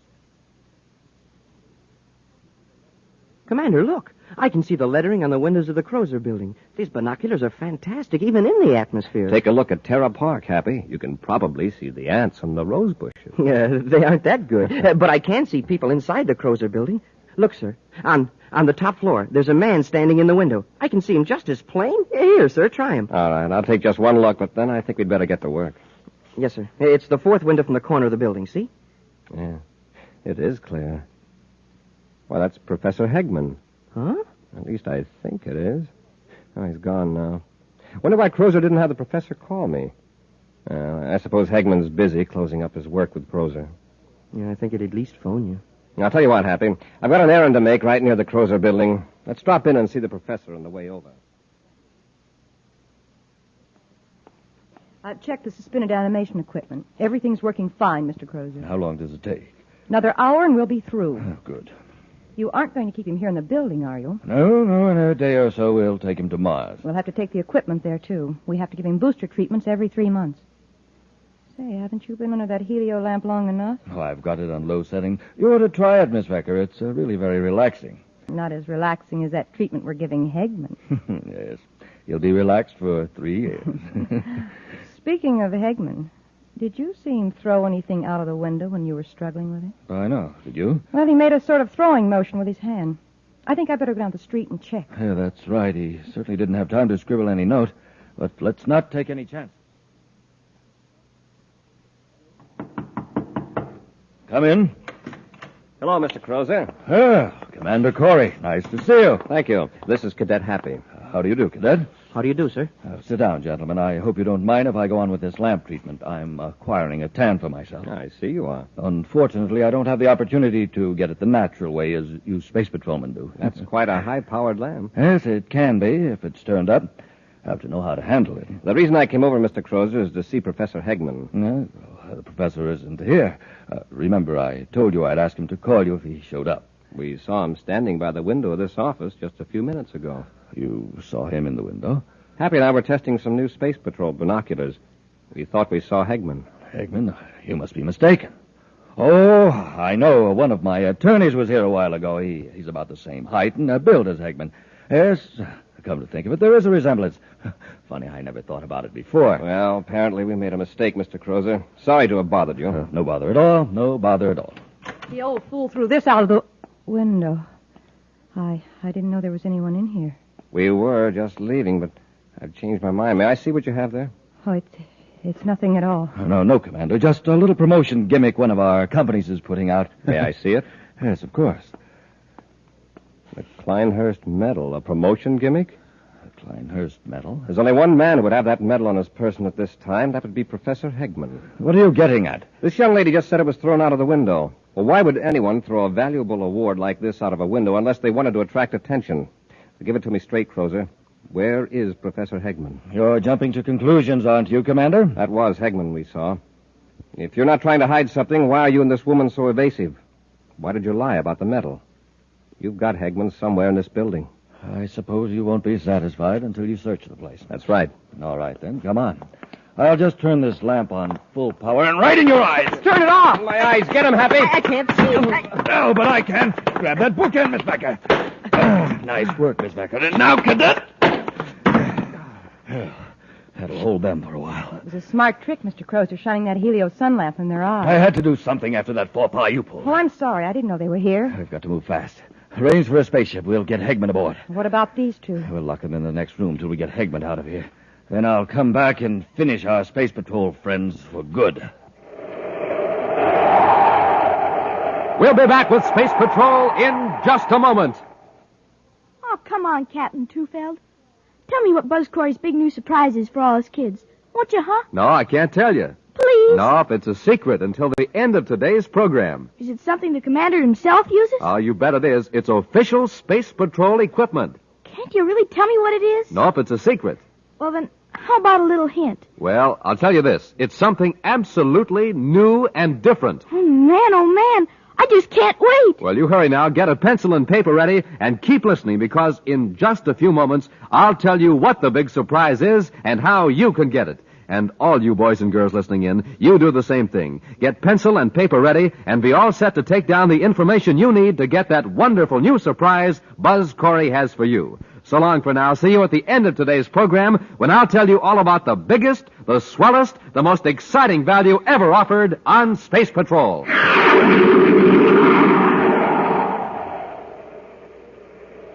John Crozer and his assistant, Erla Vecker, have placed Professor Hegman in suspended animation, intending to revive him 3 years later to finish vital scientific work on a vast project Crozer is managing.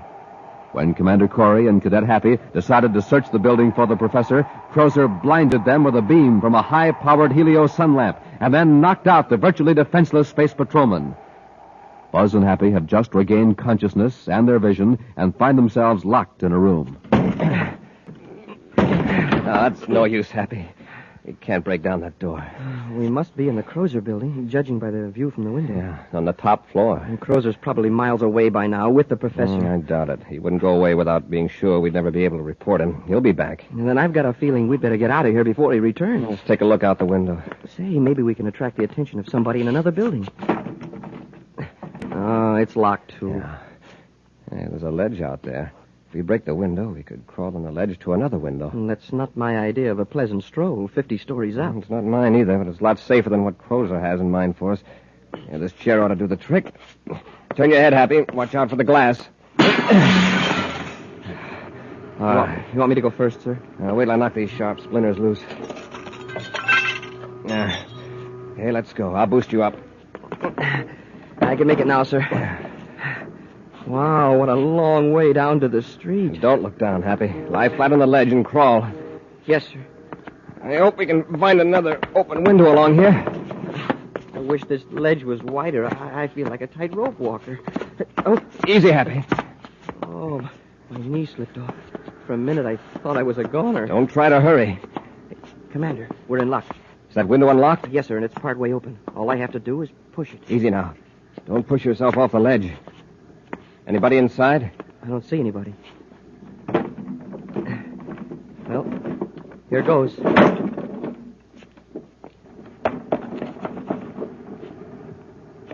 Nobody in here, sir. Watch the door.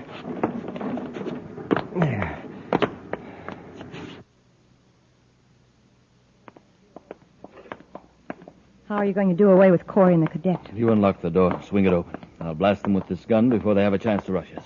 Open the door, and be sure and stand back. Don't worry. All right, Corey, we'll... They're gone.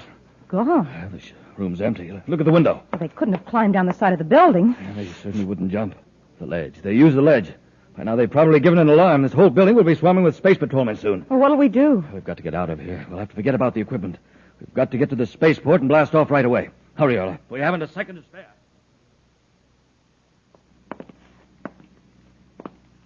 Take it easy, Happy. All right. Open the door. Well, there's nobody in here either. Just some equipment of some kind. Some men's clothing, coat and a hat. What kind of equipment is this, sir? Suspended animation equipment. Oh, that's what they use in criminal rehabilitation centers to help cure criminal tendencies. Yes, but how did Crozer get hold of it? And what for? I thought it was against the law for private individuals to have these. Well, that wouldn't stop Crozer. But why would he want this equipment? Why would he want to put under...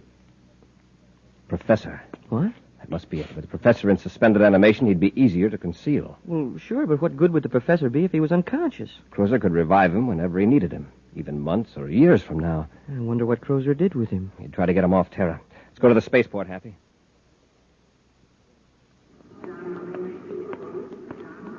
Happy, I've just checked with the space control dispatcher. There was a slip-up. Crozer blasted off. Didn't they try to stop him? The order to hold him wasn't relayed to the dispatcher in time. How long ago did Crozer blast off? About 15 minutes ago. But I've got a description of his ship. Come on, Hap, let's get aboard Terra 5. We're going after them.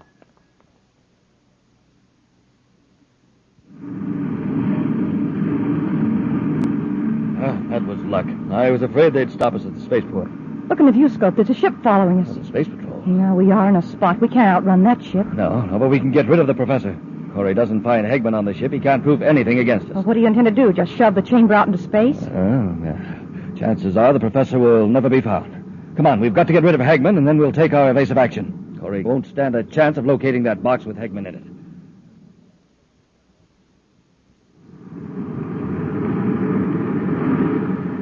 We're gaining on them, sir. All that crazy flying Crozer's doing isn't getting him anywhere. He's trying to delay the inevitable as long as possible. Maybe I can talk some sense into him. Turn on the spacephone, Happy. Yes, sir. Commander Corey aboard Terra 5 calling John Crozer in private cruiser T431. Commander Corey calling John Crozer. This is Crozer. Go ahead, Corey. Go ahead.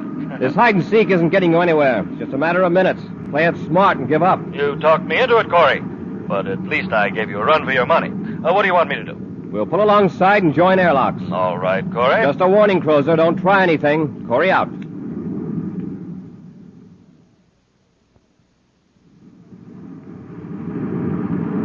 They've joined airlocks with us. All right. Have you got the electronic injection? Yes, it's right here. Yeah, they won't suspect anything from you. Watch your chance and use it on Corey. I'll jump the cadet. He won't be in your way. And then when they're unconscious, they can join Professor Hegman out there in space. All right, Earl. Here they are. Careful, don't make any slips. All right, Crozer. Get your hands up. Of course, Commander. Searching for weapons, Happy. Yes, sir. Where's Professor Hegman? Professor Hegman? Why, we haven't the slightest idea. Come on, quit stalling. What did you do with him? We haven't got him. Search the ship if you don't believe me. That's just what we will do. He doesn't have any weapons on him, sir. All right, keep your gun on them, Happy, while I search the ship. All right, lady. Get over there next to Crozer. My name is Erla Vecker, and I'll be glad to. Oh, excuse me. Commander? Oh, no, you don't. What have you got there? Let go of me. Open your hand. Come on, Erla. That's it. Well, electronic injector. I'll take that gun, Cadet. Oh, no, you don't. All right, Crozer. Hey, nice one, Commander. Don't try anything like that again, Crozer. And no tricks from you either, Erla. It's lucky you saw her with that electronic injector, sir. You should have had us in deep freeze. That was a very foolish move on your part, Erla. Now you're in this just as deep as Crozer. Now, let's have it. Where's Hegman? All right, I'll tell you, but you'll never find him. He's somewhere out in space. What? You threw him out of the ship? That's right. All sealed up in a nice cozy box. Chances are he'll float forever in space in suspended animation. Happy, get these two into our ship. We'll cut loose and start a search. And they're going to stay right with us till we find them.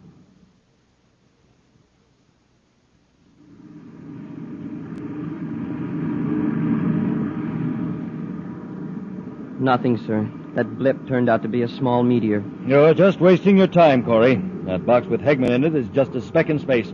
Your viewscopes won't show it unless you happen to be very close. We'll just keep looking. I've got the viewscope on full sensitivity and wide scanning, sir. I'm afraid the viewscope isn't much help. Well, here. Let's try these. The space binoculars. It's a long chance, but it might work. Scan in a slow arc, Happy.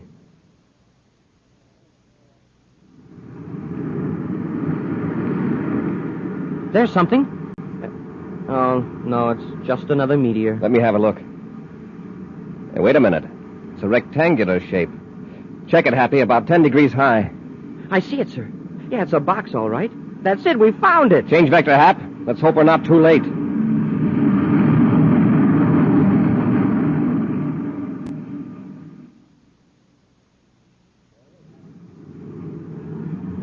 There it is, Happy. Yeah, I can see it now through the view scope, even without the binoculars. Stand by to fire forward braking rockets. Standing by, sir. Fire rockets. Yeah, that'll stop us, Happy. All right, get the spacesuits. We'll pull the box into the ship. And Crozer, we'll just lock you and Erla in a compartment till we get the professor aboard.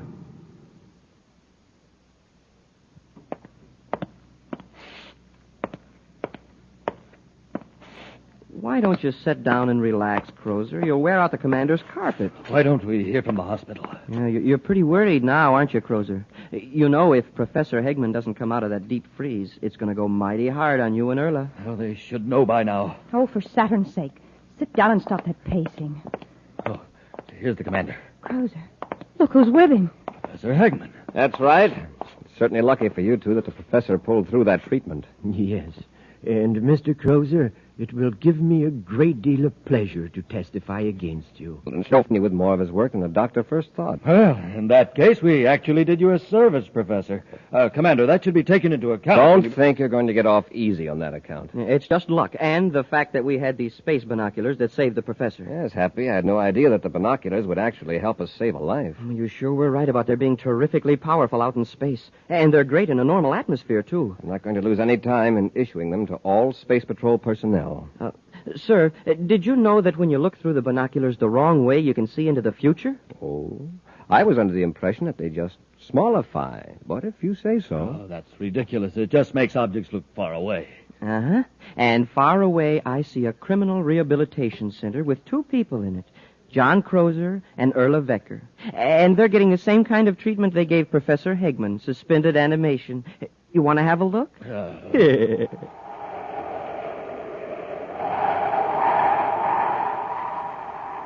In just a moment, we'll give you an exciting preview of next week's thrill-packed Space Patrol adventure. But first, gang, oh boy, first of all, here's that big, wonderful surprise we promised you. Get your pencil and paper, get all set to go. This is the greatest value we've ever offered on Space Patrol. Commander Corey, you tell the gang what this terrific new item is. Boys and girls, our surprise for you is a pair of those wonderful new Space Patrol space binoculars. Binoculars like the ones I used today when I spied the professor floating in that box way, way off in the distance, remember? Gang, you'll be able to see way, way off in the distance with the Space Patrol binoculars you get, too. Yes, sir, these binoculars are 4 power binoculars with 4 lenses. And when you look through them, they make people, houses, buildings, cars, everything else, blocks and blocks away, look bigger and nearer and clearer. No adjusting necessary. The lenses are fixed focus lenses. Why, you don't even have to hold these wonderful binoculars up to your eyes. You wear them like official outer space headgear.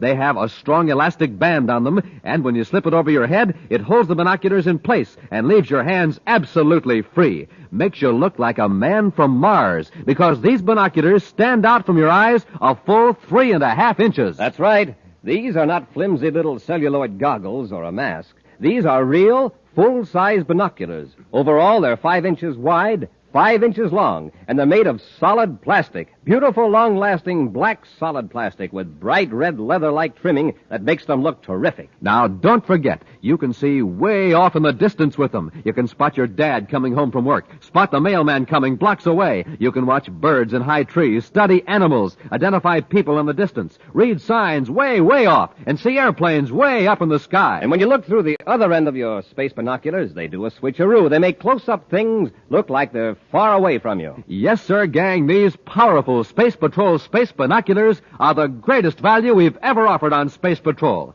To get a pair, do this. Buy a box of Instant Ralston. Then, with your name and address, send 25 cents in coin and an Instant Ralston box top to Space Patrol, Box 686, St. Louis, Missouri. This offer good only in continental USA and may be withdrawn at any time. If you don't agree that your boxes are absolutely tops, return them. We'll return your money. That address again is Space Patrol, Box 686, St. Louis, Missouri.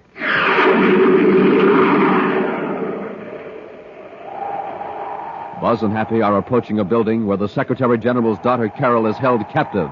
Suddenly, they become aware of a tingling, painful sensation and a ringing in their ears. It's getting hard to walk. I feel like I had a big weight on me. I can hardly move either, Happy. Nora must be using some kind of ray on us. Paralyzer ray? I think it may be worse than that. They're undoubtedly in an ultrasonic beam. Get back to the ship. Get out of range quickly. I can't. I can't make it. Happy, get up. You've got to get up. Here, I'll help you. I can't even crawl. My head, there's 1,000 needles in it. If we don't get out of this beam, it'll tear us to pieces.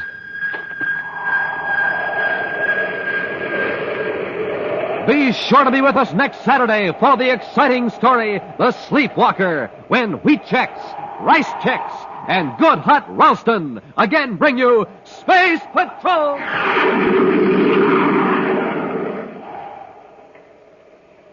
Space Patrol, an original Mike Moser production starring Ed Kemmer as Commander Corey and Lynn Osborne as Cadet Happy, was written by Lou Houston and directed by Larry Robertson.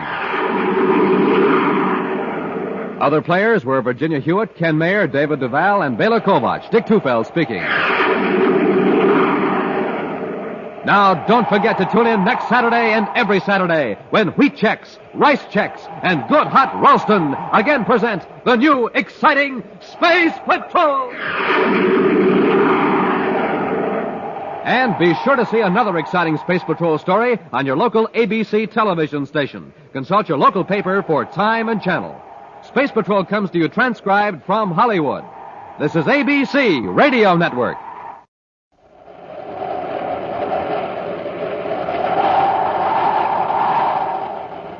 Wheat Chex, Rice Chex, and Good Hot Ralston present Space Patrol! High adventure in the wild, vast reaches of space. Missions of daring in the name of interplanetary justice. Travel into the future with Buzz Corey, Commander-in-Chief of the Space Patrol! In today's transcribed adventure, Buzz and Happy are approaching a building where the Secretary General's daughter, Carol, is held captive. Suddenly, they become aware of a painful, tingling sensation and a ringing in their ears. It's hard to walk. It feels like a big weight on me. Yeah, I can hardly move. Happy, Nora's using some kind of a ray on us. Paralyzer ray? It's worse than that. We're in an ultrasonic beam. Run back to the ship. Get out of its range quickly. I can't. Happy, get up. Here, I'll help you. I can't even crawl.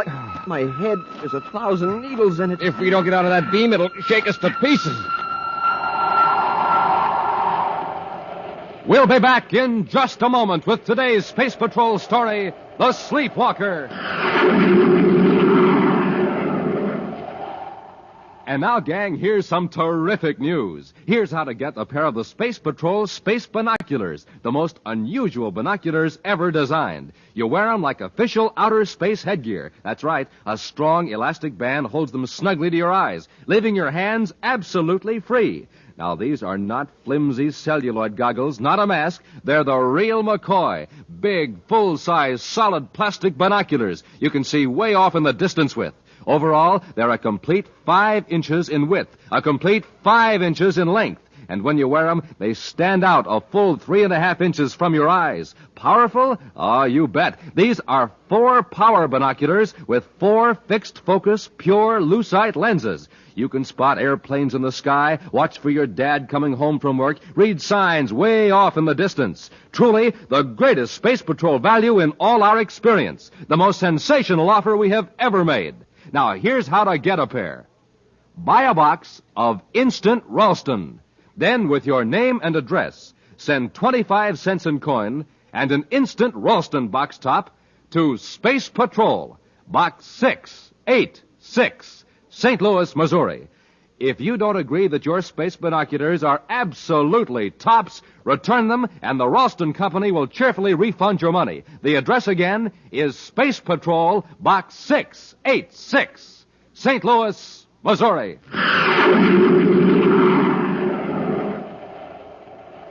2 hours ago, in the Neptune City office of Interplanetary Transport Service, a small white light on a control panel flickered and changed to red.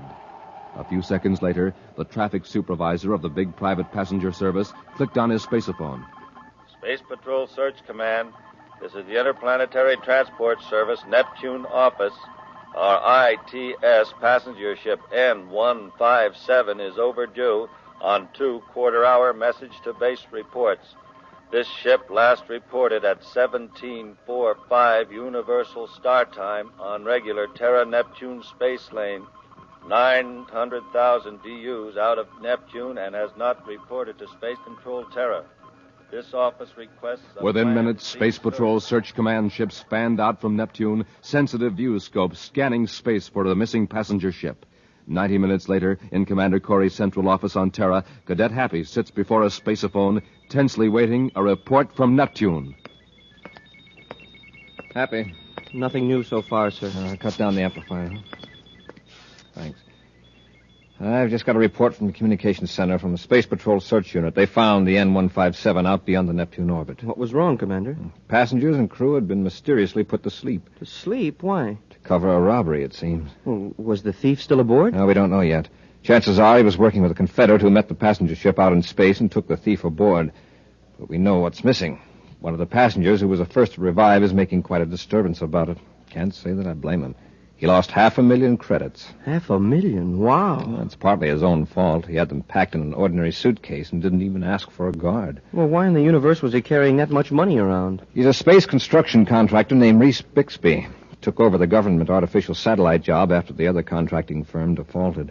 Oh, yeah. He's the man who boasted he could finish the satellites within 6 months. He can probably do it, too. Fortunately, he's a much better space engineer than he was a guard of his money. Well, the money isn't hid aboard the ship then, huh? Apparently not. The ship has been searched. The only clue so far is that 2 passengers are missing. We don't know who they are until all the passengers revive, so interplanetary transport can check the passenger list. And then we'll know who's missing and who took the money. Unless the thieves were traveling under assumed names, which they probably were. To me, this looks like the work of the sleepwalker. Oh, the crook who's been stealing plant payrolls by putting people to sleep. Right. But up till now, at least, he hasn't committed any other form of robbery. Yeah, it seems that this sleepwalker walks in other people's sleep. Yeah, that he does. Interplanetary Transport Service, Neptune office, calling Commander Corey, Space Patrol Headquarters, Terra. Corey here, go ahead. This is Interplanetary Traffic Supervisor Jenkins, Commander. The 2 missing passengers are a man and a woman. The man is listed on the roster as William Knight. And the woman? My assistant is checking the names now, Commander. You hurry with that, please? William Knight. Make a note of that, Happy. Yes, sir. I have the other name, Commander. I can't believe this. What is it, Jenkins? The missing woman is the Secretary General's daughter, Carol Carlisle. What? Was on the amended passenger list, a last-minute change transmitted from Terra, which is why we were so long in finding out. Jenkins, stand by for further instructions. Yes, Commander. Happy, get the ship ready. We're blasting off for Neptune immediately.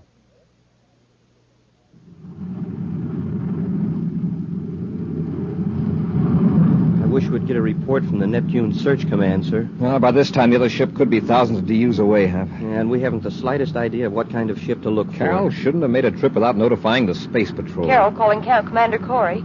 Carol calling Commander Corey. On the miniature spaceophone channel. Carol, thank goodness you're safe. Oh, Buzz, I was taken off of a passenger ship inside the Neptune orbit. Yes, we know that. Happy and I are headed for Neptune now. Where are you? In the aft compartment of a private cruiser, Class C. You know the registry number? Yes, it's PCV-85. I got a look at it when it joined airlocks with the passenger ship. Then you weren't affected by the sleep gas. No, I was in my compartment. When I came out, a man grabbed me and forced me into the other ship. Well, what man? What's his name? Well, he was one of the passengers. His partner calls him Woody. Woody Knorr. Who's his partner? He was piloting the private cruiser. His name is Bob Morgan. You know where they're taking you? No, all I know is that... Buzz, someone's coming. Hide your miniature spaceophone, Carol, but leave it on. Corey out. I've changed vector toward their position, sir. Good, Happy. Increase our acceleration to 4 Gs.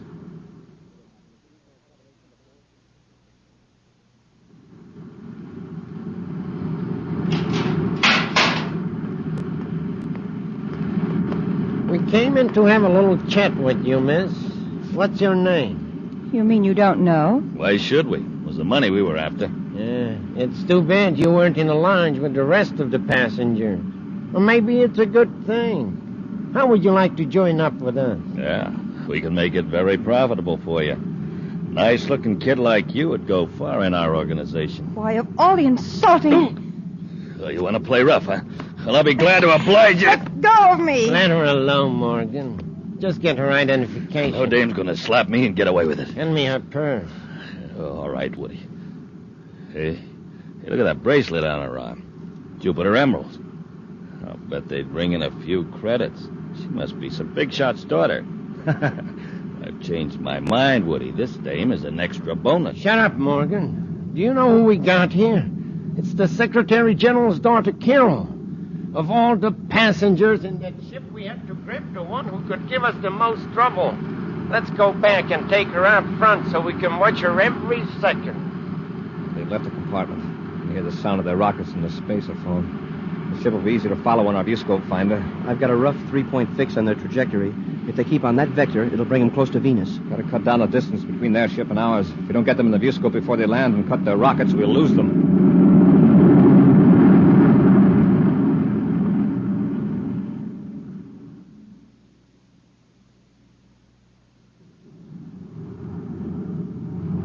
All right, Morgan, set her down. It's Venus.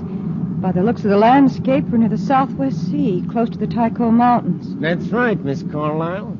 Nobody will ever find this hideout. Cut your rockets, Morgan, and don't overshoot the rocket port.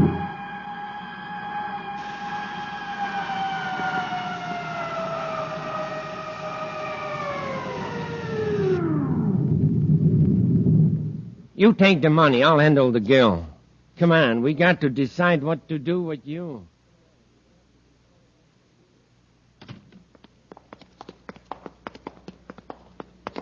All right. Just sit down and relax, miss. Yeah, you can watch us count the money. We got to reach a decision and right away. What do you suggest? Well, we can't keep her here, and we can't turn her loose. She knows too much. That leaves only one thing. Do away with her. Yeah. But so far, we never had to resort to anything so drastic. It's her own fault. My fault? And just how do you figure that? You just keep out of this. Just leave it to a woman to spoil a man's perfect record of crime without violence. Me, Woody Nord, the sleepwalker. I pulled off dozens of robberies and never even had to slug anybody. I've got it.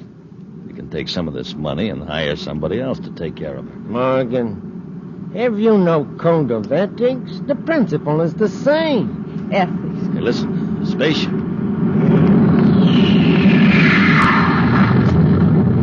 It's a space patrol ship. It's Terra 5, Commander Corey's ship. Blast him. How did he train us here? What are we going to do? Take it easy. I'll turn on the ultrasonic beam. What will that do? Just watch. I got a scanning device on the roof. It revolves slowly. And when a beam is interrupted by a moving object, ultrasonic waves are focused on it. Ultrasonic waves? What do they do? Well, first they affect the nervous system. They paralyze any living thing within range.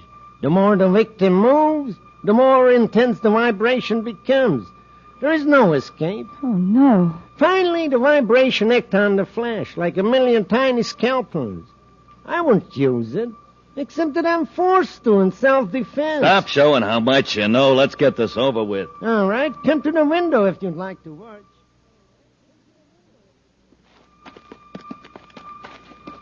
I thought I saw somebody at the window up there in the hideout, Commander. They've seen us. Keep your ray gun in its holster, Happy.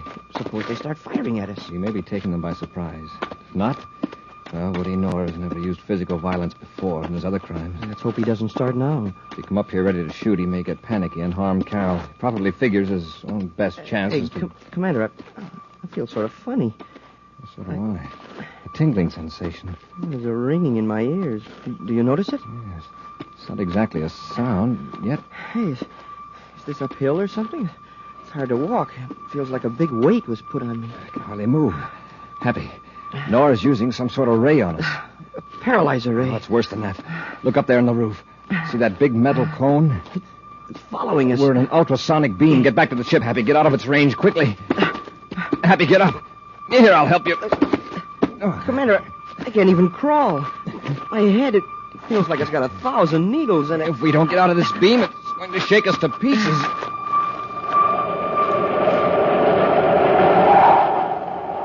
We'll be back with Space Patrol in just a moment. Say, gang, listen to this. Poor old motor. It's got nothing to go on but ordinary fuel. I say, but listen to this.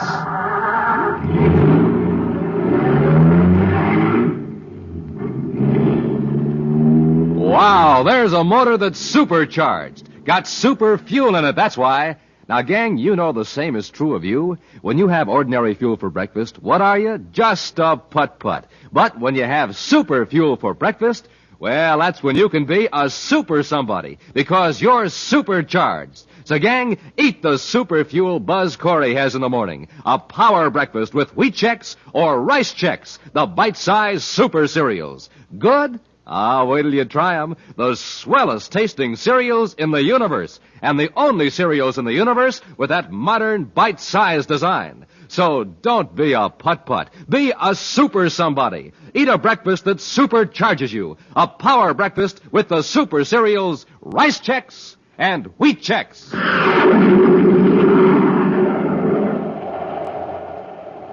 Woody Knorr and Bob Morgan have stolen 500,000 United Planets credits from a passenger ship and abducted the Secretary General's daughter, Carol, because she was the only person aboard the spaceship who could identify them. However, Buzz and Happy were able to follow the thieves' spaceship by tracing through Carol's miniature spaceophone. As the commander and his cadet walked toward Knorr's hideout on Venus, Knorr turned on an ultrasonic beam. The beam could first paralyze and then destroy them. Right now, barely able to move, Buzz and Happy lie on the ground as the high-frequency sound vibrations rack them with pain. Maybe we can roll away from the beam, sir. It's getting more intense. In a few seconds, we'll be completely paralyzed. Our ray guns, maybe we could hit the cone. Our ray guns wouldn't affect it. Wait a minute. That cone tracked us, followed us. Yes, sir. It must be controlled by an electric eye. If we can blind that eye... Blind it? You mean throw something at it? No. Our atomolites. Shine your atomolite on the round unit on top of the cone. I'll use mine, too. If I can move my arm. Got to, Happy. Quickly, while we're able to move at all. I'm getting it good. My hand is shaking so much I can't hold the beam steady. It's working, though. My beam's in focus. There. That got it, sir. The cone's turning all around, back and forth and up and down. We've confused it. Keep your atomolite on it, though. It'll find us again. Can you get up, Happy? Pretty shaky, but I'll try it. Keep your light steady. That's it. Wow. I'm as wobbly as a burned-out rocket. Come on. We got to get in there before Noah thinks up something else. This time we won't hesitate to use our ray guns. They're getting up. You might as well give up. Buzz and Happy are more than a match for you two. Shut up. We're not through yet. Morgan, you hold him off.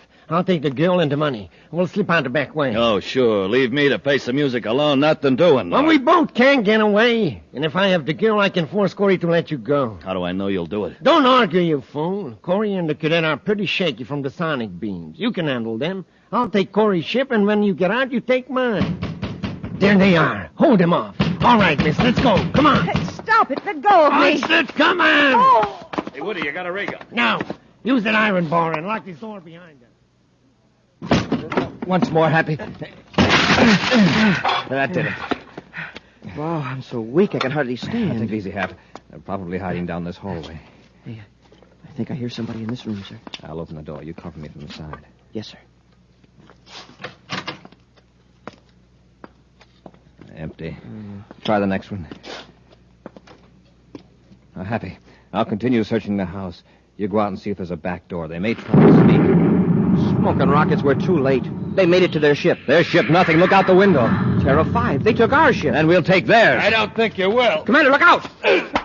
Why, you... Give me that bar. Stand back, cadet. Oh, shoulder.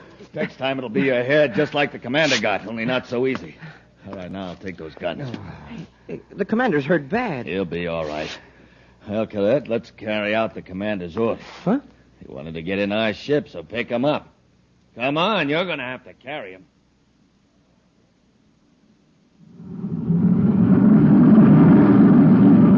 Morgan to Nor. Morgan calling Nor. Nor here. What happened? Everything worked out fine. I have 2 passengers. They're resting secured back aft. Good work, Morgan. You blasted off without any difficulty then. A little. Everything's fine now. What's next? Say, if we're going to talk business, switch over to the scramble circuit. Okay. Go ahead. Well, we'll rendezvous near the uncompleted artificial satellite. What about our passengers? Well, unload yours on the satellite in spacesuits. And without the jet packs. Then I'll transfer to our ship. What about the girl? I'll leave her in Terra 5. All comfortable and secure. Except for one little thing. right, Corey, Cadet. Get into the airlock. You aren't going to drop us off in empty space. If I was going to do that, I wouldn't have shut off the rocket. When you open the outer hatch, you'll step right off onto the unfinished artificial satellite, the one swinging around Venus. What about Carol? Is Nora going to leave her with us? She won't be far away. Now get out. Close your helmets and step out. I want to know what you're going to do with Carol. You're going to get a blast of this ray gun if you don't move. I'll tell you about Carol when you're outside the ship. There's Terra 5, sir. But why is Nor stopping it so far from the satellite? Happy, stand clear of Morgan's ship. I think he's getting ready to blast away from the space platform. That's right, Corey. Going to pick up Nor and we'll be on our way. What about Carol? Leaving her and Terra 5 several hundred yards away. But we're leaving a time bomb in the ship with her. What good is that going to do you? If the ship's destroyed, there'll be no chance of it being sighted by another ship. No one will look for you two on this unfinished space platform. Not for weeks. Why can't you give Carol a chance? Put her here with us. Wouldn't you prefer to have her go quickly instead of suffering from hunger and thirst? Besides, Nora and I like to think of you two watching, waiting for that explosion. It'll give you something to think about while you wait for your own finish. Nor's ship is nearly out of sight, sir. Yes, the contemptible cowards. And there's Terra 5. So close, and yet it might as well be several DUs away for all we can do about it. Commander, this is Woody Nor, with just a final fond word of farewell. Nora, listen. Did you really leave a bomb in our ship? Well, you just wait and see.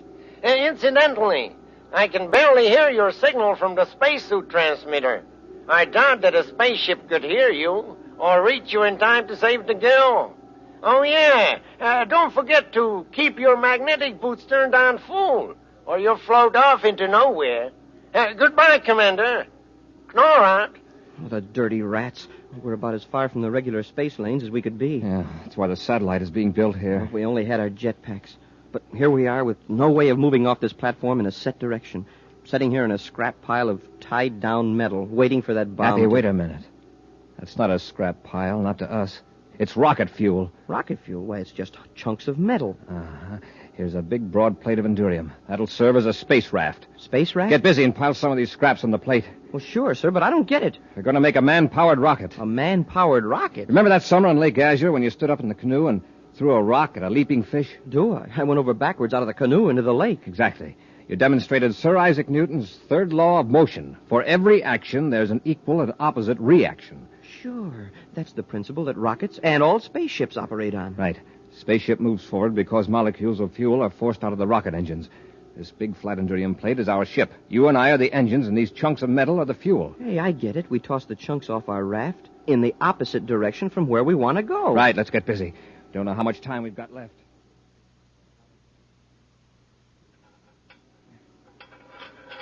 There. That's enough scrap metal, Happy. Get on the raft and brace yourself firmly. Yes, sir. Now, let's throw together and smoothly, or we'll zigzag. I'll give us a start by pushing away from the satellite with my hand. Make sure your magnetic boots are firm on the raft, or you'll be in trouble. We're moving. Hey, just like pushing away from a pier in a boat. It's not very fast, but we'll gain speed. Now start throwing. 1, 2, 3. 1, 2, 3. It's not going much faster. No, but with each throw, you gain acceleration. 1, 2, 3. 1, 2, 3. Gee, sir, look how close we are to the ship. Yes, but we're not heading for the airlock. Throw off the right corner this time. That'll turn it. 1, 2, 3. That head's all right, sir. We can stop now. The raft will coast at this velocity. We don't want to hit the ship too hard. It's going to be quite a bump as it is. If that bomb goes off now, it's just too bad for all three of us. Brace yourself, Happy. Wow. All right, open the outer hatch. Let's hurry. Quickly into the airlock. Now close it so we don't let the air out of the ship. Into the ship. Carol, where's the bomb? Open your faceplate, Happy. She can't hear you. Oh, Buzz. Happy. Oh, where's the bomb? It's in the next compartment. I've been trying to get loose from these ropes. I'll get it. Here it is. You want to heave it out the airlock, sir? That won't be necessary, Happy. I've cut off the time mechanism. Oh, what a relief. I've been lying here expecting every second to be the last. Now we've got to get Nor and Morgan. Do you have any idea where they're headed? Well, I remember Woody Norris saying something about taking part of the money to a place in Lowell City on Mars. You remember where in Lowell City? Well, let me see. I think I can, but I'm so upset right now. All right, Carol, you relax. Happy now, blast off for Lowell City.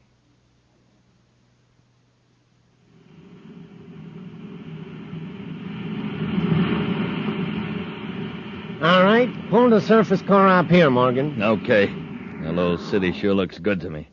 Hey, you sure this guy can get rid of these credits for us without getting caught? Oh, yeah. He's got a perfect setup.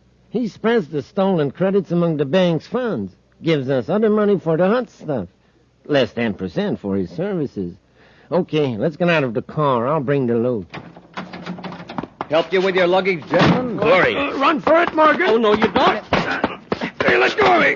And this one's for that sonic beam. If that's a gun you're reaching for, drop it. I've got Morgan, sir. Hang on to him, Happy. Get up, Noah, on your feet. All right. Don't need me anymore. You got off that space platform, but how? Didn't the ship explode? No. We got to the bomb about 2 minutes before it was set to go off. Somebody rescued you. It's impossible. There wasn't a ship near enough to get you in time.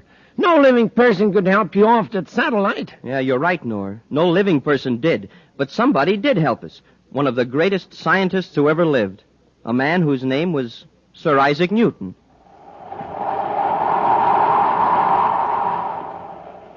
An exciting preview of next week's thrilling Space Patrol adventure in just a moment. But first, this is your commander, Cadet Happy, and Captain Dick Tufeld, gang. We're going to tell you how to get a pair of those sensational new Space Patrol space binoculars that you can see way off in the distance with. Now remember, you don't have to hold these binoculars up to your eyes. You wear them on your head like outer space headgear. They're form-fitted to your eyes, and a strong elastic band holds them snugly on. Now, these are not flimsy little celluloid goggles or a mask.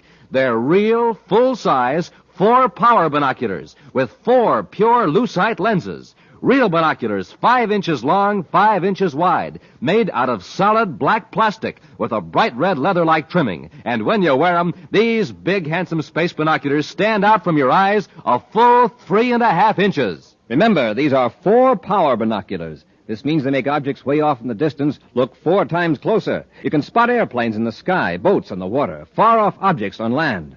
Your space binoculars will smallify, too. Yes, sir, when you reverse them, they make things look real little and far away. Lots of fun, right, Hap? You bet. And boy, oh boy, these binoculars have that real outer space look. Gosh, when people see you wearing your space binoculars, why, they'll think you just stepped out of a rocket ship from Mars. Gang, send for these valuable Space Patrol space binoculars today. Without a doubt, the greatest value we have ever offered on Space Patrol. To get a pair, do this.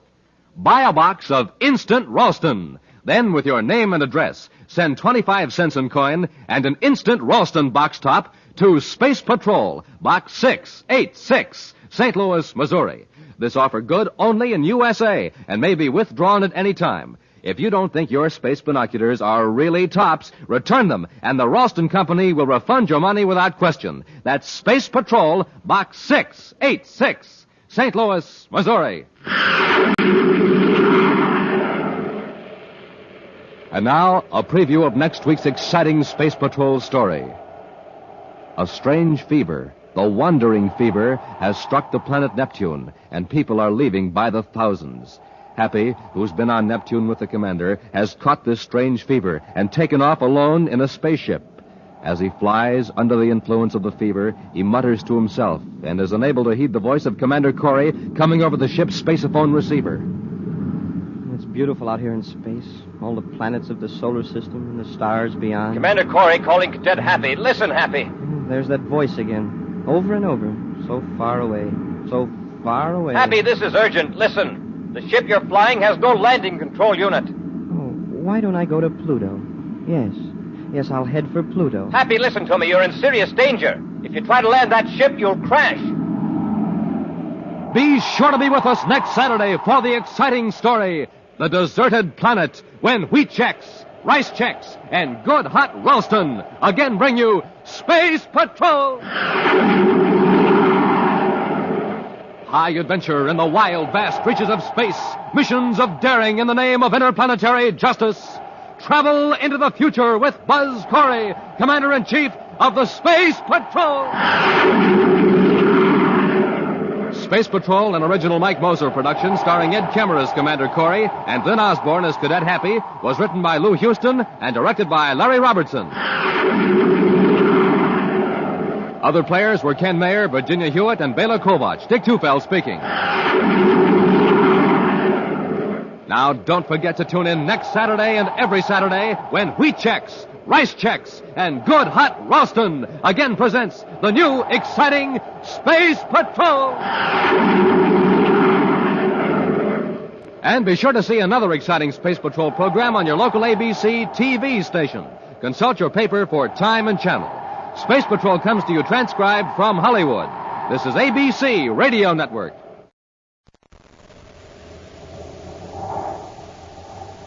Wheat Chex, Rice Chex, and Good Hot Ralston present Space Patrol! High adventure in the wild, vast reaches of space. Missions of daring in the name of interplanetary justice. Travel into the future with Buzz Corey, Commander-in-Chief of the Space Patrol!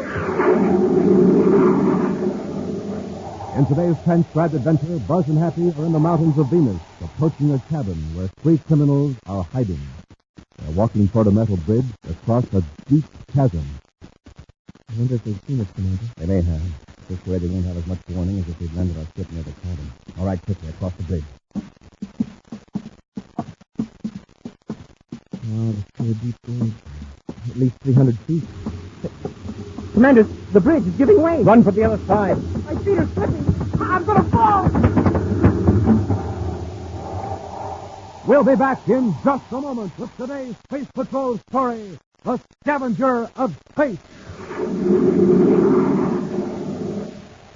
Hi, gang. Captain Dick Tufeld reporting. And Captain Jack Nars reporting. We're going to tell you all about those wonderful new Space Patrol space binoculars. We're going to tell you how to get them, how to use them, what they look like, what they do, the fun you can have with them, the thrills you can have with them. Space Patrol space binoculars. Gang, you can see way, way off in the distance with them. People, houses, and cars, blocks and blocks away, look nearer, bigger, clearer. You'll wear them on your head just like outer space headgear. They stick out from your eyes a full 3.5 inches. Makes you look like a strange person from another planet. Wear them when you're watching sport. And when you play Space Patrol. Spot airplanes in the sky. Spot your dad coming home from work while he's still way, way down the block. Have fun with them no matter where you go. One end magnifies. Makes faraway objects look close. The other end does a switcheroo.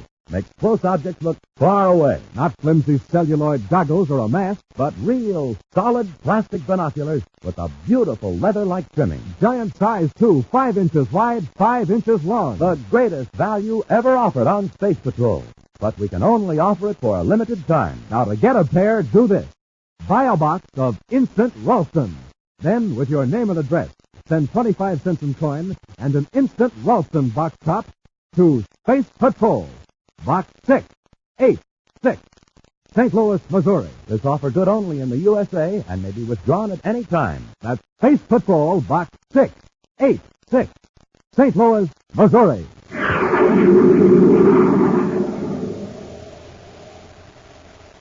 In Lowell City, on the planet Mars, is the head office of Carlyle McCrae, president of a very profitable interplanetary business, the business of reclaiming and repossessing metals and chemicals. At this moment, he's sitting at his desk, looking over reports from his branch superintendents on the various planets. The door of his office opens, and a young man enters. Immediately, Carlyle McCrae's frown turns to a deep scowl. Larry, what are you doing here? Ah, my big business brother Carlyle. How's the old junk man? Don't use that expression to me. Why, Carlyle, everybody calls you the junk man. That is, except those who call you the scavenger of space. It's a term of respect to your great business abilities. Get out of the office. Ah, take it easy. I'll show you something. Have a look at this. Here's a list of your debts. Oh, that's unkind. No, brother, it's an itemized catalog of intended purchases. Materials which the United Planets government will be buying from private firms during the coming year. Huh? Classified information. You stole it. Of course. If you don't want it, I'll take it back. Wait a minute. You deliberately took these secret papers out of the pile. Now you will be in it, John. Oh, no, I won't. Fool, you're an employee. When they find out it's missing, you'll be the first one they'll suspect. Then I'll be ruined. Brother of a thief. Carlisle. Why don't you set up for a change and just listen? In the first place, I didn't take him out of the file. And no one will suspect me because I went on leave of absence from the commission office 3 days before the papers were taken. Then how did you get them? I'm trying to tell you. The head of my department's an incompetent character named Donald Hall. Yes? He can't keep up with his work during office hours, and he doesn't want the higher-ups to find out. So he's been taking some of his work home over the night. You hijacked him one night and took the paper. Yeah, you catch on quick. Does he know you did it? No. If it ever gets out that my brother's a crook, I'll never get another government contract. It can't get out. Hall himself won't let it. How do you mean? That's the thief. It's against security regulations to take secret documents out of the building. Now, Donald Hall isn't going to admit he violated regulations, so he'll cover up the theft somehow to protect himself. You know, Larry, perhaps I've misjudged you. Thanks, Charles. Now, if you think this information can be of use to you... Of use? Oh, why, we can clean up. Now, I suppose you'll be needing a little money. Sit down and let's work out the deal.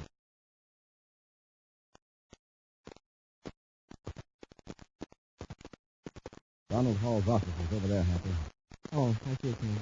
United Planet Purchasing Commission. Mr. Hall seemed very upset about something, but he wouldn't tell me what it was over the phone. Mr. Hall? Commander Corey, something awful has happened. Oh, can I speak to you? It's all right. This is Cadet Happy. How do you do, Mr. Hall? Fine. Commander, I want to show you something. Will you come this way, please? All right. Come on, Happy. The filing cabinet. This morning I opened this one to get some documents and found this. It's sort of a spooky tote. Exactly. What is it? This drawer is supposed to contain classified information. Somebody has apparently poured acid in here and converted all those papers to this foggy, indistinguishable mess. Who has access to this file? Why, all of the employees in my section. 18 to be exact, including myself. Why would anyone do a thing like this? It's obviously sabotage. A deliberate destruction of these documents. Perhaps. You'll find out quick with the brainograph. Brainograph? Yes, I'll put all of your employees through a brainograph test. If they know anything about this, it'll show up. Are they available for a test? Why, yes. Except one. He's away on a leave of absence. He's been gone for several days. We'll test him anyway. If he's innocent, he hasn't anything to worry about. Who is he? Larry McRae. I believe he went to Mars. Lowell City, to be exact. We'll look him up. All right, now if you'll show me an index of those destroyed documents and a list of your employees.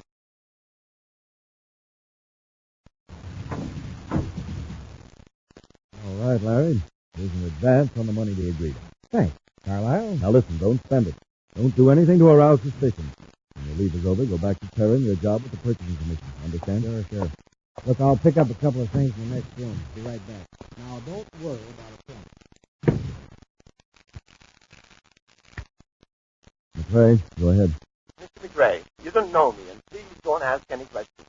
I have some vital information concerning your brother, Larry. My brother? Yes, Oh. sir. Let's have it. He is to be questioned about some documents which were destroyed in the office where he worked on Terra. Documents? What documents? Please, no questions. Just listen. I happen to know that the Space Patrol is putting all employees of the purchasing section to a brainograph test. Why do you think my brother would be concerned? Just who is it? Naturally, Mr. McRae, I don't suspect your brother of any wrongdoing. This is just a friendly tip. For all I know, he may welcome a brainograph test. I have no doubt that he will. Well, in that case, he can get a free trip back to Terra. Commander Corey is coming to get him. Right away. Goodbye, Mr. McRae. Who is that? I don't know, but you're in a jam. Corey's coming here to give you a brainograph test. What? I can't face that. The whole thing had come out. I've got a place on Venus where you'll be safe. You can take one of my ships. I'll blast off right away. Wait, you'll need some more money. It's in a safe at the chemical lab near the spaceport. I'll give you the address and the combination to the safe.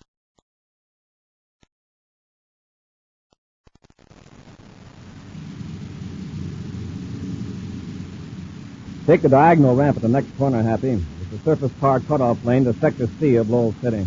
Right, Commander. And Carlisle McRae's company's on Avenue R? That's correct. Well, if Larry McRae is involved in this sabotage, he wouldn't have gone right to his brother's place of business. Well, maybe not. At least he hasn't made it difficult for our Martian agents to locate him. But Larry may have some subconscious knowledge of subversive activity in the purchasing section.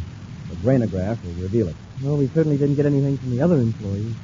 Space Patrol Unit Headquarters, Lowell City, Mars, calling Commander Corey and Surface Car 294.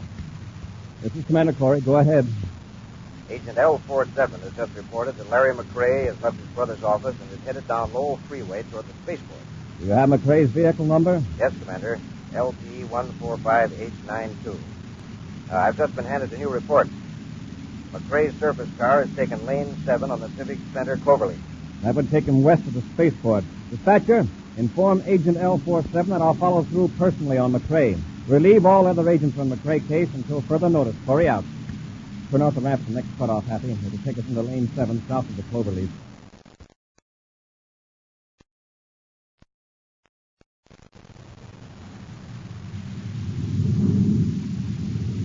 I've sighted Larry McRae's surface car, Hap, through the space binoculars. It's the blue one, a quarter of a mile ahead of us. Oh, yeah, the one turning off the main lane? Yes. It leads to an industrial plant of some kind, a very small one. Our friend Larry McRae could be running an errand for his brother. Okay, Happy. Follow him into the plant yard.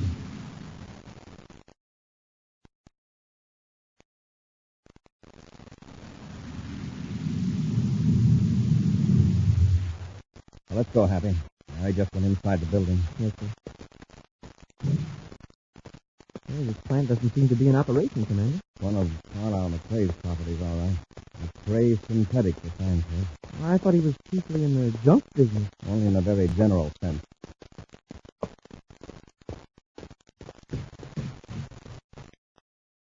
He's not in this room. He's gone through toward the rear of the building.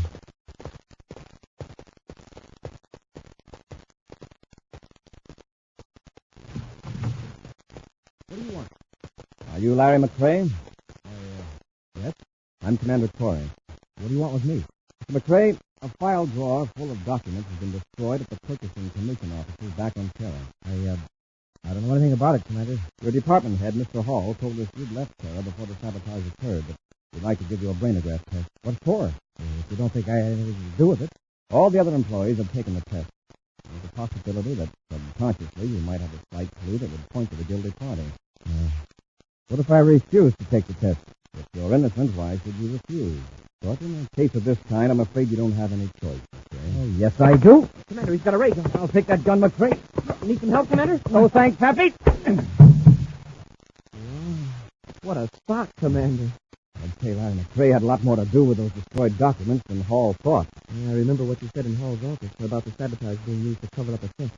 Looks like you sure were on the right vector with that one, sir. Keep an eye on him, Happy. I'm going to phone Space Patrol headquarters here in the city and arrange for them to take Larry back to Terra right away. I'll watch him, sir.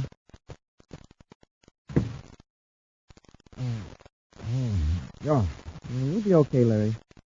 You can get up if you want to, but don't try anything. Now, look, get this straight. I didn't destroy any documents. Yeah? Then you were a chump for pulling that gun on the commander. You sure look guilty now. I'm being framed. Donald Hall is trying to put the blame on me to cover up for his own mistake. That's it. What was that noise? Who else is in this building? Nobody. Sounded like a door. Who's there? All right, Les. Go out the other door. Who are you? Where's the mask? It would be inconvenient if I were recognized. I know my brother sent you. Yes. Carlisle got a tip that the Space Patrol was on its way here. Get ready to run when I break this bottle. What is it? A very powerful gas. A few whips of this and the cadet will be taken care of for good. Hurry up, he's coming too. Stand back. Come on, Larry. Let's go.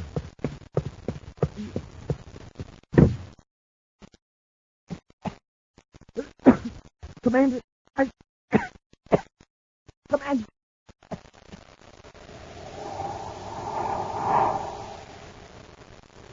We'll be back with Space Patrol in just a moment.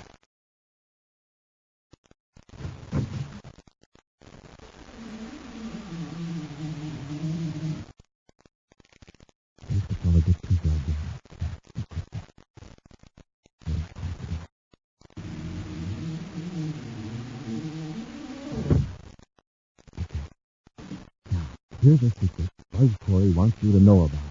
The secret of how space patrollers get a rich, roaring start in the morning. Here's what they do. They eat a breakfast that supercharges them. A power breakfast with one of the 3 Checkerboard Super cereals, Rice Chex, Wheat Chex, and Instant Ralston. Chex. They're the super cereals with that modern bite-sized design. The cereals with a swell new taste that you'll like right off the reel. Now, to warm up your motor, there's Instant Ralston, the hot super cereal. Has a heart of wheat flavor you'll really go for. So now you know how Space Patrollers get that rip-roaring morning start. Gang, get a flying start yourself every morning. Sit down to a nourishing breakfast with a Checkerboard Super Cereal and get supercharged. Rice Chex, Wheat Chex, and good hot Ralston. They're the super cereals that help to supercharge you.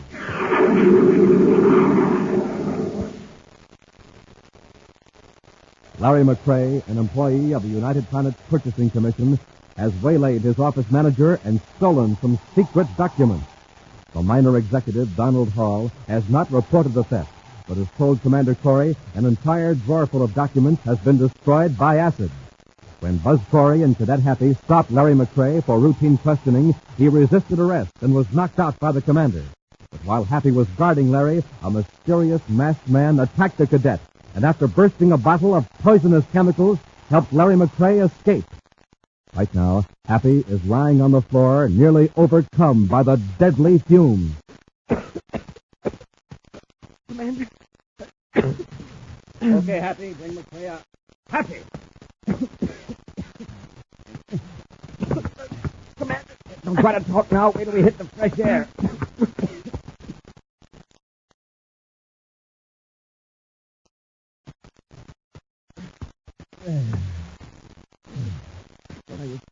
Take a few deep breaths before you try to talk. Now, what happened in there? How did Larry get away? Somebody shocked me. I think he was wearing a mask. Then that gas started burning my lungs. Somebody must have been tipped off that we were after Larry McCrae.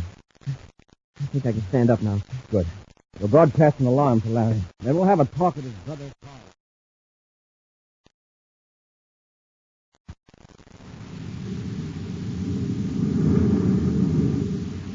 I don't know who you are, but thanks for the help. Just keep driving, and don't look around toward the back seat. I'm keeping my head down so no one will see this map. Hey, did my brother give you any new instructions about what I'm supposed to do? What did he tell you before? To take one of his spaceships to a place on Venus, the Zarkran Mountains.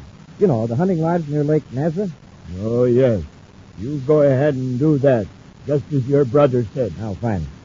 Sure lucky you rescued me from Corey. The brainograph test would show right off that I slugged Hall in his apartment and stole the documents. You? Slugged Donald Hall? Didn't Carlisle tell you that part? Hey, maybe I'm speaking out of turn. I thought you knew. Yes, I know. I know the whole thing. Larry dug down a side street and into an alley. I'm getting out. I get it. You don't want anybody to see you when you remove that mask. Sure. Can't take any chances,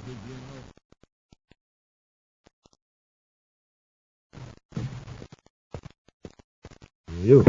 I want you to return a favor I just did you and your brother. What do you mean? I just rescued Larry McCrae from Commander Corey and the cadet. You aren't referring to a phone call tip-off by any chance? Something else, too. Larry was under arrest when I interfered. Oh, and what favor do you want? The documents Larry stole from a certain Donald Hall. Are you crazy? Why, those are worth a fortune to me. They're worth more to me. My good reputation. I don't get it. Who are you? I am Donald Hall. What? Then this yarn you told the Space Patrol about a lot of documents being destroyed. Yes, it was just merely to cover up the loss of papers your brother took from me. I had no idea he was the Gilded Party until a few minutes ago. Now, Hall, I'm sure we can work out a deal together. Give me those documents. You wouldn't use that gun, Hall. I didn't hesitate to get rid of a Space Patrol cadet. Why would I hesitate to eliminate a character like you? Now get the papers. All right, Hall. They're locked in this cabinet. No tricky stuff, you know. No, don't worry. Hurry. I haven't much time. They're right in here. By the way, my brother must have been surprised when you appeared to rescue him. He didn't know who it was. I wore a mask. A mask? Yes, this one.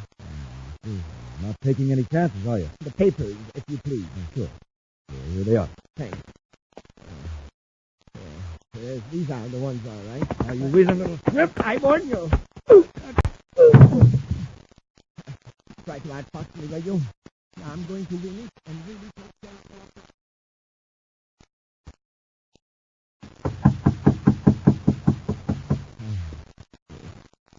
Who's there? Space Patrol. Oh, come in. Great. Commander Corey, this is Cadet Hacker. Yes, Commander. Oh, look at his head. What happened? Nothing.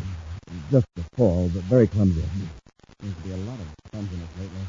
You didn't get that many bruises from one fall. Who did it? As I tell you, I fell. I get dizzy spells. All right, have it your way. We came here to find out where your brother was headed after he left that chemical plant of yours near the spaceport. Brother? I haven't the slightest idea. Did he come back here? I told you, I don't know. Commander, look at this. I found it on the floor. Oh, man. Do you wear this at work, Carlisle? It's a dust rag. A dust rag with eye holes. Hand it here, Happy. Yes, sir. It has a strange, pungent odor. Very powerful and unpleasant. Smell the mask, Happy. Ooh, that's the same smell as that chemical back there where I got slugged. Exactly. Carlisle, either you rescued your brother, or the man who did came here afterward and dropped that mask. Probably in a fight with you. I don't know anything about it. The mask, I mean. All right, Carlisle. You don't want to press charges against the man who attacked you. That's your affair. Come on, Happy. Yes, sir. Sorry to have bothered you, Mr. McRae. Goodbye, Corey.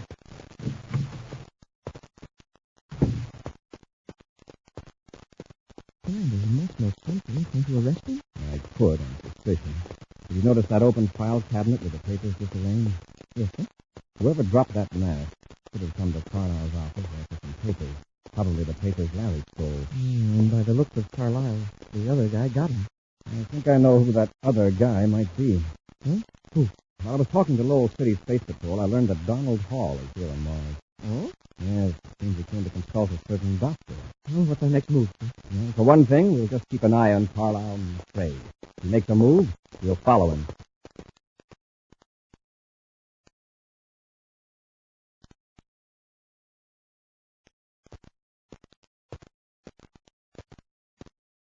Any reports since I've been out of the office, Happy? Not on Carlisle McRae, sir. He's still at his office, according to the last report from our agent 5 minutes ago. Space Patrol calling Commander Corey. Corey here, go ahead. Carlisle McRae is preparing to leave Mars, Commander. Our agent at the spaceport reports that McRae's private cruiser is being given a pre-flight check by his chief engineer. We'll blast off ahead of him and pick him up after he leaves Mars. Corey out. Let's get to our ship, Happy.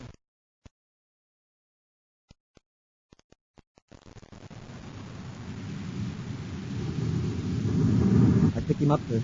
Let him get on his vector. Then we'll trail him.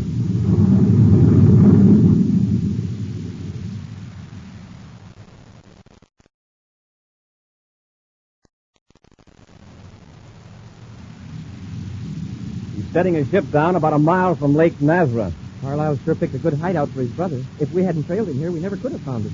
There are 2 other ships down there, near what looks like a mountain lodge. 2 ships? Yes. There's a deep gorge near the lodge with a bridge across it. We'll set our ship down the other side of that hill and sneak up on them across the bridge.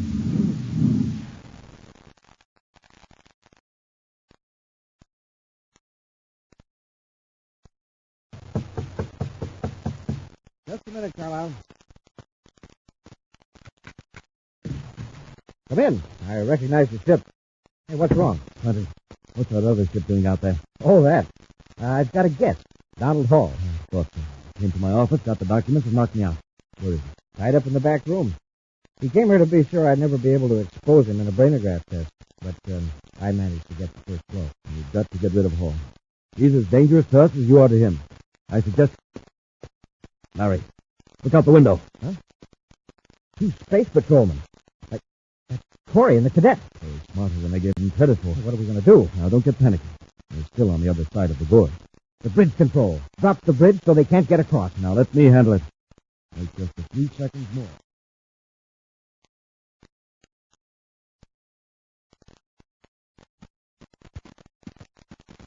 I wonder if they've seen us, Commander. They may have. But this way, they won't have as much warning as if we'd landed the ship near the lodge. All right, quickly, across the bridge. There's sure a deep gorge. At least 300 feet. Commander, the bridge is giving way. Run for the other side. My feet are slipping. I'm going to fall. I've got you, Happy. Grab the railing. Hang on tight. Oh, I'm sure I'd lose my grip. You're lucky you grabbed him. Close for both of us. The bridge is hanging straight down. Climb up the railing, hand over hand. Use the braces as a ladder. All right, sir. We're about 10 feet from the top.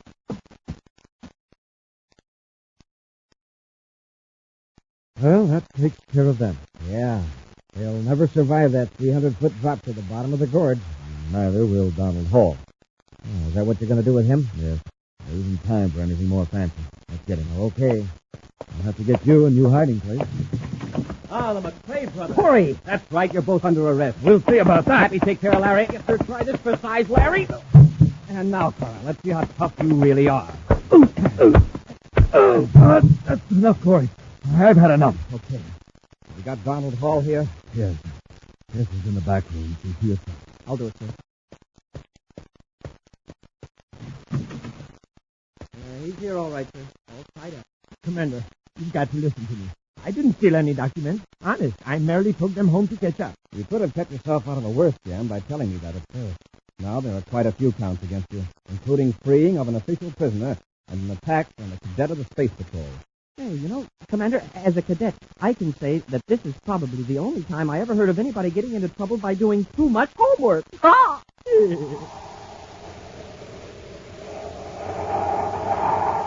An exciting preview of next week's thrilling Space Patrol adventure in just a moment. But first, gang, this is Captain Dick Tufeld. And Captain Jack Nars. And we're going to tell you once again how to get a pair of those wonderful new Space Patrol space binoculars that you can see way off in the distance with. A pair of space binoculars exactly like Commander Corey uses. Now, you don't hold them in your hand. You wear them on your head like outer space headgear. You'll look like a boy or girl from Mars because space binoculars stand out from your eyes a full 3 1/2 inches. Yes, sir, space binoculars are not just little goggles made out of flimsy celluloid. And they're not just a little mask made out of cardboard. Space binoculars are big, full-size, 4-power binoculars. 5 inches wide, 5 inches long, made out of solid black plastic with a bright red leather-like trimming. Remember, they make objects blocks and blocks away look clearer and closer. 4 times closer. You can watch airplanes in the sky, study birds in the trees, watch squirrels at close range, spot your dad coming home from work, and do hundreds and hundreds of other things with them all year long. Absolutely the greatest value ever offered on Space Patrol. But we can only offer it for a limited time. Now, here's how to get a pair. Buy a box of Instant Ralston. Then, with your name and address, send 25 cents in coin and an Instant Ralston box top to Space Patrol, Box 686, St. Louis, Missouri. Gang, if you don't think your binoculars are tops, return them and we'll return your money. That's Space Patrol, Box 686, St. Louis, Missouri.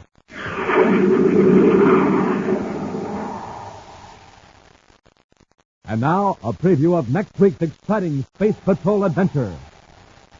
2 criminals are holding Tonga in the subcellar of a Venus skyscraper. As Buzz and Happy advance toward the men, they pass a large ventilating tunnel covered with a metal screen. One of the men throws a switch, and behind the screen, the blades of a giant fan start to whirl. Hey, turn the ventilator fan on. Rush them, Happy. I can't stay on my feet. Keep away from the grating. Move! The air blast pulled me against the grating. Got me, too. Try to pull loose, Happy. The wind's too strong. Commander, the grating is sliding up. Pull, Happy. Pull hard. If we don't get out of this tunnel, we'll be pulled into the fan. Be sure to be with us next Saturday for the exciting story, The Top Secret D-Ray, when Wheat Chex, Rice Chex, and Good Hot Ralston again present Space Patrol! Space Patrol, an original Mike Moser production starring Ed Kemmer as Commander Corey and Lynn Osborne as Cadet Happy, was written by Lou Houston and directed by Larry Robertson. Other players were Ken Mayer, Norman Jolly, and Bela Kovac. Dick Tufeld speaking. Now, don't forget to tune in next Saturday and every Saturday when Wheat Chex, Rice Chex, and Good Hot Ralston again present the new exciting Space Patrol! And be sure to see another exciting Space Patrol program on your local ABC TV station. Consult your newspaper for time and channel. Space Patrol comes to you transcribed from Hollywood. This is ABC Radio Network.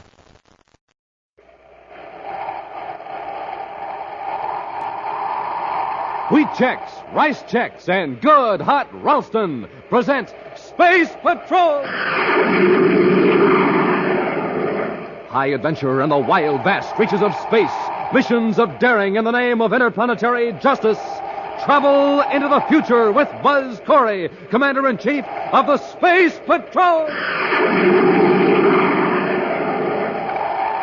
In today's transcribed adventure, two criminals are holding Tonga in the subcellar of a Venus skyscraper.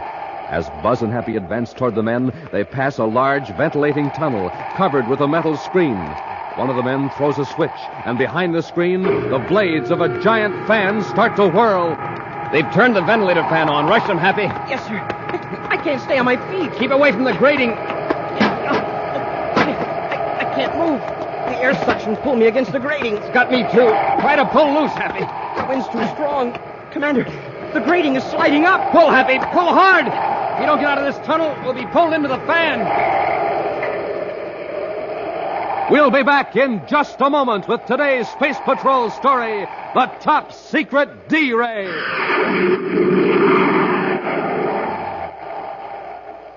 Boy, oh boy, gang, here's something I'll bet you just never dreamed you could own. I mean a pair of those amazing new Space Patrol space binoculars. A pair just like the commander uses himself.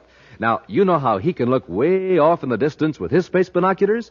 Well, kids, you can do the same with yours. You can read signs blocks and blocks away, watch far-off traffic, study birds in high trees, and do lots and lots of other things with your space binoculars all year long.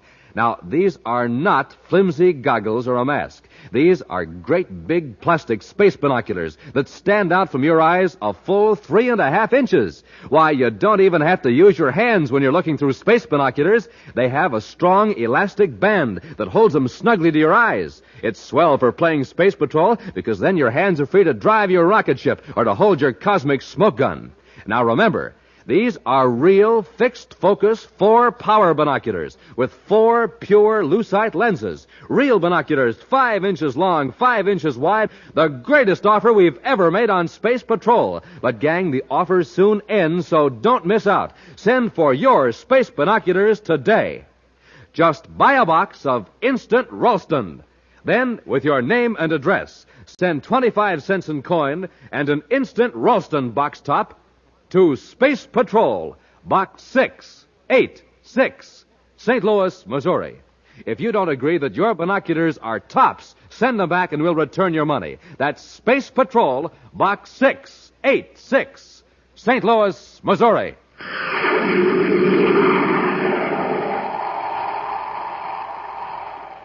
Commander Corey and Cadet Happy have just blasted off from Terra and have set their vector for the lunar fleet base on the Earth's moon. One of the busiest spaceports in the solar system, the fleet base is also the center of scientific research into the development of space flight. For the past week, it's been open house at the base, with guided tours for throngs of visitors from Earth and many of the other planets. Tonga has been assigned to special duty at the base to see that security regulations are observed. Buzz and Happy plan to spend 2 days at this moon spaceport and then bring Tonga back to Terra. Mind if I tell you something, sir? What, Happy? Well, I didn't say anything one way or the other, but, well, I'm certainly glad I wasn't assigned to duty at the fleet base this week. Somehow I get the impression that you don't exactly care for the idea of herding tourists around. Oh, it might have been fun for a couple of days, but, gee, a whole week. Why, I'd rather fly through the meteor belt in a bird cage. I know what you mean. Just the same, Visitors Week at the Lunar Base has been fine for public relations. You'd be surprised at the number of people who are on the moon this week who've never made a space flight before. Tonga at Lunar Fleet Base, calling Commander Corey aboard Terra 5. Tonga calling Commander Corey aboard Terra 5. Corey here. Go ahead, Tonga. Commander, I have an emergency message. I'm cutting to Scrambler Circuit, code 5. All right, Tonga. I'll adjust the receiver. Code 5 circuit cut in. Go ahead. There has been a security leak on the D-Ray project here at the base. The D-Ray project? Yes, Commander. A strip of microfilm containing the basic designs has been taken from the files. Do you have any idea when the theft occurred? Within the last 3 days. Order the base commander to declare condition red and ground all spaceships. The thief may still be on the base. Condition red is already in effect, Commander. Colonel Jacobson issued the order 20 minutes ago. Good. That film must not be smuggled off the base. Tonga, cut on your tape recorder and take this message. Feed it through the public address system at the spaceport every 10 minutes. Ready, Commander. Here's the message. Attention, everyone, base personnel and visitors. No film of any kind is to be taken from the base until checked by security officers.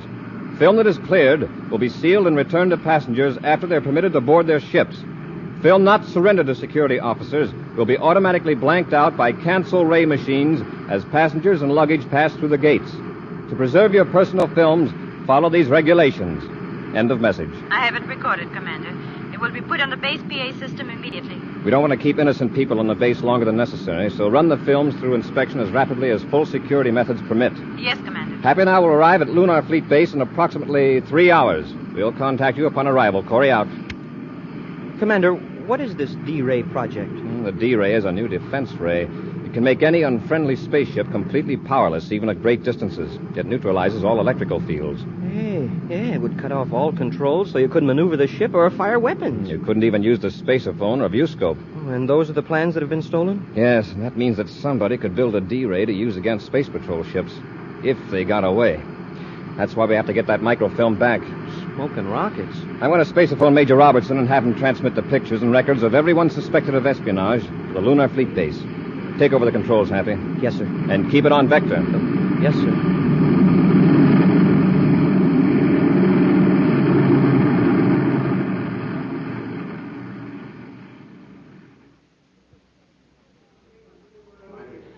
Your film has been cleared, sir. It will be returned to you aboard your ship as soon as transportation is available. Next.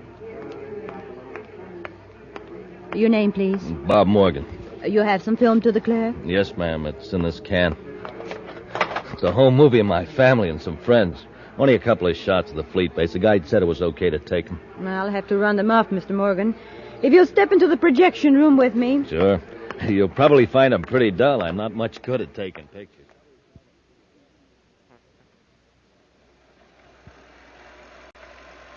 Now, this is about the last of the shots I made on Venus. That's my wife and our youngest daughter, Susie. Oh, what a cute little girl. Thank you. Oh? Is this what you filmed here in the base? Yeah. Oh.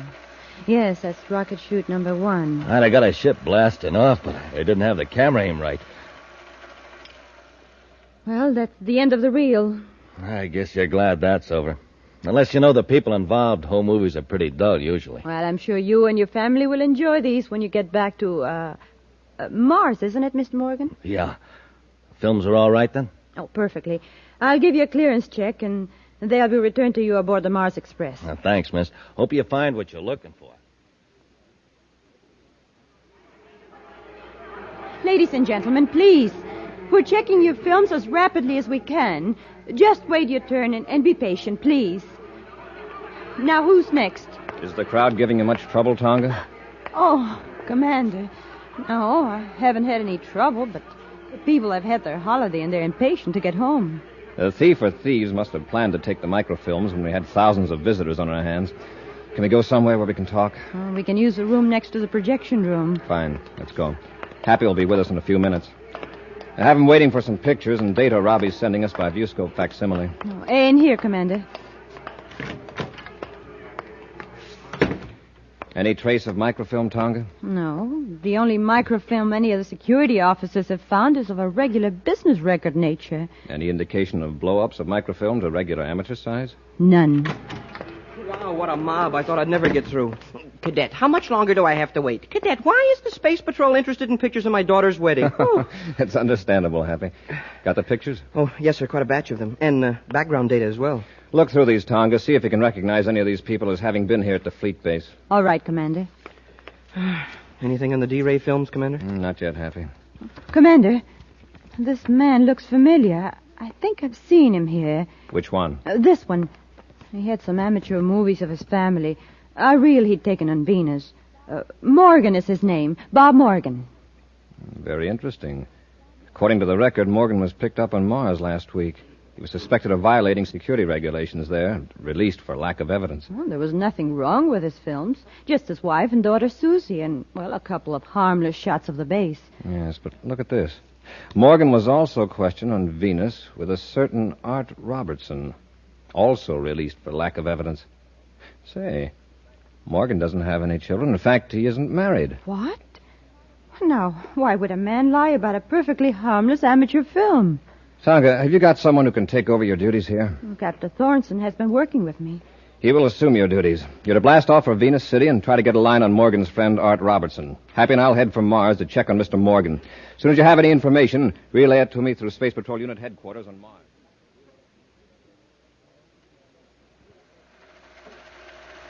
Can't you speed up that projector, Morgan? I'm tired of looking at these phony home movies. You're tired of them. I've seen this film a dozen times while I was editing and doctoring it at the fleet base, and I had to look at it again at security. Okay, I'll speed it up. Well, the place where I dubbed in the documents is coming up shortly. You must have done a good job if the assistant security chief passed it. It's lucky I took all that trouble out. Even though we thought we could get off the fleet base before anyone discovered the D-Ray plans were gone, it didn't work out that way. Now, what happened? Some eager beaver engineer started his shift 3 hours early. Now, we're getting close. Watch this, Art. There. I've stopped the film on the frame of the little girl. I don't see anything unusual. No, neither did security. Watch now. I'll switch to the microfilm lens on the projector. All I see is a plain white space with a blue border. That's a blow-up of one of the white checks on the girl's skirt. The blue border is made by the adjoining blue squares. You mean one tiny square fills the whole screen? I still don't see anything. You will, when I cut off the regular lamp and turn on the infrared. Jump on Jupiter, the D-Ray plans. Right. That's page 1. The next 20 frames, there are other pages concealed in squares of the girl's skirt. Great job, Morgan. Terrific. Yeah, nearly went nuts. First I had to project the original microfilm, photograph it in infrared on another microfilm. Then came the tough part. I had to superimpose the plans on a regular-sized film inside one of those tiny squares. You did a great job, Art, and take the D-Ray strip to Venus. Now where we collect? Yeah. But it'll take me a couple of days to establish contact with the man who pays off. Naturally, he's...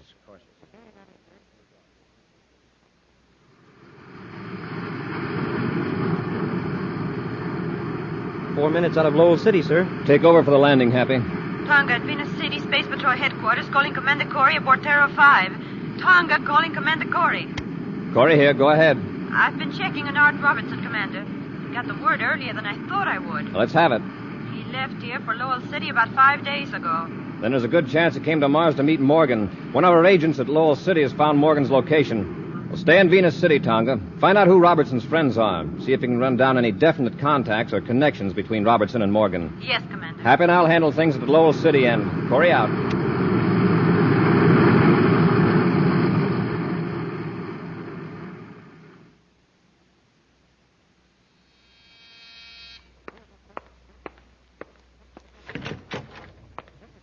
Yeah? Mr. Robert Morgan? Oh, why, yes.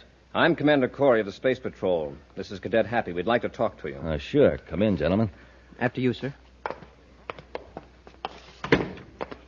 Mr. Morgan, you brought back some film from the Lunar Fleet Base, I believe. Yeah, that's right. I have the clearance certificate from your security officer. Like to see it? We'd like to see the film. We want to examine it again. Oh, sure. I have it right here on the table. Thank you. Here, Hap, take care of this. Yes, sir. Anything wrong, Commander? I mean, with the film? I hope not. Oh, by the way, is your wife home? She's visiting her sister in Jupiter City. I see. And your daughter Sally is with her, I suppose. Yeah, and Sally's with her. Mr. Morgan, unless I'm mistaken, when our security officer was running the film at the base, you told her your daughter's name was Susie. Why, we call her Sally as a sort of a nickname. In our files, Mr. Morgan, you're listed as being single. Well, I'll tell you. Actually, that film belongs to a friend of mine. I thought I could get it through inspection quicker if I acted as though it were mine. I realize now it was foolish and unnecessary. We'll give the reel a very thorough examination at the security lab. You'll hear from us then. Fine, Commander. Say, that's a pretty fancy projector. I was just noticing that, Happy. An expensive professional model, isn't it? Yes, hobby of mine. Yeah, it's got a lot of extra gadgets on it, too. And they seem to be similar to those in the security lab. Mm-hmm. A turret with several different lenses, including one for microfilm, and with an infrared attachment. Hey, we could run it off right here. Say, Morgan. Get him, Robertson. It's the Space Patrol. Look out, Commander!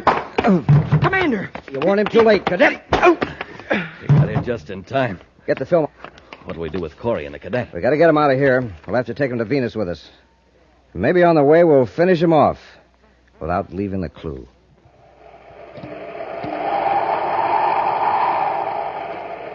We'll be back with Space Patrol in just a moment. But in the meantime, here's a quick 3-act play. Act 1 begins with a boy and his mother in a house, in a kitchen, in the morning. Fill her up, Mom. Rice checks. Now there's a boy who knows what he's talking about. He wants a bowl of delicious rice checks for breakfast. Rice Chex, the shredded rice super cereal, spun in that modern bite-sized design. Act 2, next morning, same house, same boy. And in the kitchen, he's lifting up that bowl again. Fill her up, Mom. Wheat checks. Yep, today he wants Wheat Chex. Power-packed Wheat Chex. Swell-tasting shredded wheat biscuits in that same modern bite-sized design.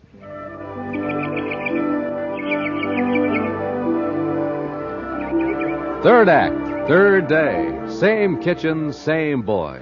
Fill her up, Mom. Instant Ralston. Yes, sir. Today he wants to warm up his motor. So for him, it's Instant Ralston. The cereal with flavor galore. Good hot Ralston.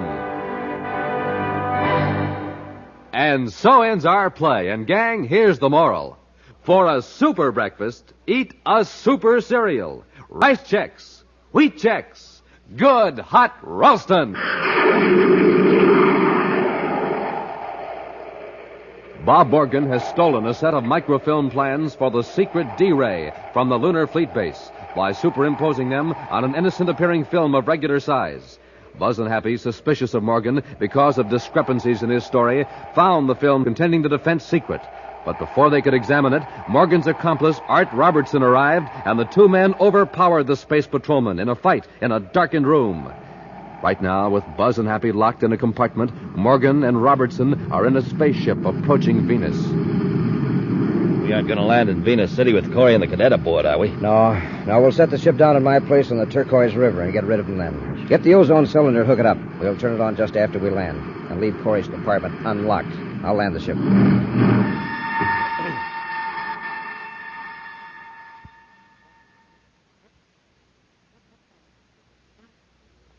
Commander, they've landed. I wonder where we are. Listen.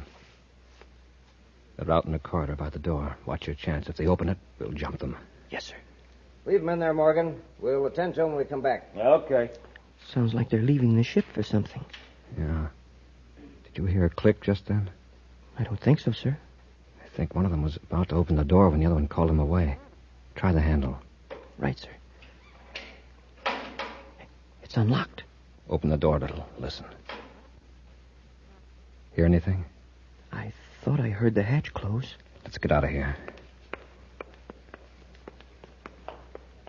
Happy. Look out the viewport. There they are. Yeah. Heading for that little building. By the looks of the landscape, we must be on Venus. And if I'm not mistaken, there's the Turquoise River. It sure looks like it. I wonder what they're up to. They've got our weapons, or we could rush them. Yeah, well, maybe we could take them by surprise when they come back. With those D-Ray plans at stake, I don't want to risk failure. We'll blast off in their ship and space a phone to Venus City for help. It's a great idea, sir. They can't get very far away, even if they do try to escape. And we can watch them from the air. Come on, let's get to the cockpit. Boy, this is really a break. We needed one. I have an idea that Morgan and Robertson are ready to see that we didn't get out of this. There. All secured for blast-off, sir. And let's go.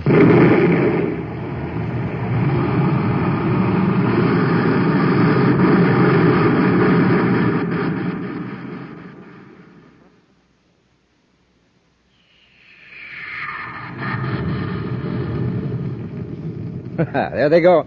Yeah, just the way you planned it. How long will it take for that ozone to take effect? Just a couple of minutes. After a few lungfuls of that contaminated oxygen, they'll get sick and dizzy. Before they can land, they'll black out. And there'll be a terrible tragedy on the Space Patrol records. Where's your submarine? It's hidden under the wharf on the river. Come on, let's get down to it.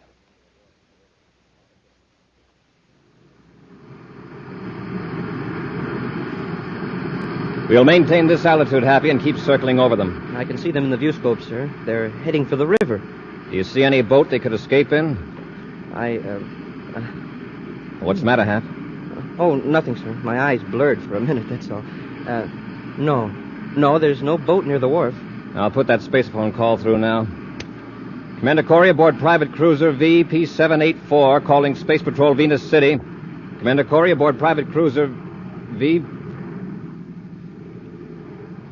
What was that number, Hap? Well, it's on the panel, sir.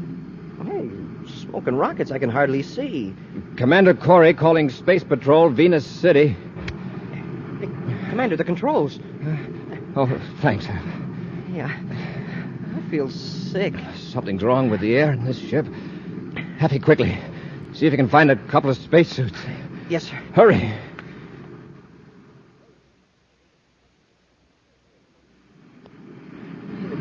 This suit's hard to get on. I feel so weak. I'll help you, Happy. There. Now close the facepiece. Let's hope the oxygen supply works. Is your suit receiver working, Happy? Yes, sir. I read you. Take several deep breaths. My head's clearing already. So is mine. I checked the view scope. Do you see Morgan and Robertson? No, sir. The last I saw of them, they were headed for the wharf. Hey, do you suppose they're swimming across the river? Well, keep watching, Happy. I'll check the air analyzer and see what's wrong. Of course, they might have gone back to the building while we were putting on our suits. Boy, I sure thought I was going out there for a while. No wonder. The ship's air indicator's in the red. A few more breaths and we'd have been finished. Hey, there is a boat down there. It's coming out from under the wharf. It's an odd-looking craft. Hey, now it's gone. It sank.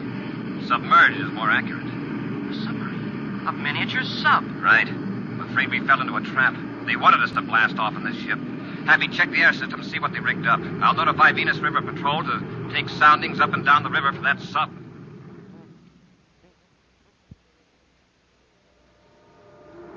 Where are we now?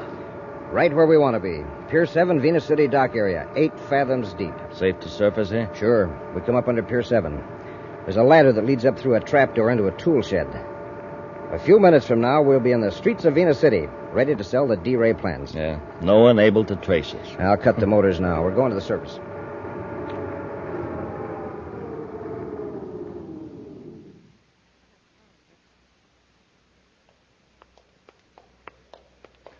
We hit Venus City at just the right time. The streets are deserted. Yeah. Turn left at this corner. We'll walk over to the business section and hail a surface taxi. No. Sorry, lady. Why don't you look where you're going? I beg your pardon, but you came around the corner. Yeah, our fault. We're sorry. Wait, you're Bob Morgan. We're in a hurry. Wait, you're under arrest, both of you. We're bumping into you? Don't be stupid. She's from the fleet base, a security officer. That's right. And you have to come with me to headquarters. That's what you think. Let go of me. Put your hand over her mouth so she can't yell. Okay. Hold still, you. We can't ever spread in the news we're in town. Drag her into the alley. Leave her there? No. The new building my company is moving to is a block from here. There won't be anybody there this time of night. I'll guard her while you go get a surface car. Surface car? Yeah, so we can haul her to the river. Come on, I'll help you carry her. Where am I now? Told you before, you're in the basement of the Marcab building, 4th Avenue and Venus Boulevard, Venus City. Here's Morgan. Hey, what took you so long? I had trouble renting a car, but I got one. Come on, let's get her out of here. Okay, Tonga. Here we go. All right, Morgan, Robertson. It's Corey and the cadet. Let go of Tonga and get your hands up. Quick, Morgan, down this corridor toward the ventilator intake. Take the girl. Corey won't dare shoot. Let go. Come on. Commander! They're getting away, Commander. After them, Happy. Robertson, it's a dead end. Go to the far wall. We'll make a stand there. Come on, you. Commander! You haven't got a chance. With that girl here, we can bargain with Corey. All right, press back into this corner, under the switch box. You might as well give up, you two. Come and get us. Come on, Happy. Are you crazy? We left our ray guns in the sub. Corey will have to pass in front of that big grating. When he does, I'll throw the switch. What'll that do? There's an 8-foot ventilator fan back there. It'll create a vacuum strong enough to pull them right up against the grating. Commander! Happy, don't come any closer. Shut up. Morgan, pull the switch. Rush them, Happy. Yes, sir. Turn that off. Hey, Commander, I can't move. Come on and get us, Corey. That's suction. Now, Corey, I'm going to release the grating. Happy, if you could slump down, maybe you could crawl away from the vent. Commander, the grating is sliding up. We'll be pulled back into the fan. I can still move my arm. If I can throw my gun and hit that switch and short it out. Aim straight, Commander. Here goes. You did it, sir. A bullseye. Quickly, Happy, rush them. They hit the switch. Morgan, pick up that ray gun. No, you don't. Get away from it, Morgan. All right, Robertson. No more. No more. I've had enough. How about you, Morgan? Sorry, Commander, but Mr. Morgan is out. Are you all right, Tonka? Yes, Commander. I guess you heard my miniature spaceophone. Yes, and Robertson's ship. Good thing you had it on. It was lucky Morgan had trouble locating a surface car. All right, Robertson. Where's that film strip? It's right here in my pocket. Hand it over. Happy, see if you can revive our fleet-based tourist, Morgan. Oh, he's not a tourist any longer. Where he's going, he'll be a permanent resident. We'll be back with an action preview of next week's exciting Space Patrol story in just a moment. Hey, gang, have you sent for your Space Patrol space binoculars yet? Well, you better hurry, because this offer is soon going to end. Now, remember, space binoculars are real binoculars. Big, powerful binoculars you can see way off in the distance with. And when I say they're big, when I say they're powerful, I mean it. Space binoculars are 5 inches long, 5 inches wide. They're 4 power binoculars, and that means they make people, cars, buildings, everything else in the distance look 4 times closer. Now, they're not old-fashioned binoculars that you have to hold in your hand. They're sleek, new, modern plastic binoculars with an elastic band that holds them snugly to your eyes. Just think of the fun. You can spot planes in the sky, watch birds and squirrels in the trees, identify cars blocks away, read signs way off in the distance, and do lots and lots of other things with them day and night all year long. Absolutely the greatest value we've ever offered. But don't forget, this offer soon ends. So hurry. Send for your official Space Patrol space binoculars today. Just buy a box of Instant Ralston. Then, with your name and address, send 25 cents in coin and an Instant Ralston box top to Space Patrol, Box 686, St. Louis, Missouri. This offer good only in the USA and may be withdrawn at any time. That's Space Patrol, Box 686, St. Louis, Missouri. And now, an exciting preview of next week's exciting Space Patrol story.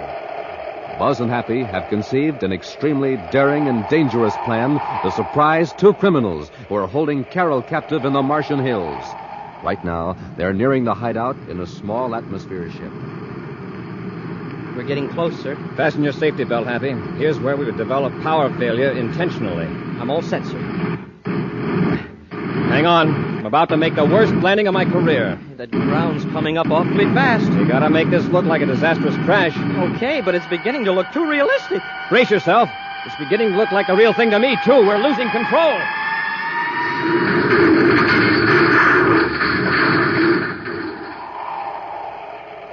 Be sure to be with us next Saturday for the exciting story, Crash Landing, when Wheat Chex, Rice Chex, and Good Hot Ralston again present Space Patrol! Space Patrol, an original Mike Moser production starring Ed Kemmer as Commander Corey and Lynn Osborne as Cadet Happy, was written by Lou Houston and directed by Larry Robertson.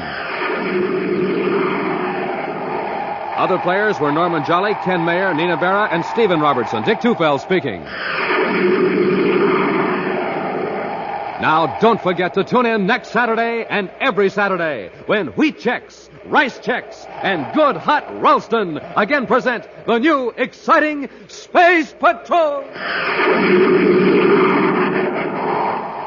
Be sure to see another exciting Space Patrol story on your local ABC television station.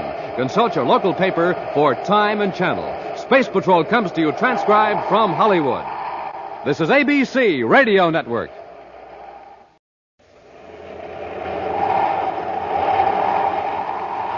Wheat Chex, Rice Chex, and Good Hot Ralston present Space Patrol! High adventure in the wild, vast reaches of space. Visions of daring in the name of interplanetary justice. Travel into the future with Buzz Corey, Commander-in-Chief of the Space Patrol! In today's transcribed adventure, Buzz and Happy have conceived an extremely daring and dangerous plan to surprise 2 criminals who are holding Carol captive in the Martian hills. Right now, they're nearing the hideout in a small atmosphere ship. We're getting close, sir. Fasten your safety belt, Happy. Here's where we intentionally develop power failure. I'm all set, sir. Hang on. About to make the worst landing of my career. That ground's coming up awfully fast, Commander. Gotta make this look like a disastrous crash. Okay, but it's beginning to look too realistic. Now brace yourself. It's beginning to look like the real thing to me, too.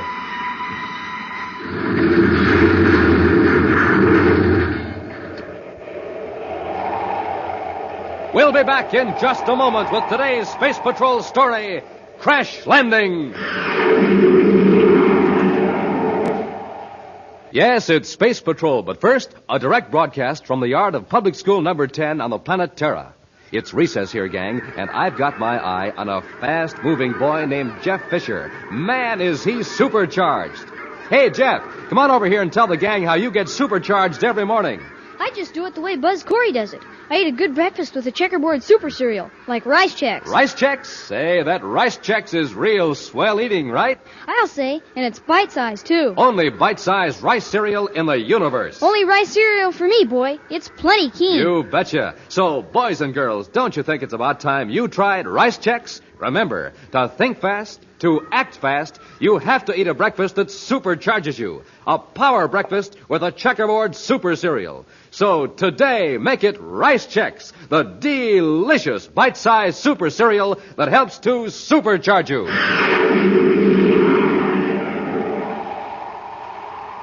For several weeks, Commander Corey and Cadet Happy have been on the planet Venus, conducting an undercover investigation into a plot to defraud the United Planets government and Venus businessmen.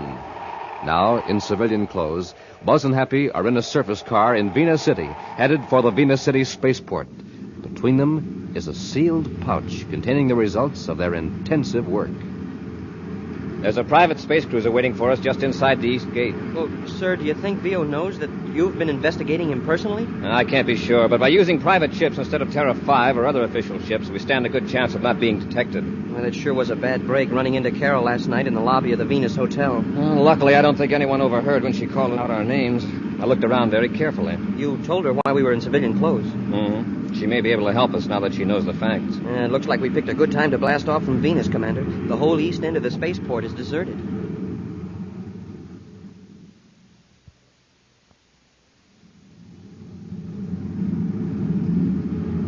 We're in luck, Mr. Veal. Corey's car's the only one on the side road. Well, we'll need a lot more luck to get that evidence away from him. That's a break for us that he picked this deserted end of the port. Speed up, Bob. We can pass him before he gets to the gate. Then inside the gate, I make a quick turn, slam on the brakes, and you tumble out of the truck. Yeah. Chances are Corey won't suspect anything when he sees that this is a regular Space Patrol maintenance truck. They're usually in a hurry anyhow. Pour on the power, Bob.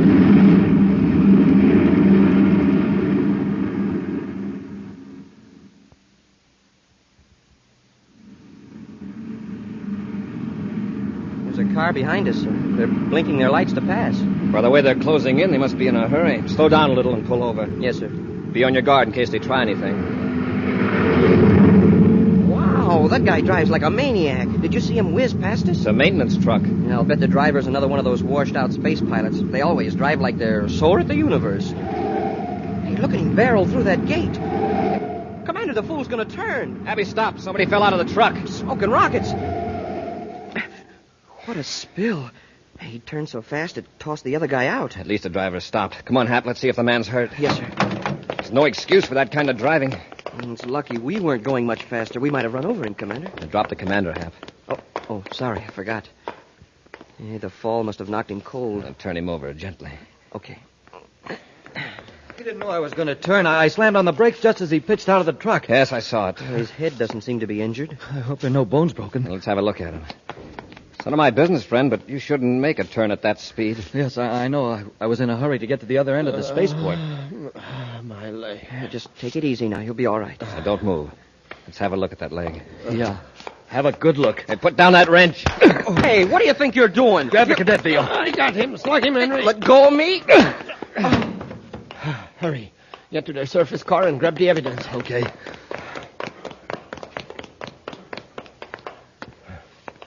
And there is a dispatch case in the seat of the car. That must be it. Take a look in the back, just in case. We went to get all of it. There's nothing back there, Veal. All right, come on. Let's get to the truck.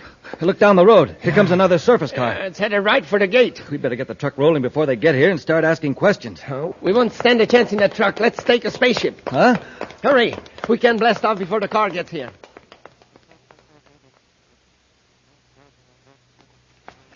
Happy. Happy. Oh, my head. Hap, our car and their truck are still here, but our spaceship is gone. I thought I heard a blast off, but I figured it was inside my head. I heard another car approach, but it didn't come through the gate. It must have turned down the road paralleling the fence. Hey, the evidence, sir. Did they get it? Yes, it's not here. I guess our undercover work wasn't so undercover after all.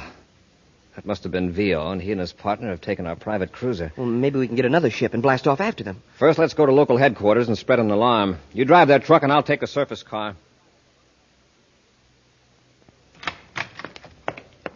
Commander, an all-planet space patrol bulletin on Vio is being spaceophoned now. Good. I hope our units can intercept him before he has a chance to change shifts. We aren't going to stay here at Venus City headquarters, are we, sir? Right now, there's nothing we can do that the search units can't handle. Besides, I want to investigate this gadget we found in the truck Vio was using. Oh, that funny-looking electrical device. What is it? It's a Stimutron. A what? Stimutron. It's a high-frequency electrotherapy machine used to treat advanced cases of venous fever. Oh, you mean the blood condition that some people get from being in the Venus swamps too long? Yes. This machine is the only successful cure. There are only about 6 Stimutrons in the solar system, all in hospitals or clinics. No private individual has one. Well, then what was this one doing in the truck? Stolen, probably. Stolen by someone who needs the treatments and who doesn't dare go to a regular hospital. You mean Vio has Venus fever? Or one of his gang. I'm notifying all doctors to report anyone applying for Stimutron treatment. Well, didn't Vio spend a lot of time around those Zyrola plantations in the swamps, arranging crooked deals? Yes.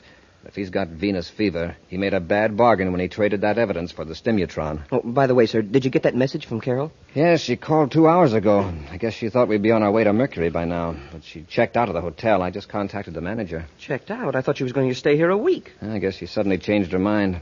She left orders for the hotel to forward her luggage to Mercury. They don't have any idea where she is. I wonder why she decided to go to Mercury all of a sudden.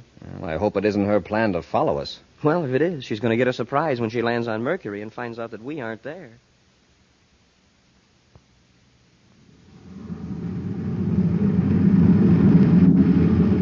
We'll be on Mars in a couple of hours, Mr. Veal. That was a great idea of yours, taking Corey's space cruiser. Well, I've been checking over this evidence Corey gathered. You know, if this ever got to court, I'd be finished. Well, there's nothing to worry about now. All we've got to do is lay low. Henry! Oh, no. What's the matter, Mr. Veal? Oh, the Stimutron. I left it in the truck. Oh, well, there's probably one in Lowell City Clinic on Mars. I can't just walk into the clinic with every space patrolman in the universe looking for me. I got to have those treatments. You know what that Venus fever does to me. Makes me helpless as a baby. Well, what are we going to do? We can't go back to Venus. Of course not. Henry, this is awful.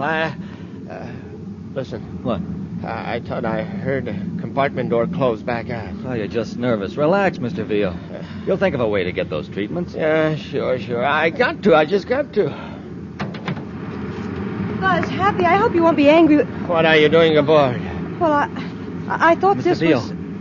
It's the girl we saw at the hotel. Shut up, Henry. All right, miss. What are you doing aboard our ship? Your ship? This is Commander Corey's ship, Mr. Vio. You know who I am. You have the advantage of me, Miss... Carlisle. Carol Carlisle. The Secretary General's daughter. That's right, and I demand you return this ship to Venus immediately. That's impossible. We can't keep her with us, Mr. Veal. She's dynamite. The smartest thing for us to do is drop her off somewhere and be sure she's safe. Yes, I know. You're right, Henry.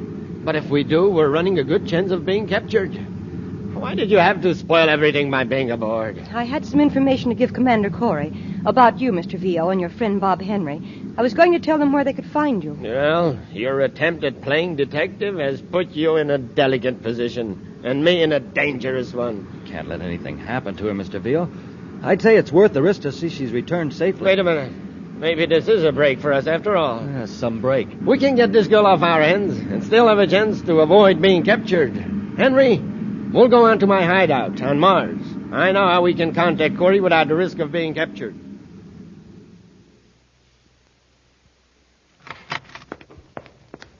Commander, communications picked up Carol's voice on spaceophone channel 87. What? Yeah, it's being taped, sir. Channel 87.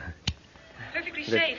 I can't tell you where I am, but Don Vio and Bob Henry intend to release me. That's her, sir. This is Don Vio, Commander. Vio's got her. Don't try to contact me, just listen. I've got Carol Carlisle, but it's her fault, not mine. That's true. I was aboard your private cruiser at Venus City Spaceport. After the ship blasted off, I came out to give you some information about Vio and found him and Bob Henry at the controls. Just keep listening, Corey. Carol's voice and mine are on a microtape, automatically repeated from a robot-controlled rocket. It won't do you any good to locate the rocket. He's a tricky crook, all right. Get this, Corey. I want to get Carol off my hands. All I ask is a break. I've got Venus fever. If I don't get that Stimatron back, I'm finished. Here's my proposition. Put a man in a spacesuit and drop him off in space at a point which I will give you in a moment. Withdraw your ship 10,000 DUs and wait 2 hours. I will pick up the Stimutron from your agent and leave Carol near him. Also in a spacesuit, of course. Now get this. Carol's suit will be equipped with a cartridge that can be exploded by an electronic signal from my ship. Oh, that space train. Quiet, Happy. If any attempt is made by your men to space a phone, you, before the 2-hour limit is up, I'll detonate the cartridge. Now, here's the point to drop off your men. Write this down, Happy. Yes, sir. Sector 4, Jupiter orbit, at intersection of celestial meridian 22, sun ecliptic angle 2 degrees, 23 minutes, 15.84 seconds. Got it, sir. If you agree to these terms, space a phone your answer on 139 megacycles. I'll be listening. Stand by for a repeat of this tape. VO out. Cut it, Happy. The tape is on automatic rewind. What are you going to do, Commander? Give him the Stimutron? Of course. I want Vio, but I want him alive. When we get Carol back safely, we can go after Vio with everything we've got. Switch to 139 megacycles, Happy.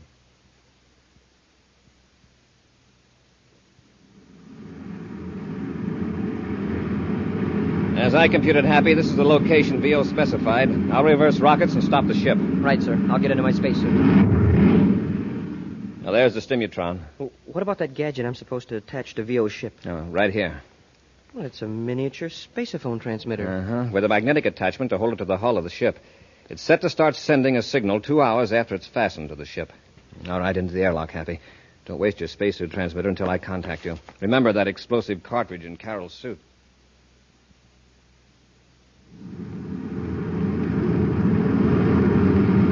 Commander Corey aboard Terra 5, calling Cadet Happy. Come in, Happy. Happy to Commander Corey. Are the 2 hours up? Yes. Did Vio show up? Yes, sir. Everything worked fine. He dropped Carol out quite a distance from me, and I've been using my jetpack to get over to her. Is she all right? I don't know, sir. She hasn't moved. She's just floating. I haven't been able to contact you by spaceophone. I'll come and pick both of you up. I've reached her now, sir. Why, that sneaking crook. What's the matter, Happy? Carol isn't here, Commander. The spacesuit is empty. We'll be back with Space Patrol in just a moment. Hey, you want to have some fun, gang? Listen to this jet cycle. Why, it's just a putt-putt, that's all it is, because all it has to go on is ordinary fuel. But pour in some super fuel and then see what happens.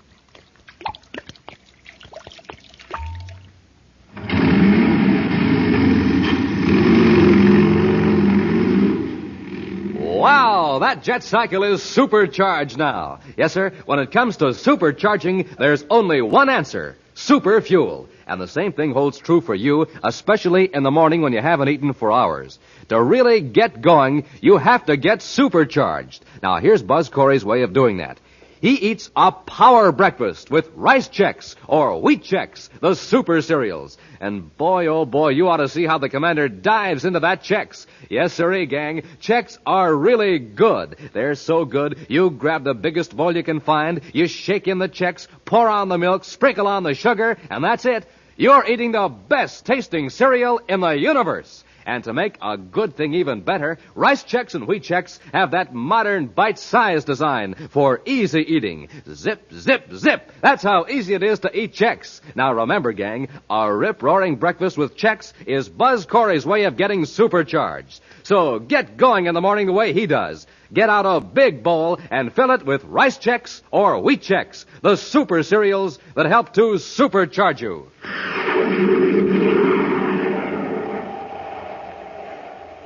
Commander Corey and Cadet Happy have followed to the letter the agreement with Don Vio, who promised to return the Secretary General's daughter Carol at a prearranged point in the Jupiter orbit. But instead of Carol, Vio pushed an empty spacesuit out of his ship. The commander has arrived at the scene of the rendezvous, and Happy, now aboard the commander's ship, is removing his spacesuit. That double-crossing, underhanded space rat. Vio is all of that, but now we've got to help Carol. He must have done something to her, and now he's got the stimutron. He's also got a miniature spaceophone attached to his ship. Hey, that's right. Do you think we can pick up the signal yet? Now turn on our receiver. Hey, it's working, sir. Now we can track him down. Yes, we've got to be careful. As long as Carol's in his hands, we can't take a chance on closing in on him. Oh, doggone it. Cosmic ray interference. See if you can filter it out, Happy. Yes, sir. All the times for that to happen. Well, it seems to be getting worse. We'll keep on this vector. Maybe we'll pick up the signal again.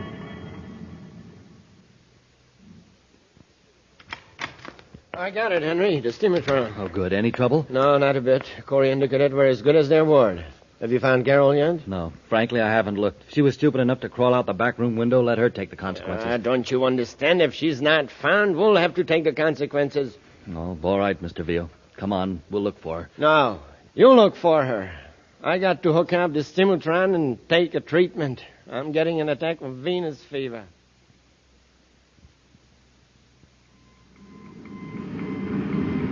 The interference is gone, sir, and I've got a fix on the signal. Good. It's coming from the direction of Mars, and the source is stationary. Then Vio has landed. We'll head for Mars and locate the ship.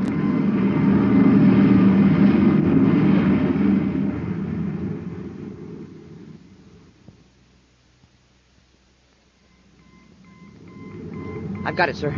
The ship's down in the Tharsis Hills. Let's scan the terrain with the viewscope, Happy. Yes, sir. There's the ship. Shall we come in lower, sir? No, not in this ship. We can't let Vio know we've located him. How about notifying other units and swoop in quick and surround him? Remember, for all we know, Carol's still safe. If Vio's cornered, there's no telling what he might do to her. Well, then we're stymied. No, not quite. There's one way we can land a ship fairly close to his hideout without making him suspicious. What's that, sir? Commercial atmosphere ships fly over this part of Mars, so we'll head for Lowell City and borrow one. Well, wouldn't Vio get suspicious if a commercial ship landed in that deserted section? Sure, if it was an ordinary landing. That's why I'm going to space a phone ahead and order a couple of crash suits. Crash suits? Uh-huh. We're going to stage an accident right in Vio's front yard.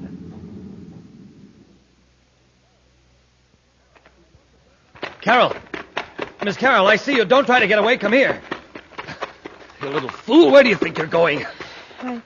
I thought I could get to a relay station. There isn't one for miles. Besides, you're heading the wrong direction. Now, come back to the shack. And if I refuse? Then I'll carry you back. Why don't you be sensible? When the sun goes down, you'll freeze out here. What was the idea of running away in the first place? Vio was going to return you to Corey. I don't trust him. Well, one thing's certain. You won't survive the night out here in this hill. So you might as well trust us. It's to our advantage now to get you back safely. Well, all right. Well, now you're showing some good sense for a change.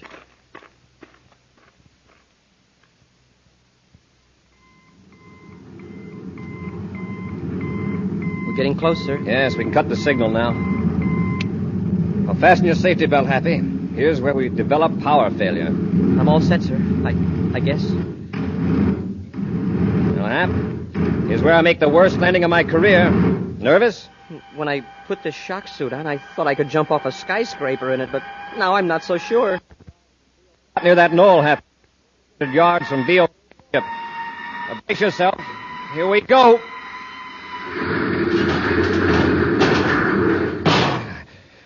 Well, here we are. Everybody out. A very realistic crash, sir. Are you all right? I guess so. Except I can't move my right foot. It's caught in the wreckage. Does it hurt? No, sir. The padding of the suit protected it. It's just wedged in. Vio or his partner will be running out here very soon. Maybe I can pry that bent duralloy apart and get you out before they get here. But why don't we go ahead with our original plan? Leave me here in the ship while you circle around to the shack. Our original plan didn't call for you to be helpless. Well, that'll make it look all the more like a real crack-up. Besides, Carol may be in danger. Yeah, you may be right, Hap, but you'll be safer if you pretend to be unconscious. Yes, sir. I'll climb out the port. Hey, we did a good job. What a mess. If you're in trouble, use your miniature spaceophone. I'll keep mine on. Here, where are you going? To the ship. Oh, no, you don't. I'll get back to the shack. But somebody might be hurt. We've got to help them. Nobody could be alive in that mess. Well, I'm going to see anyway. Carol, come back here. We've got to get Vio and blast off before the rescue ships arrive. Get Vio if you want. I'm going to help. Carol, come away from that wreck. It might explode.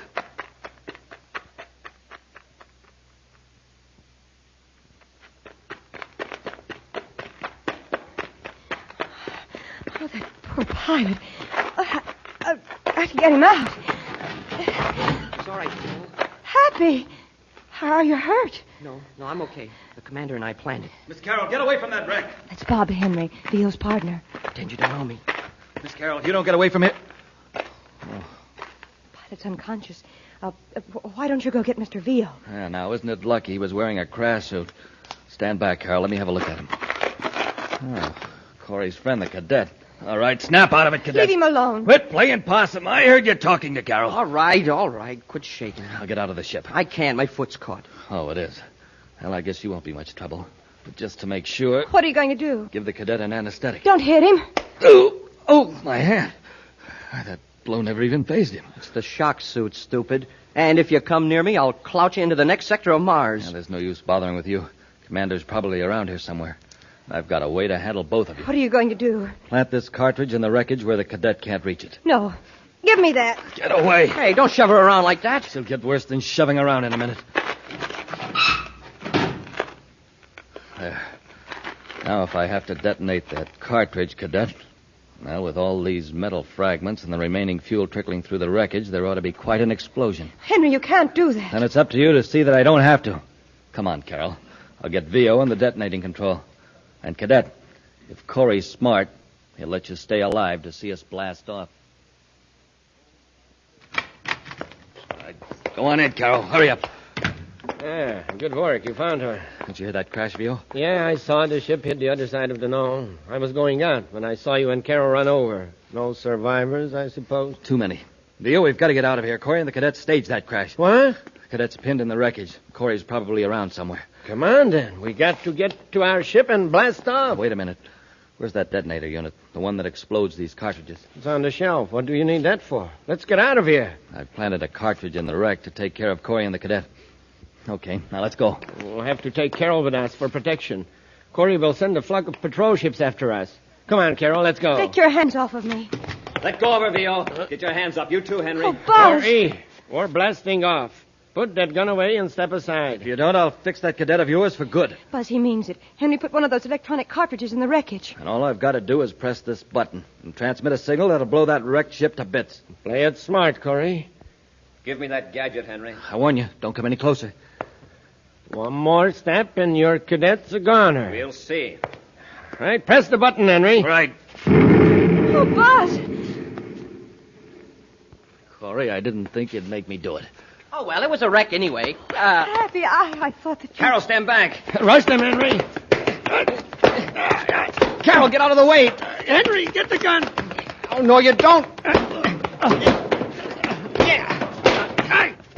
Oh! Have any more ideas, Vio? No. Buzz, I nearly died when that wreck exploded. I thought that Happy would be blown to bits. I caught a glimpse of Happy through the window. He'd already gotten out of the ship. I couldn't tip you off in front of these two. I pried myself out of the wreck with a hunk of loose metal. Happy, let's get these characters into their ship and take them to Terra. Yes, sir. Come on, Henry, on your feet. Vio, where's that pouch full of evidence you stole from us? They destroyed it, Buzz. They burned it. Yeah, at least we got ahead of you there, Corey. Now you can't convict us of larceny and fraud. That isn't going to help you, Vio. No, compared with what we've got on you now, larceny and fraud are going to sound like flattery. An exciting preview of next week's thrilling Space Patrol adventure in just a moment. But first... Hi, boys and girls. This is your commander reminding you to send in today for a pair of space binoculars. Send in today because this offer is soon going to end. You see, I don't want you to get left without one of these swell new binoculars. They're an item I want every single one of you to have. I just couldn't get along without my space binoculars. And for you to be a real space patroller, for you to be one of my own gang, you should have a pair of official Space Patrol space binoculars, too. So don't get left out. Send for your space binoculars today. They make everything in the distance look bigger and clearer. You don't even have to hold them. You slip them over your head, and a strong elastic band holds them snugly to your eyes. You can study birds in the trees, spot planes in the sky, read faraway signs, see who's coming up the block, and do all kinds of other things with them all year long. Yes, sir, they're the real McCoy. 4-power space binoculars exactly like mine. Big plastic binoculars, 5 inches long and 5 inches wide. When you wear them, they stand out from your eyes 3.5 inches. So you see, they're not flimsy celluloid goggles or a mask. Now, don't get left out. This is the biggest value we've ever offered, and the offer soon ends. Captain Dick Tufeld, tell the gang how to get their space binoculars. Buy a box of Instant Ralston. Then, with your name and address, send 25 cents in coin and an Instant Ralston box top to Space Patrol, Box 686, St. Louis, Missouri. This offer good only in the USA and may be withdrawn at any time. Gang, if you don't agree your binoculars are tops, return them and we'll return your money. That's Space Patrol, Box 686, St. Louis, Missouri. And now, an action preview of next week's exciting Space Patrol adventure. Buzz and Happy have descended into a canyon on Venus to rescue a wounded space pilot. As they reach the injured man, a flash flood roars down the river, piling water up behind the dam above them. We gotta get him out of here quickly, Happy. The water's rising fast. Once we get him to the ledge, we shouldn't have any trouble carrying him to the top. It's a landslide. Press close to the dam and keep your head down. Smoking rockets, that was close. Hurry. We gotta get him up the path. There may be another landslide. Commander, look up there. Most of the ledge is swept away. We're trapped. Be sure to be with us next Saturday for the exciting story, The Mysterious Meteor, when Wheat Chex, Rice Chex, and Good Hot Ralston again present Space Patrol!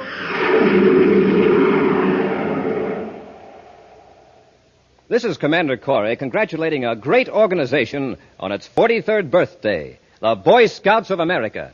You're an inspiration to youth, a part of America itself. Space Patrol salutes you, Boy Scouts of America. Space Patrol, an original Mike Moser production starring Ed Kemmer as Commander Corey and Len Osborne as Cadet Happy, was written by Lou Houston, directed by Larry Robertson. Other players were Ken Mayer, Virginia Hewitt, Bela Kovach, and Stephen Robertson. Dick Tufeld speaking. Now, don't forget to tune in next Saturday and every Saturday when Wheat Chex, Rice Chex, and Good Hot Ralston again present the new exciting Space Patrol. And be sure to see another exciting Space Patrol program on your local ABC TV station. Consult your paper for time and channel. Space Patrol comes to you transcribed from Hollywood. This is ABC Radio Network.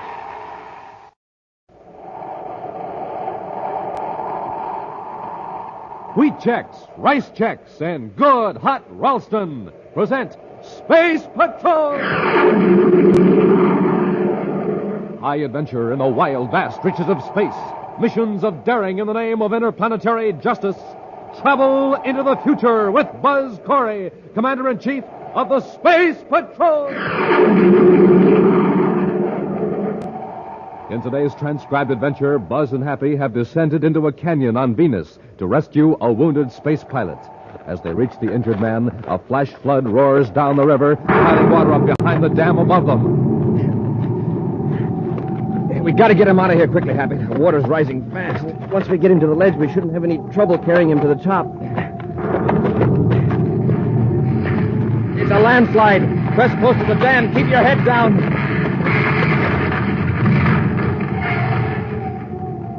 Smoking rockets, that was close. Hurry. We gotta get him up the path. There may be another landslide. Commander, look up there. Most of the ledge is swept away. We're trapped. We'll be back in just a moment with today's Space Patrol story, The Mysterious Meteor.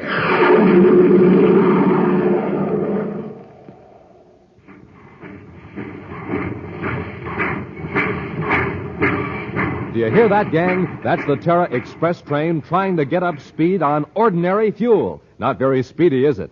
But now listen to that same train with super fuel in its tank.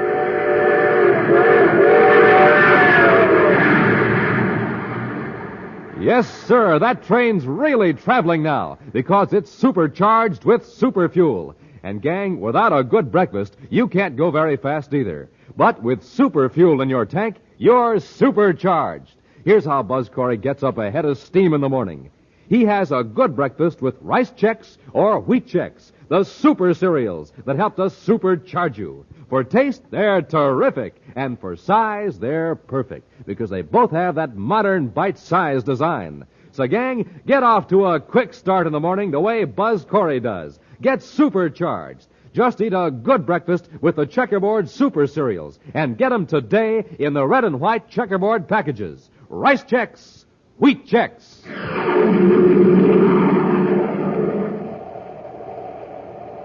One of the 30th century's greatest achievements has been the transformation of barren desert areas on the planet Earth into rich, fertile farmlands. Buzz, Happy, and Major Robertson are in one of those regions now, completing inspection of a new spaceport at the Arizona city of New Arcadia, center of a thriving agricultural district. While Robbie is finishing up a few details in the city, Buzz and Happy have taken a surface car for a drive out in the country. Commander, look at that, another meteor. Must be fairly low in the atmosphere. Hey, it must be a whopper, too. Wow, did you see that? It got so hot it exploded. And what a flash. It lit up the whole countryside. Quite a show. I never saw one like that before. Oh, look, there's another one. Well, the Earth must be passing through a meteor shower. Hey, it looks like it's coming right at us. Well, when this one explodes, it ought to make quite a display. It better explode pretty quick before it hits. Hey, Commander, it looks like it's headed right for the city. Commander, it hit. It landed right in New Arcadia. Well, they're pretty deceptive, Happy. It could have struck several miles beyond. We'd better get into town. If it did land there, it'd be a terrible catastrophe.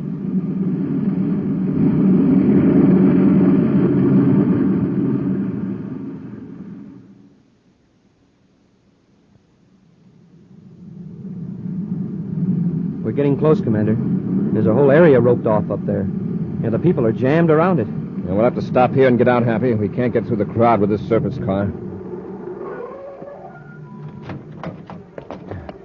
Hey, look. There's Major Robertson. Commander, I'm glad you're here. What happened, Robbie? A meteor landed right in the middle of the park. Anybody hurt? No, by a lucky chance. But a few people got showered with dirt, and a couple of hundred got the scare of their lives. Well, how big is the meteor? It's hard to tell. Dug a crater about 20 yards wide. The meteor's way down the bottom of a deeper pit, glowing and red hot. Let's get through this crowd and have a look. Right, Commander. All right, make way, please. Space Patrol coming through. What a crowd. Now, there she is. Hey, it looks like a huge red eye. We don't know how large it really is. Part of it's buried by the dirt that fell back into the pit. Look at the size of the crater, Robbie. A miracle it landed where it did. A very lucky miracle. Well, they're bringing up the Atomo power shovel now. Well, aren't they going to wait until it cools off before they try to pull it out? Professor King wants to uncover it so he can make some tests. Professor King? Yes, sir. Professor James King, the meteorite expert. Hold it right there. Hold it. That's the professor shouting at the shovel operator. Professor King's been lecturing at the university here. Oh, I recognize him now. I met him a couple of years ago on Mercury. Well, apparently he's seen you. Here he comes. Commander Corey, isn't this most fortunate? Hello, Professor. Yes, it is fortunate. It could have been a terrible calamity. Exactly. If I had followed my usual custom, I would have been home in my study.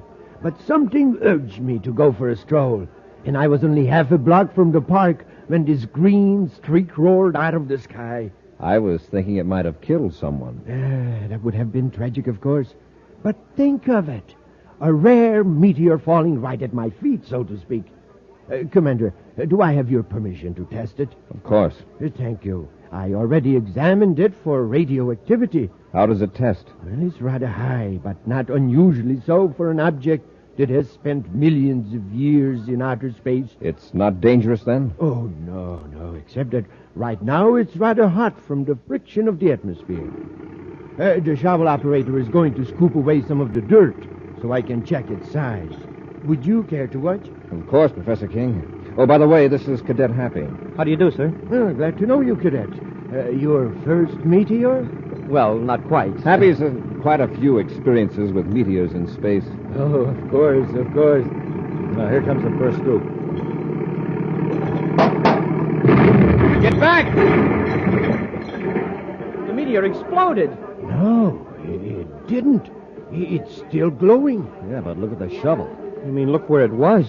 That huge scoop is gone. The cables are just hanging there. What could have caused it, Professor? I don't know, Commander. The meteor is hot, but not hot enough to melt a steel shovel. To say nothing... Hit by the hot metal. Professor, you'd better leave that meteor alone until we get this crowd cleared away. Yes, Commander, you're right. Robbie, have the local patrol keep everybody out of the park except the professor and men on official duty. Yes, sir. And Professor, I suggest you get an Endurium scoop on that power shovel. You better wait till that meteor cools off a little more. Good suggestions, Commander. I'll follow them. Robbie, put a guard around the crater. I don't know what we've got here, but this is no ordinary meteor.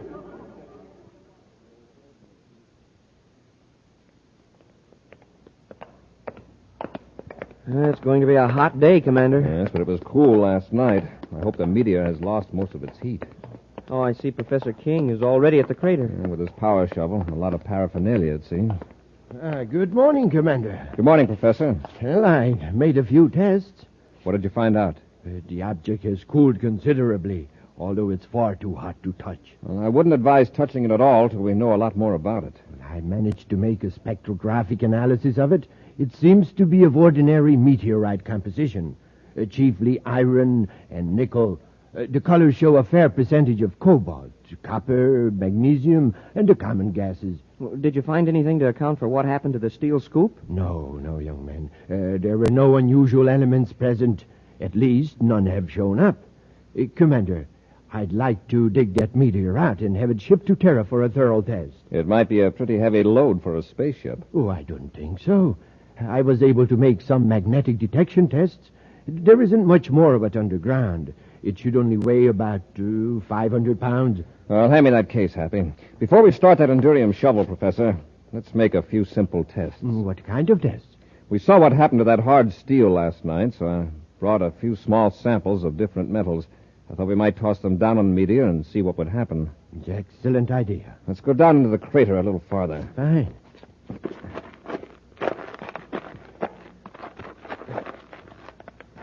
Well, not too close, Happy. We can hit it from here. Yes, sir. Here's a piece of steel. Try that first. Right, Commander. I hope my aim is good. It's gone. Vanished. Why, that fragment disintegrated. Yes. From here, it looks like it chipped a piece out of the meteorite. What'll we try next? Here's a lump of nickel, Happy. Okay. Smoking rockets, that's gone, too. Incredible. Well, Commander, if it destroys everything that touches it, well, why doesn't it just sink into the ground? Apparently, it doesn't disintegrate soil. Now, try this piece of Endurium. All right, sir. Hey, nothing happened. The Endurium is just lying there on top of the meteor. Well, now at least we know we can dig the meteor out with an Endurium shovel. Yes, but don't forget, if you're going to move that object, it'll have to be packed in an Endurium box. That's right. Well, we'll need a box about 3 feet thick on each side, perhaps a little thicker, just to be sure. Good idea. Oh, I can hardly wait to get it to my laboratory on Terra so that extensive tests can be made. Well, you better not try it with any expensive instruments. It's going to be a difficult object to handle, all right. Professor, we'll leave you now. Happy and I have got to get back to local Space Patrol headquarters and clean up a few details. All right, Commander. Thank you both for your help. I'll have one of my men get a truck and an Endurium crate. Professor, I'd like to see you at Space Patrol headquarters before you blast off. Commander. Come in, Professor. Oh, I'll get you a chair, Professor Case. I hope I'm not interrupting anything. No, not at all. Won't you sit down? Have any trouble with your metal-eating monster? No, it's packed in an Endurium crate with another ordinary crate around that. And it is now at the new Arcadia spaceport. So you're ready to go to Terra and solve the mystery? Commander, I think I have already solved it. Well, do you know what makes it destroy steel and nickel? Well, that meteorite will destroy any substance that it contains within itself. But how? Other meteors don't do that. Well, Dr. Rawlins and I have come to the same conclusion. We believe this meteor is matter in reverse. Matter in reverse? Yes. Matter entirely foreign to our part of the universe. It may have come originally from a galaxy millions of light years away, where matter is formed in an entirely different way. But you said it appears to be iron and nickel and other substances with which we're familiar. Yes, that's how it appears. but the atomic structure of each element is in exact reverse. Matter in our solar system has atoms with negatively charged electrons whirling around a positive nucleus. And this meteor has a negative nucleus with positive electrons. Exactly. For years, scientists have speculated about the possibility of such matter. Now we know it exists. Perhaps whole galaxies are made of it. But I still don't see why it destroys other metals. Well, that's only half of the story, Cadet. Part of the meteor is destroyed, too, in another form of atomic explosion. The two forms of matter cancel each other out. They neutralize each other. Precisely. Atom for atom. Commander, if we can learn to duplicate that process, we're on the threshold of a new era. Excuse me, Commander. Oh, Major Robertson. Yes, Robbie? I'm glad the professor's here, sir. There's been a mix-up at the spaceport. That meteor was put aboard the wrong spaceship. What? Well, there's nothing to be upset about. Freight dispatcher traced it. It's aboard a cargo ship carrying mining equipment to Venus. Commander, we have to overtake that ship. I know, Professor. Robbie, if that meteor should come in contact with a large body of iron or steel, such as a building, it would cause an explosion that would kill or injure everyone around it. We'll be back with Space Patrol in just a moment. Gang, here's the story of a cosmic surface car in trouble. Listen.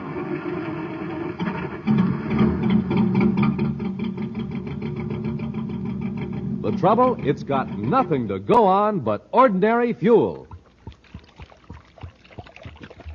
But you hear that? The driver's filling up the tank with some super fuel. Something's gonna happen now.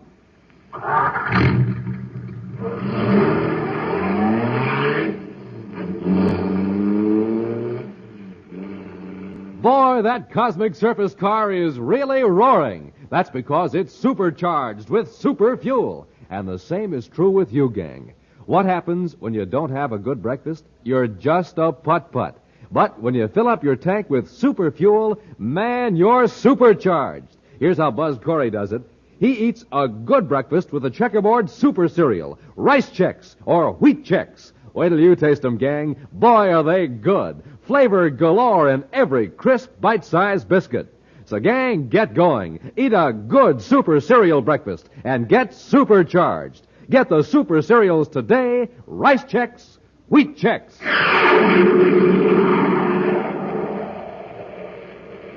While Buzz, Happy, and Major Robertson were in Arizona on the planet Earth, a strange meteor hurtled out of the sky and buried itself in a city park. Attempts to dig it up resulted in steel digging tools being disintegrated in a blinding flash. So far, only the metal Endurium has resisted the strange destructive force. It's now believed that the meteor is composed of matter with reversed electrical charges, matter from outer space that can destroy matter as it's known in our solar system. By mistake, the Endurium crate containing the meteor was put aboard the wrong ship. Right now, Buzz and Happy are aboard the Terra 5, racing to overtake the cargo ship carrying mining equipment and the strange meteor to Venus. Happy, keep the freighter in the view scope. Yes, Commander. Hey, if he's headed for Venus City, he's losing altitude pretty fast. That's been worrying me, Hap. I'll contact him again by spaceophone. Commander Corey aboard Terra 5 calling cargo ship EC-349. Commander Corey to pilot Bill Craig aboard cargo ship EC-349. Craig here. Go ahead, Commander. I was just wondering why you're coming in so low. I wanted to tell you, but I've been too busy to call, Commander. I'm sure you know your business, but those Torlock Mountains aren't exactly anthills. You bet they aren't. Believe me, I'd enjoy being about 3 miles higher. Having trouble with your ship? Yes, sir. I came into Venus atmosphere on automatic trajectory control, and the control's out of adjustment. Looks like I'm going to have to set down outside the city somewhere on repel array. You don't sound very worried. Should I be? Well, you know your ship. Commander, exactly what am I carrying aboard this ship? Why is everything so mysterious? I'll explain it later, Craig. I wish somebody would.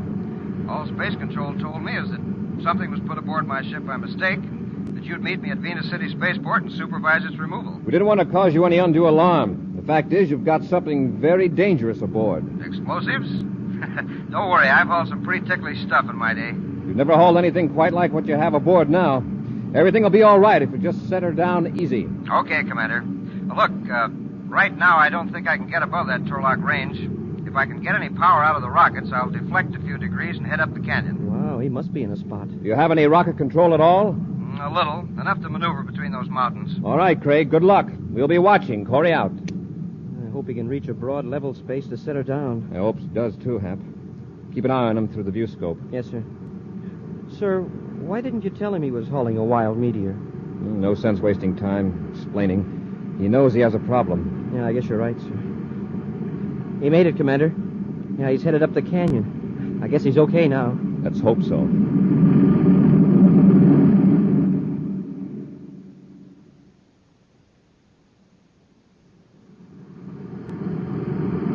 Speed's dropped way down, sir. He's losing altitude. Corey aboard Terra 5, calling Bill Craig. Craig here, go ahead. How you doing? Canyon widens out into a valley beyond Crescent Dam. I think I'll be okay when I pass there. All right, Craig. When you find a good spot, ease her down carefully. Right, sir. Craig out. Well, he's pretty cool about it, I'll say that. He's a skilled spaceman, Happy. He's going to need all the skill he's got.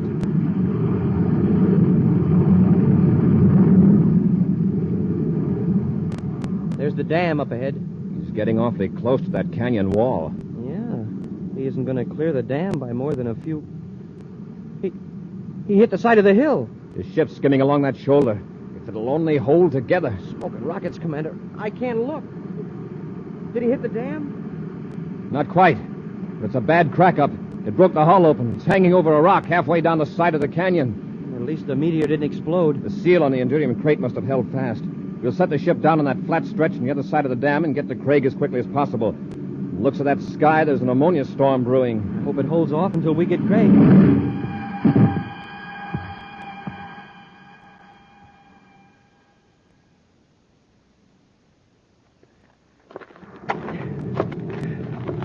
Hey, this climbing is no cinch, Commander. This terrain is rough. A few more feet and we'll be even with the top of the dam. See anything yet, sir? I can see part of the wreckage from here, but no sign of Craig. Come on, Hap, we've got to hurry. Feel that wind. Wow, that storm is roaring down the canyon a mile a minute. You better work fast, Happy. Commander, look. Some of the cargo spilled out of the ship and rolled down into the water. Yes. A lot of the crates have smashed open. Hey, I hope the meteor didn't roll into the water. That looks bad. The hull is smashed right near the pilot's compartment. I hope Craig is all right. Let's work our way down into the ship. Commander, look. Isn't that a man down there at the edge of the water? It's Craig. He must have been tossed out of the ship. He sees us. He's waving. He's hurt. Come on, hurry. Watch your step. It's steep through here. Happy, there's a ledge that slopes right down to the dam. A couple of crates stopped there. Sir, it leads right up to that ladder on the dam, near the gate. Now, let's head for it.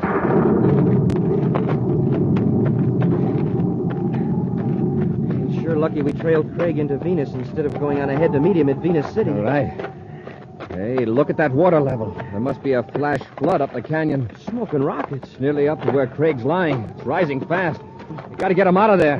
Now, take it easy climbing over that Endurium crate, Happy. That's the meteor. Hey, the seal's broken. The meteor's part way out of the crate. We're in luck. Fortunately, none of those pieces of machinery came in contact with it.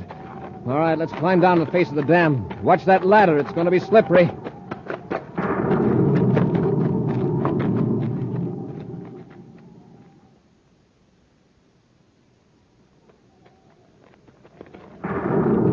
Commander, we'll have you out of here in a few minutes, Craig. Here, Happy, help me lift him to his feet. It's my right leg. I didn't mind the ship crashing, but bouncing down the mountain like a rubber ball was pretty rough. Can you put any weight on that leg, Craig? I'll try. I think I can make it. All right, put your arms over our shoulders.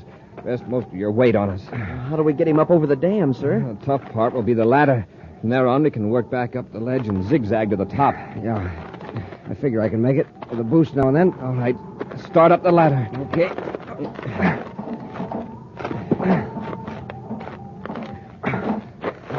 It's okay. I can make it. Look at that water. It's rising fast. A landslide. Press close to the dam. Keep your head down.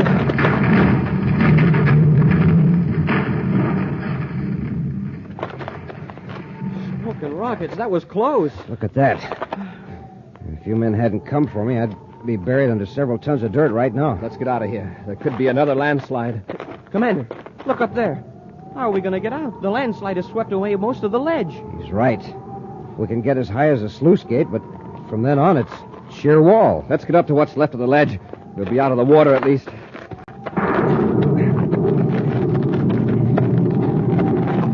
All right, Craig, get on the ledge. Okay. All clear. Go ahead, Happy. All right, sir. Here, I'll give you a hand. Thanks. Gee, look at the water now. It's halfway up the ladder. Yeah, and look back up the canyon. It's streaming down at big waves.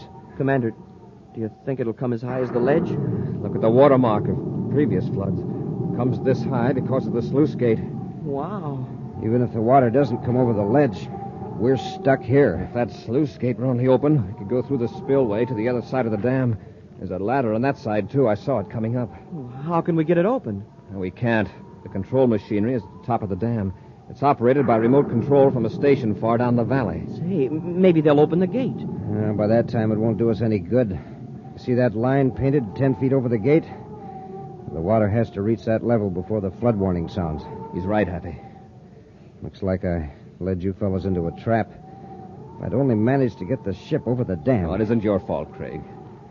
Well, I suppose we might as well sit down on the crates and relax. I'd be careful of my feet if I were you, Craig. Don't let the metal in your boot buckles hit that meteor. Meteor? What are you talking about? There's a meteor in that crate. That's what we were worried about.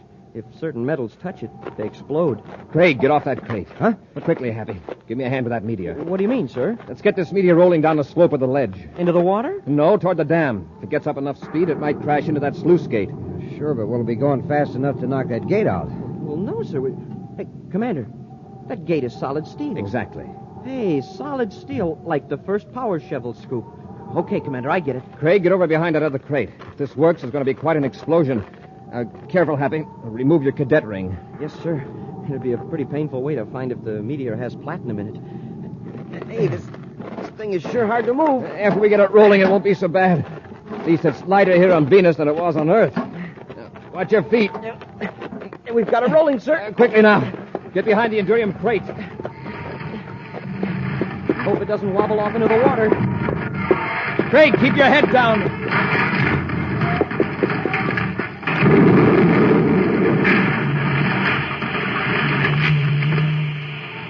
Commander, it worked. There's a great big hole in the sluice gate. Come on, let's get off this ledge into the spillway. Yeah, let's get through before the water does. Hey, Commander, can you see through the dam to the valley? There's our ship. Now, that's a beautiful sight. Commander, what about Professor King? What's he going to say? I'm afraid the professor will have to be content with telling another story about the big one that got away. An exciting preview of next week's thrilling Space Patrol adventure in just a moment. But first, gang, here's something that's more fun than anything you ever owned. Something that rates as the biggest value we have ever offered. Something new, different, exciting. I'm speaking of that wonderful new thrill, Space Patrol Space Binoculars. I call it a wonderful new thrill because this amazing piece of Space Patrol equipment makes it possible for you to see houses, buildings, cars, and people way off in the distance. Yes, sir, when you look through your Space Patrol Space Binoculars, you can see what's going on blocks and blocks away. And when you look through your Space Binoculars, you don't even have to hold them. No, sir, they have a strong elastic band that holds them snugly to your eyes. Makes you look like somebody from outer space, because when you wear your binoculars, they stand out from your eyes a full 3.5 inches. Now, that's right, I'm not talking about flimsy little goggles or a mask. I'm talking about real, honest-to-goodness 4-power binoculars with 4 pure lucite lenses. The real McCoy, in other words. Real binoculars. They're made of solid black plastic, and they have a bright red leather-like trimming that makes them look terrific. Overall, space binoculars are 5 inches wide, 5 inches long. And boy, oh boy, the fun you can have with them. You can see who's coming up the street. You can read signs way off in the distance. You can spot planes in the sky. And you can name the kinds of cars you see blocks and blocks away. And hey, when you look through the other end of your space binoculars, they smallify. Yes, sir, they do the opposite. Instead of making far-off things look close, they work the other way around. They make close things look far away. Lots of fun. Now, gang, to get a pair of these space binoculars, a pair exactly like Buzz Corey wears, do this. And, boy, you better do it quick because this offer soon ends. Just buy a box of Instant Ralston. Then, with your name and address, send 25 cents in coin and an Instant Ralston box top to Space Patrol, Box 686. St. Louis, Missouri. This offer good only in the USA and may be withdrawn at any time. Gang, if you don't think your space binoculars are tops, send them back and we'll return your money. The address again, Space Patrol, Box 686, St. Louis, Missouri. And now, a preview of next week's exciting Space Patrol adventure. Buzz and Happy are on the third moon of Jupiter in their spacesuits, attempting to pull Major Robertson out of a crevice into which he's fallen. Buzz has lowered Happy into the crevice where thousands of beetle-like insects are swarming, impervious to the cold and lack of atmosphere. Lower me a couple more feet, sir. Doggone these bugs. That's it, sir. Loop the rope under the Major's arms, Happy. Just a minute, sir. Till I brush off some of these insects. Hey, some of them just won't brush off. They're awful. They're on my suit, too. Yes, and all over the Major's. Hey, Commander, they're eating through our spacesuits. We gotta get the Major out of there and get back to the ship. If these insects puncture our suits, we're finished. Be sure to be with us next Saturday for the exciting story, The Moon Beetles, when wheat checks, rice checks, and good hot Ralston again bring you Space Patrol! High adventure in the wild, vast reaches of space. Missions of daring in the name of interplanetary justice. Travel into the future with Buzz Corey, Commander-in-Chief of the Space Patrol! Space Patrol, an original Mike Moser production starring Ed Kemmer as Commander Corey and Lynn Osborne as Cadet Happy, was written by Lou Houston and directed by Larry Robertson. Other players were Norman Jolly, Ken Mayer, and Bela Kovac. Dick Tufeld speaking. Now, don't forget to tune in next Saturday and every Saturday when wheat checks, rice checks, and good hot Ralston again present the new exciting Space Patrol. Be sure to see another exciting Space Patrol story on your local ABC television station. Consult your local paper for time and channel. Space Patrol comes to you transcribed from Hollywood. This is ABC Radio Network.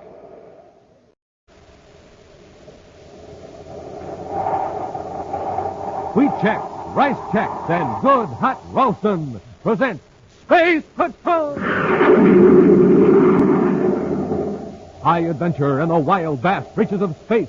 Missions of daring in the name of interplanetary justice. Travel into the future with Buzz Corey, Commander-in-Chief of the Space Patrol! In today's transcribed adventure, Buzz and Happy are on the third moon of Jupiter in their spacesuits, attempting to pull Major Robertson out of a crevice into which he has fallen.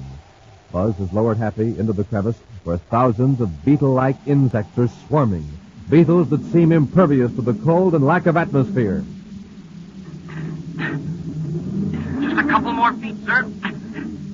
That's it, sir. Loop the rope under the Major's arms, Happy. Just a minute, sir. Till I brush off some of these insects. Gee, some of them just won't brush off, sir. They're awful. They're on my suit, too. They're all over the Major's. Hey, Commander, they're eating through our spacesuits. We've got to get the Major out of there and get back to the ship. If these insects puncture our suits, we're finished. We'll be back in just a moment with today's Space Patrol story, The Moon Beetles.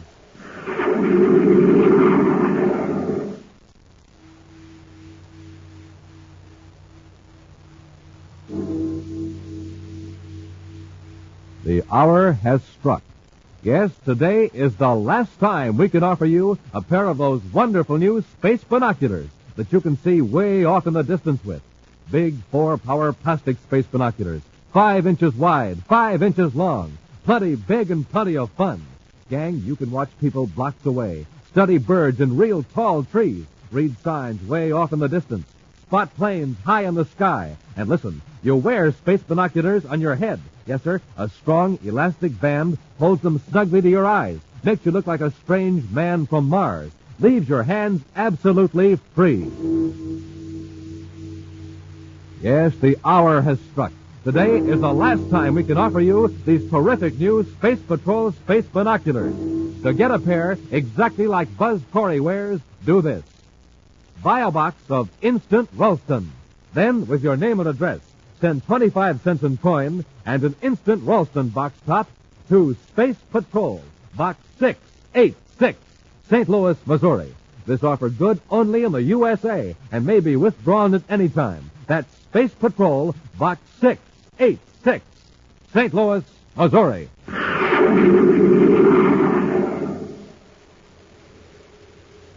And now, today's Space Patrol story, The Moon Beetles. In their space battle cruiser Terra 5, Buzz and Happy are approaching Jupiter's number 2 moon to investigate the mysterious failure of equipment in one of the automatic instrument stations. Their viewscope is trained on a surface of a cold, barren, airless satellite as Happy watches for the dome-shaped image of the atmosphere shell to reveal they're nearing the unmanned instrument station. Jupiter's number 2 moon sure is a desolate place. Nothing but craters and mountains, and more craters and mountains. And they all look the same. I don't even recognize any landmarks. We should have brought Robbie along. He knows most of Jupiter's satellites the way you and I know the Earth's moon. Oh, speaking of Major Robertson, sir, I was a little surprised to find out he was meeting us on Jupiter. Oh? Well, I figured he'd be getting ready for the big day on Terra on the 3rd of the month. The Interplanetary Medal Award ceremony. I hope we can all be there. We will if we don't run into serious trouble on this instrument failure investigation. But, sir, doesn't the Major have to be there to receive the award? Well, I was under the impression that the name of the person to receive the Interplanetary Medal was kept secret until the day of the ceremony. What makes you think Robbie's going to get it? Well, I heard rumors. Well, personally, I'd like to see Major Robertson get it, too.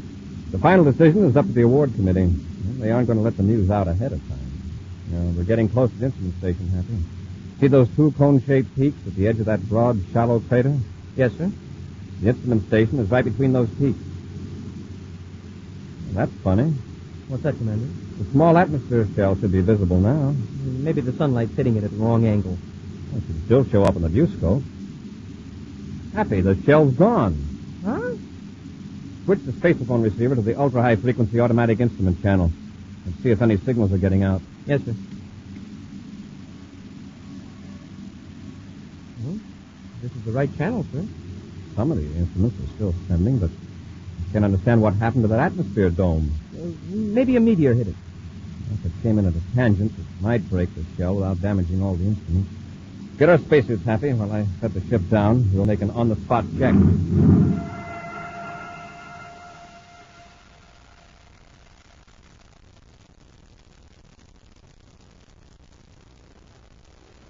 There are the instruments, sir. They don't seem to be damaged. The dome's foundation is intact. So are the double hatches to the airlock. The metal framework and the gates are still standing. Happy, I'm afraid your meteor theory is out. But if it came in almost parallel to the surface of the moon and hit the shell... There would still be fragments of the plastic shell scattered all over the area. Take a look. The ground all around is perfectly clean. Wow, the shell must have been completely disintegrated. That would put most of the instruments out of commission, even those that were picking up cosmic radiations through the receptors outside the shell. It's very strange, Happy. Cut off the atmosphere plant. We'll get back to the ship and blast off. Yes, sir. I'll spacephone Robbie and ask him to meet us in Shargon instead of Jupiter City. Well, isn't that just south of Jupiter City? Yes, it's a technological center. It's where Dr. William Conrad receives and analyzes the data transmitted from these instrument stations on the different moons. I wonder how he'll analyze the fact that a whole atmosphere...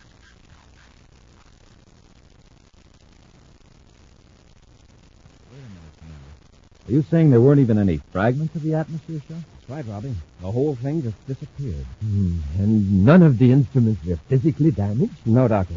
Some of them stopped transmitting because of the cold. It really got us puzzled, Dr. Conrad. What do you think could have happened? Well, Happy, I won't even speculate until a thorough investigation is made. Well, at the moment, Doctor, I feel this is a job for the security section. Robbie, get a lab ship and blast off for moon number 2. Yes, sir. Do you want me to go with the Major, Commander? You'll be needed here in Shargon, Doctor. You've got to evaluate the data from the other moon centers. I'll keep in contact with you from number 2 moon and give you any information I can gather. Good. Robbie, I'll leave the investigation in your hands. Happy and I'll go to our temporary quarters and get some rest. I can use a little sleep. I'll call you first thing in the morning, Dr. Conrad. Come on, Happy. Sleep is the next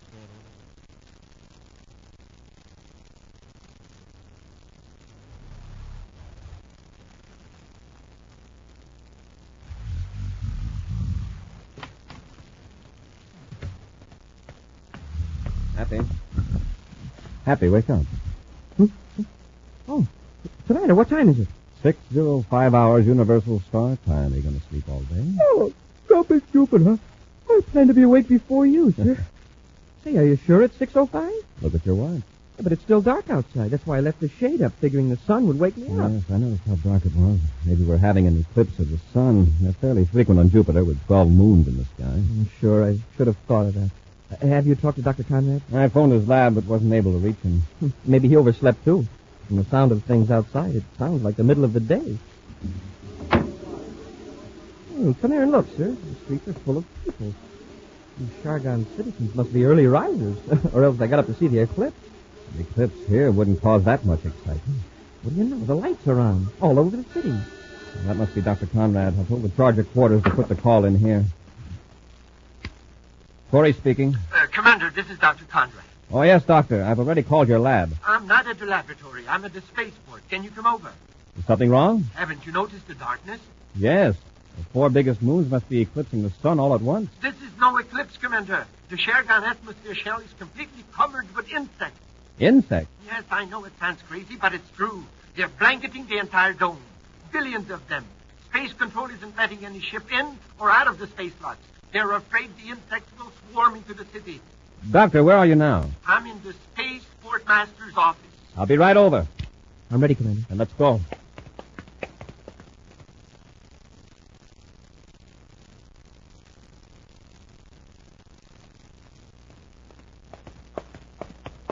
Now, here's the office, Captain.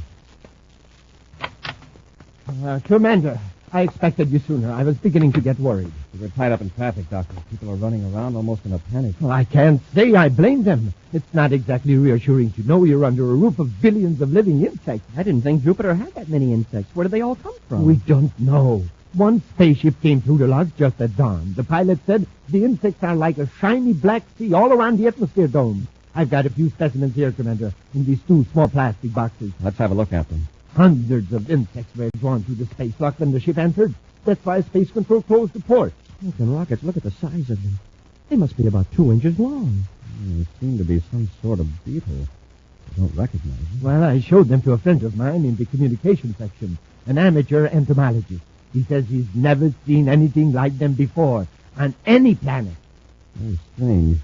Entirely new variety of insect appearing by the billions, and here on Jupiter, of all places. Hey, one of the bugs got loose. He's crawling across the desk. You take the lid off the box, Captain? No, sir. Look, the lid is still on it. Then how did it get out? Listen, what's that? Warning signal. Yellow alert. Yellow alert. Something must be wrong with the city's atmosphere plant. Happy, quickly. Close all the windows airtight. Doctor, cut on the emergency air vents. What could be the matter? That signal means the air outside this building isn't fit to breathe. Check the Polaroid windows. All the windows are closed tight, sir. Airtight. Good. Emergency air vent on, Commander. We're all right for the time being. Yes, Doctor, but those people out in the streets, if they don't get inside a building with emergency air supply, they're in trouble. I'll get it. Quartermaster's office. Oh, he isn't here. This is Commander Corey of the Space Patrol. I see. Yes, Captain, your procedure's correct. Right, Corey out. That was the Atmosphere Control Center. The yellow alert was sounded because the detectives registered a high methane gas content in the air. Methane? You mean there's a leak in the atmosphere shell? More than a leak, a serious break. What happened? Look at this plastic box, Doctor. There is a hole in it. Exactly.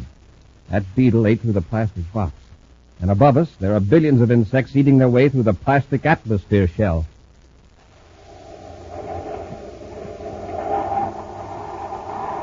We'll be back with Space Patrol in just a moment. Presenting the mystery of the baffling basketball player. Sometimes this 10-year-old boy would be a sharpshooter. He'd make basket after basket after basket. But then, at other times, ouch, he'd miss shot after shot. And so it went. Sometimes a shooting star, sometimes a falling star. Here was the trouble. This boy was only getting supercharged now and then. On some mornings, he'd have a power breakfast with rice checks or wheat checks, the super cereals that help to supercharge you. That's when he'd really shoot those baskets. But then, at other times, well, he'd just eat any old breakfast. And that's when they'd call him Fumbler. So, gang, remember, to be a winner every day, you have to get supercharged every day. In other words, enjoy that rice checks and wheat checks in your cupboard all the time, not just some of the time. Make it a rule to do what Buzz Corey does. Eat a power breakfast with rice checks or wheat checks every single day. The bite-sized super cereals that help to supercharge you. Delicious Chex.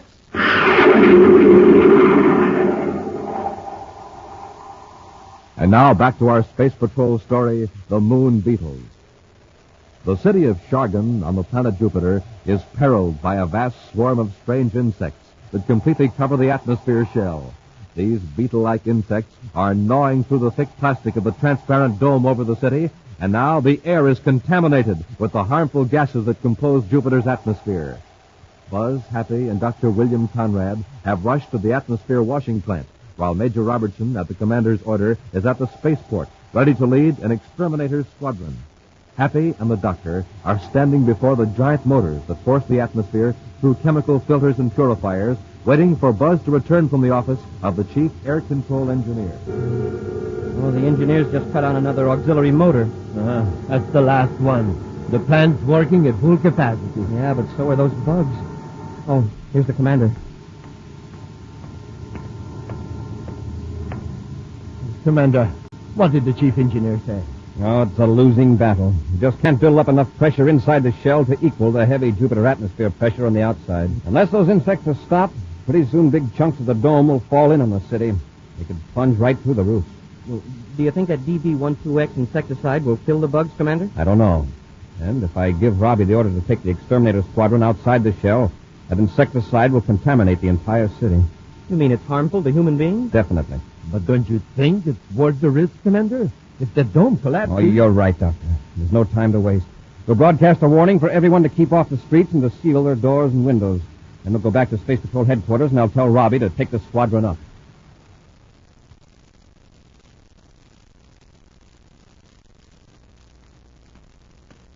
Commander, the streets have been completely cleared, and the Major and the squadron have been spraying the outside of the dome for 20 minutes. The DB12X ought to be showing some results. If it's going to work. I'll contact Robbie. Commander Corey at Shargan Space Patrol headquarters, calling Major Robertson aboard Space Patrol cruiser J571. Corey to Major Robertson. Robertson here. Go ahead, Commander. Is it working, Robbie? All 8 ships have made 10 passes with the insecticide, Commander. The insects are saturated with the stuff. It doesn't seem to phase them. We've got to find something that's effective and find it quickly. Well, heat might do it. We can get enough ships with atomic flame ejectors and play them over the dome. There aren't any on Jupiter. What about trying ultrasonic vibrations? That's it. That'll do it, Commander. Dr. Conrad, do you know of a lab ship here in Shargan that's got an ultrasonic generator in it? No, yes, Commander. There is one at the spaceport. Good. Robbie, order the squadron to return to base, but you stay aloft. Happy, Dr. Conrad and I will get the lab ship and blast off immediately.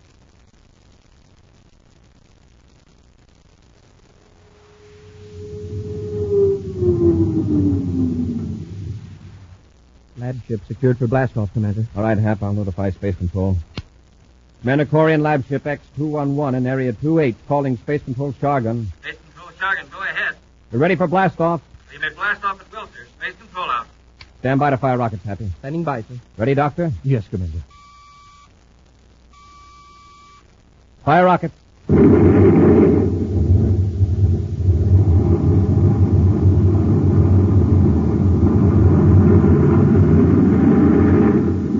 Here come the locks, sir.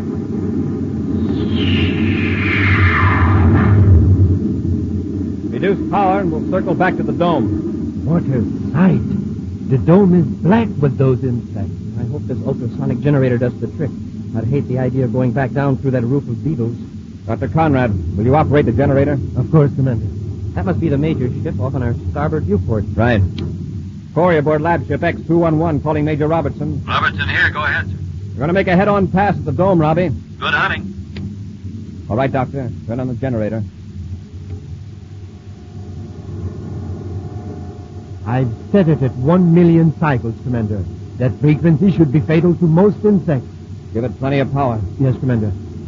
Here we go, right over the dome. Happy, set the viewscope to high magnification. Yes, sir.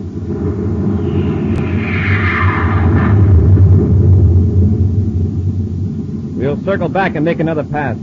How's the viewscope setting, sir? Fine. You can see the insects quite clearly. They don't seem to be affected by the vibration. Shall I increase the frequency? Oh, wait. Look, they're dropping off the dome. Hey, they sure are. Sliding off by the thousands. It's working, Commander. Sides of the dome are nearly clear. Would you look at that?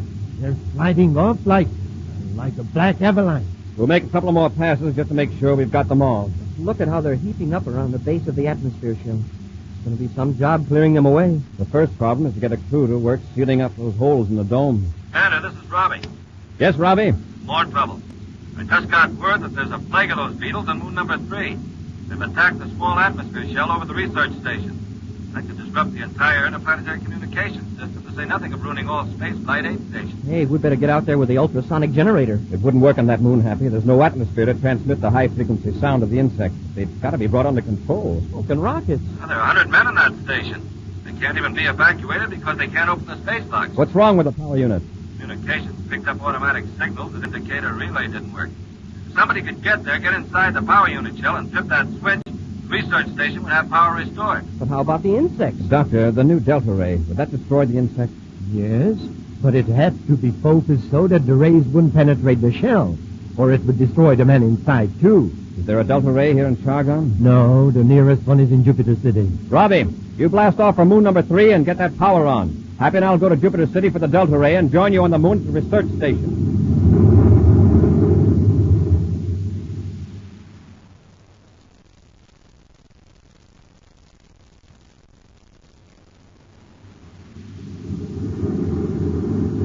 There's the research station, Happy. We'll cut our speed and circle. I'll get the Delta Ray ready. Now, don't turn it on till I give you the word.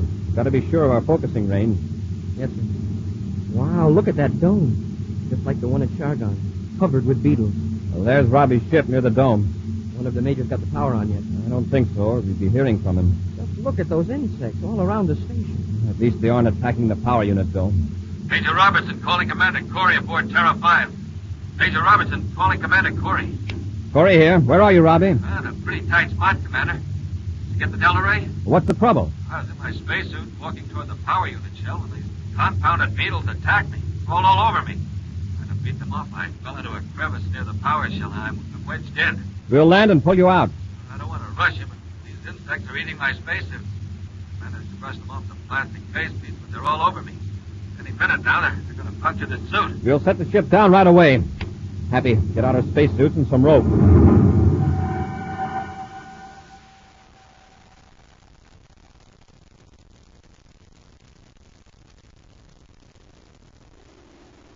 There he is, Commander.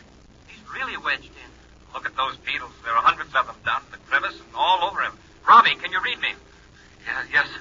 They're going to drop you a rope. Grab it. Now, go ahead, Hap. Catch, Major. All right, hang on. We'll pull you up. Hey, it slipped out of his hand. Robbie, can't you hang on? I haven't got any strength. Are you hurt? It's my leg. I'm beginning to feel pain. Losing air. But this is no time to pass out. That suit is punctured. You're finished. Robbie. Robbie. Commander, I'd better go down there and tie the rope around him. No, you might get caught, too. I'll go down. Commander, you could pull the Major and me out, but, well, I'm not sure I could pull both of you up. No, Happy, it's too dangerous. Please, sir, let me go. It's the only way to save Major Robertson. And don't forget the men in the station. You may be right. Here, take the rope. I'll ease you down. Yes, sir. Well, lower away. Now, hang on, Happy. That's it. A couple more feet, sir. Okay. Hold it. I'm looping the rope around the Major's arm. Help me if you can, Major. All right, Happy. You ready, Hap? Just a minute, sir. I'm going to brush off some of these beetles. One of them burrowed in nearly through my suit. Okay, pull. Now hang on to Robbie. He's wedged in pretty tight. Oh, my leg. He's loose now, Commander. Pull us up. Okay.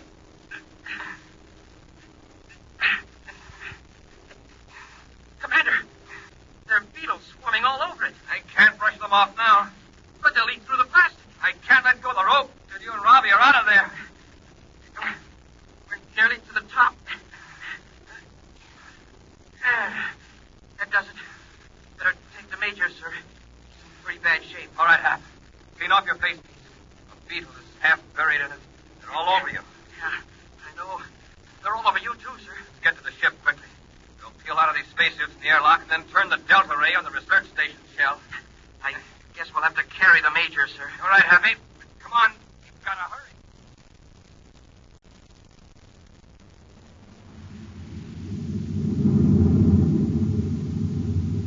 The Delta Ray is focused, Happy. Give it another charge. Hey, it's working. The beetles are dropping off the shell like flies. Well, this ray works better than the ultrasonic generator. See that, Robbie? Yeah, really shriveling them up. How's your leg? A little better. Good. After we wipe out the beetles, we'll land and turn the power unit on. Hey, if we can clean this up and blast off for Terra pretty soon, we'll be able to get the Major back for the Interplanetary Award ceremony. Funny, I almost forgot.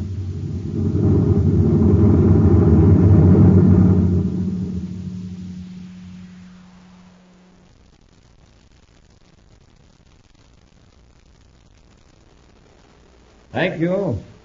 Thank you very much. Go on up, Major. The commander's ready to give you the medal. Quiet, Happy. The commander's going to speak. Fellow citizens of the United Planets, it's my privilege and honor, as last year's recipient of the Interplanetary Award, to present this symbol of courage and service to the current winner. It's a special source of pride to me because the award goes to a member of my own space patrol. Major, the commander's looking this way. He wants you to go up. The choice this year was a difficult one for the committee, and the person chosen by them has declined the honor. But, Major, I Quiet, Hap. The commander's speaking. Yes, the selected candidate, Major Robertson, Security Chief of the Space Patrol, feels that the Interplanetary Award should go to the man who risked his own life to save another, and thereby help save the lives of 100 men. So, in a special session, the committee accepted the Major's suggestion, and I shall now present the Interplanetary Award to a member of the Corps of Cadets, Cadet Happy. Huh? Me? But Go on, Happy. Get up there.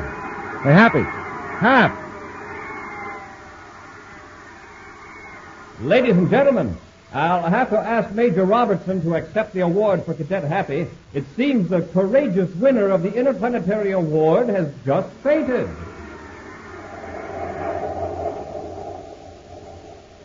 An exciting preview of next week's thrilling Space Patrol adventure in just a moment. But first, gang, here it is. Here's the only way to get a pair of Space Patrol space binoculars. Now, all you do is... Uh-oh. Here's a radio ray from Terra. Boys and girls, this is your commander, and I have a message for you that's so important, I've interrupted Dick Two-Perry. Here's my message. Today is positively the last time we can offer you a pair of official space binoculars. This is the greatest offer we've ever made, and it's one item I feel that every one of you should have. Although thousands and thousands of boys and girls now have their space binoculars, I know for a fact that many of you have still not sent in. So don't wait. This is important and vital. Send in today for your Space Patrol space binoculars. This is absolutely the last time we can make this sensational offer. Hurry out. Thank you, Commander. And boys and girls, remember this. These are not flimsy goggles. They're real, full-size, full-field, 4-power binoculars made of long-lasting plastic. Real, full-size, full-field, 4-power binoculars that make everything in the distance look bigger, closer, clearer. The revolutionary new binoculars you wear on your head. Thrills and fun galore. You can identify buildings way off in the distance, spot planes, study birds, watch far-off traffic, read distant signs, and do lots and lots of other things with your space binoculars all year long. Now, to get a pair, buy a box of Instant Ralston. Then, with your name and address, send 25 cents in coin and an Instant Ralston box top to Space Patrol, Box 686, St. Louis, Missouri. If you don't agree your binoculars are tops, return them and we'll return your money. That's Space Patrol, Box 686, St. Louis, Missouri. And now, an exciting preview of next week's thrilling Space Patrol adventure. Buzz and Happy have just left Terra 5 to enter a damaged spaceship far out beyond the Pluto orbit. They've entered the wrecked ship in their spacesuits to rescue 2 unconscious men. Around the ships, huge chunks of metal hurtle through space on an unknown orbit. We'll have to carry them, Happy. You take this one, I'll handle the big fellow. Yes, sir.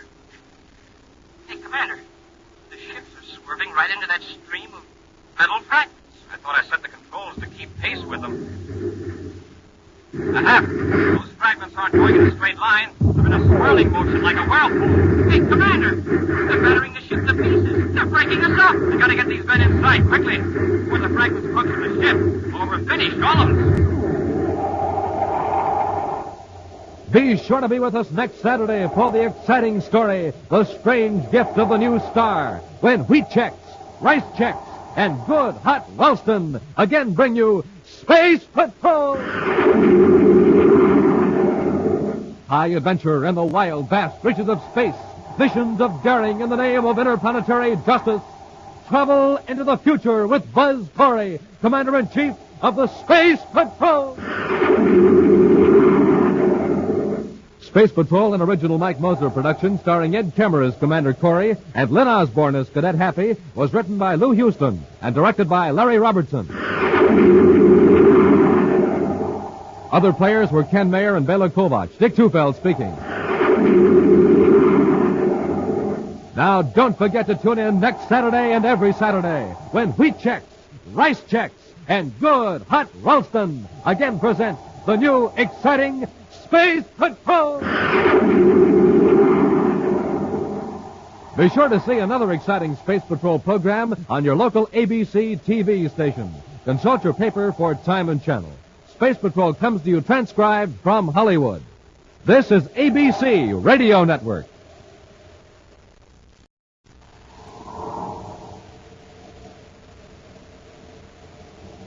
Wheat Chex, Rice Chex, and Good Hot Ralston present Space Patrol! High adventure in the wild, vast reaches of space. Missions of daring in the name of interplanetary justice. Travel into the future with Buzz Corey, Commander-in-Chief of the Space Patrol! In today's transcribed adventure, Buzz and Happy have entered a damaged spaceship far out beyond the Pluto orbit to rescue two unconscious men. All around the ship, huge chunks of metal hurtle through space on an unknown orbit. You'll have to carry them, Happy. You take this one, I'll handle the big fellow. Yes, sir. Commander, the ship's swirling right into the stream of metal fragments. Now, they aren't all going in one direction. They're in a swirling motion like a whirlpool. Commander, they're battering the ship to pieces. They're breaking us up. We've got to get these men into our ship quickly. One of those fragments goes to the ship. We're through. We'll be back in just a moment with today's Space Patrol story, The Strange Gift of the New Star. Captain Dick Tufeld speaking, gang. Speaking to you from an atomic power plant on Mars. Now, they're having trouble getting power, but I think I've found the trouble. Listen to this main power generator. Sounds pretty weak, doesn't it? My guess is this. They've been using ordinary fuel. Let's see what happens when I put in some of this super fuel. Listen to that power now. Supercharging does it. And, gang, when you roll out of bed in the mornings, you're just like this generator. You need fuel because you haven't had any for about 12 hours. But listen, don't settle for ordinary fuel. Get supercharged like Buzz Corey does with a power breakfast. Eat the super cereals in the checkerboard packages. Rice Chex and Wheat Chex are the super cereals with that modern bite-sized design for easy eating. Delicious and how. Rice Chex is bite-sized shredded rice, and it's triple toasted.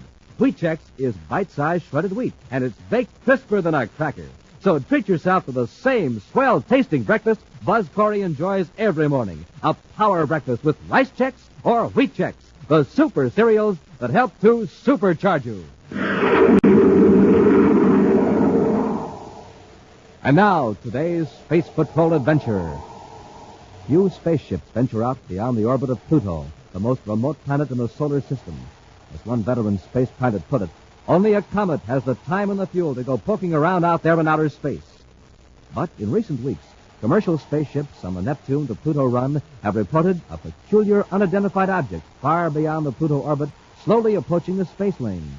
Commander Corey and Cadet Happy have just finished a routine mission to Pluto and have decided to do a little investigating. Now, far beyond the space lanes, they scan the dark void with super-sensitive telescopes. Is it a meteor, Commander? Odd shape for a meteor that size. Too regular. Take a look. I see it. It's shaped like a spaceship, but its surface is rough. It is a spaceship, Happy. But, sir, there's no sign of a rocket burst. No lights in the viewport. It's in free fall. By the looks of it, it's been in free fall for some time. Sir, if it's coming toward the solar system, well, where could it be from? We can tell more about that after we board it. Get our spacesuits, atomo lights, and an atomo cutting torch. We may have to force our way into the airlock. I'll maneuver into position while you're getting the equipment.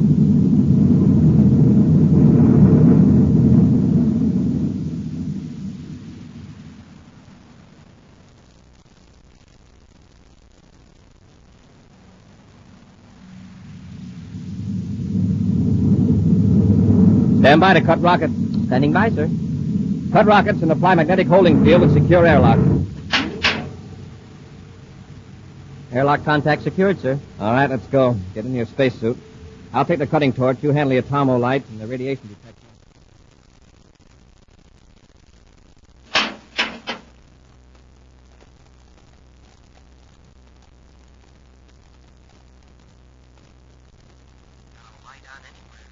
Flash your light over here, Happy. See if we can find the registry number. Door's open, sir. Nobody in the control compartment. No lights. Maybe this is a lost robot control job. I see the number now. It's U87. U87. Let's see, that would be... That's an old registry number, Happy. The ship must have been out of commission for 5 years. That I can believe. It's not a robot job, though. Better take a look around. Search the aft section. Yes, sir. Hey, look there on the floor. Empty ration containers. Hap, turn your light on the air indicator. Should be up there in the bulkhead. Hold it, that's it. Did you read it, sir? There's some air in the ship, but the carbon dioxide factor is above the danger level. Commander, look back there, down the corridor. There's a man on the deck. Hold the light on him, Happy. I'll turn him over. Is he alive? Yes. We'll have to work fast. Getting back to our ship and try to bring him around.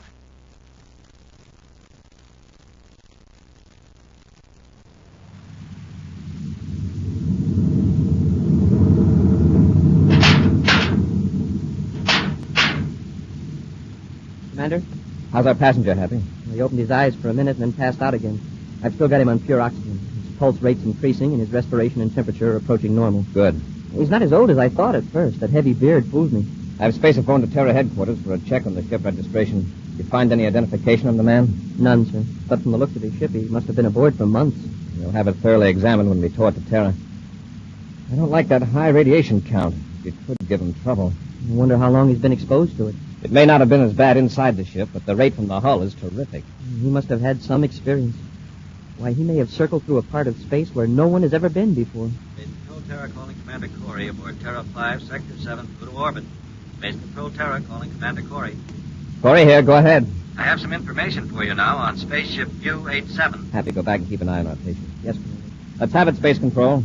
U87 is a Saturn registry ship owned by Joe O'Malley. Joe O'Malley? Yes, Commander. We've run a check on O'Malley. He escaped from Space Patrol officers just over a year ago after his arrest on Saturn. Why was he arrested? On suspicion of foul play against his partner, a man named Wes Pence. Everything indicated that O'Malley had disposed of Pence's body. And O'Malley escaped rather than face trial. Yes, sir. Well, he's awfully close to cheating justice right now. Notify the Terra Hospital to meet our ship. Yes, Commander. And have a crew of technicians ready to examine O'Malley's ship. We're bringing it into Terra. It's hot. Radiation? Right. Hurry out. Commander, he's conscious now. He's talking, but, well, he's still pretty weak. I'll go back and have a look. He wouldn't tell me where he's been. I asked him, and he acted like he wanted to slug me. You get his name? Yes, sir. Was it Joe O'Malley? No, sir. He says his name was Wes Pence. Wes Pence. Happy, put on full acceleration for Terra. We've got a double mystery on our hands.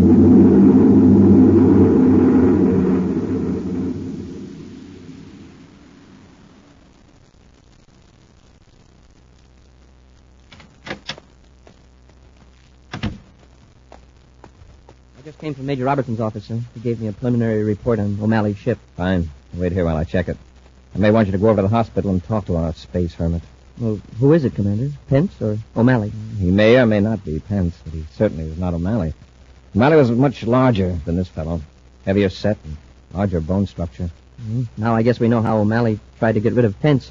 Stuck him in a spaceship and sent him zooming out of the solar system. But the ship didn't have robot controls. And that was more than a year ago. Pence couldn't have survived that long. Happy, did you see this report of Major Robertson? No, sir. From all indications, the ship must have been spaceborne for 6 or 8 months. Oh, 6 months alone in a spaceship. Happy, go over to the hospital and keep an eye on him. I'll join you as soon as I've talked to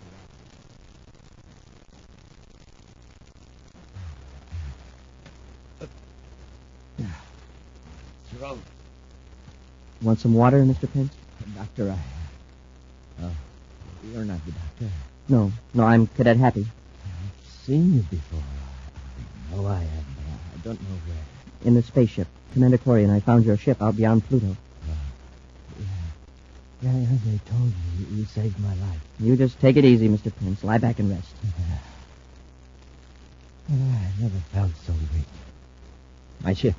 Where's my ship? Don't worry. It's here on Terra at the spaceport. Oh, you brought it in? That's right. Fine. Where's the doctor? Well, he'll be dropping in shortly. I'll ring for the nurse if you want her. Oh, don't bother. I'm so weak. Oh, could you get me some water, Cadet? Sure. And raise the head of my bed a little left.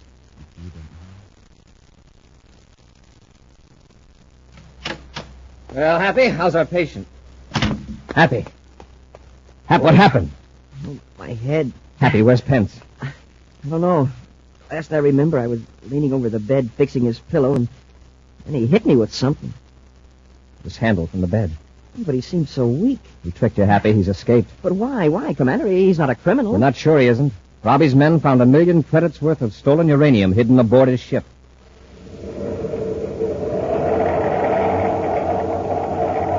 We'll return to Space Patrol in just a moment. Hey, gang, you want to hear something funny? Listen to this. That's all. That's Nick, though. Buddy. That's all. That's Nick, though. Buddy. That's a word scrambler, gang. A machine that scrambles secret messages sent by space patrollers over the spaceophone. You want to know what that message said? Here, I'll have the machine unscramble it for you. Listen. To get supercharged, eat a power breakfast with instant Ralston. To get supercharged, eat a power breakfast with instant Ralston.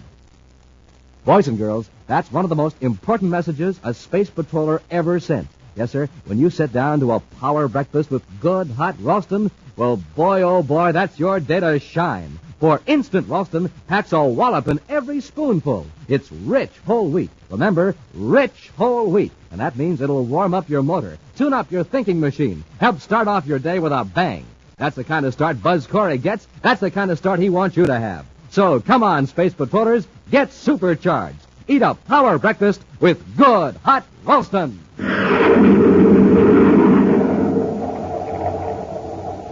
And now, back to our Space Patrol adventure, The Strange Gift of the New Star.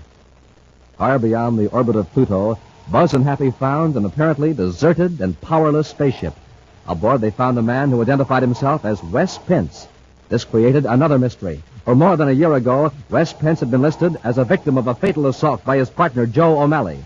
O'Malley, in turn, has been missing since his escape from Space Patrol officers months ago. Buzz brought Pence to Terra and placed him in a hospital for treatment. But when Buzz entered the hospital room, he found Happy unconscious, and the supposedly weakened patient vanished without a trace. Now, on a side street in Kepler City, on the planet Mars, a thin, stoop-shouldered man climbs a stairway at the side of a shabby machine shop. He knocks at the door.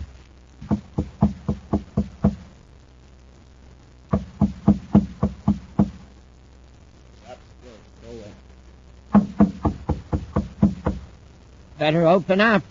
It's business.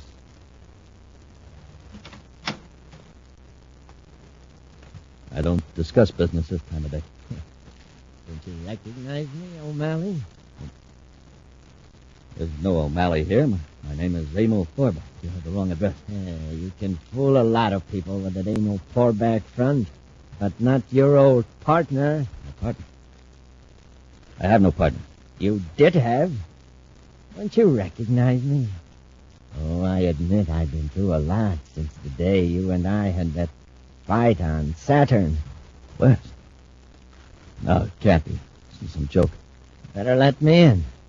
We got a lot to talk about. Go on. Wes, come in. I'll have to sit down. I'm pretty weak. Well, This isn't much of a place after what we used to have in the old days. I've had to lie low on account of the space patrol. They think I did away with it. Yeah, and so did you. Until a moment ago. You thought I was finished. But I managed to crawl away and get help. You know, for nearly a year I thought of nothing but revenge. All those months on Venus, later out in space. Out in space? Yeah. Beyond Pluto, far beyond. The sun is just a tiny star. It's good to have a strong hate out there. It keeps you warm and keeps you from going mad. What were you doing out there? Chasing your roommate. In your old ship, the U-87. The one you abandoned in the Venus swamps. You got that old tub spaceborne? Yeah. I lived like a miser to get it in shape. I starved myself. Then one day I blasted out. In your ship. Yeah. That's what we had the big fight about, remember? I wanted you to outfit a ship and you refused. But you wouldn't tell me what you wanted it for. No. But I'll tell you now. I need help. I thought you hated me. O'Malley, let's face it.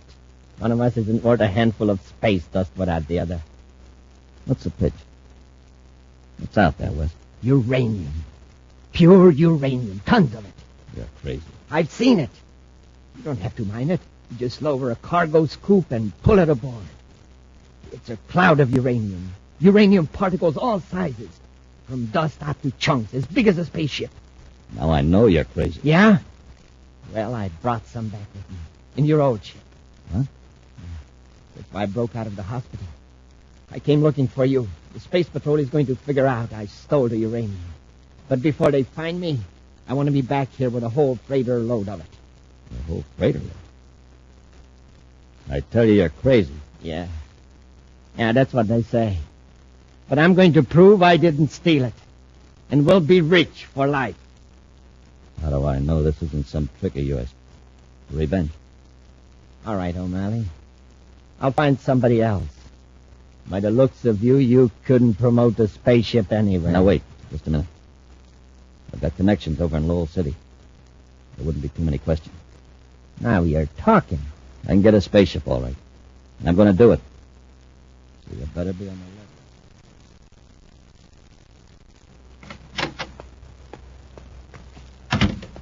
We got a line on Pence, Happy. He's gone to Mars. To Mars? Yes, in a regular passenger ship. How did he get the money? From a safe deposit vault in the Terra Bank. Pence put it there 2 years ago. The banker got suspicious and reported that he identified Pence from a description. Oh, and then you checked with the spaceport? Right. He got on the transport ship to Kepler City. We're going to blast off right away and lead the search for him. As soon as he realized his ship was here on Terra, he knew we'd found the stolen uranium.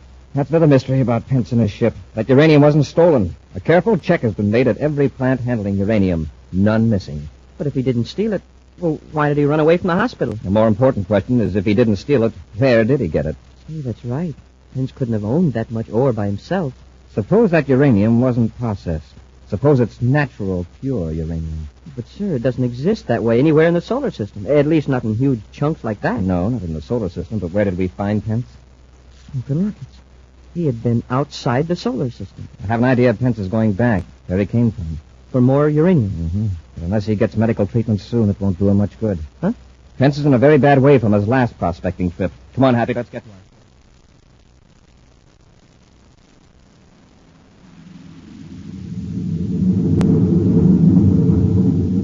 Commander, I've just decoded the message from Security Lab. Here it is. Very interesting.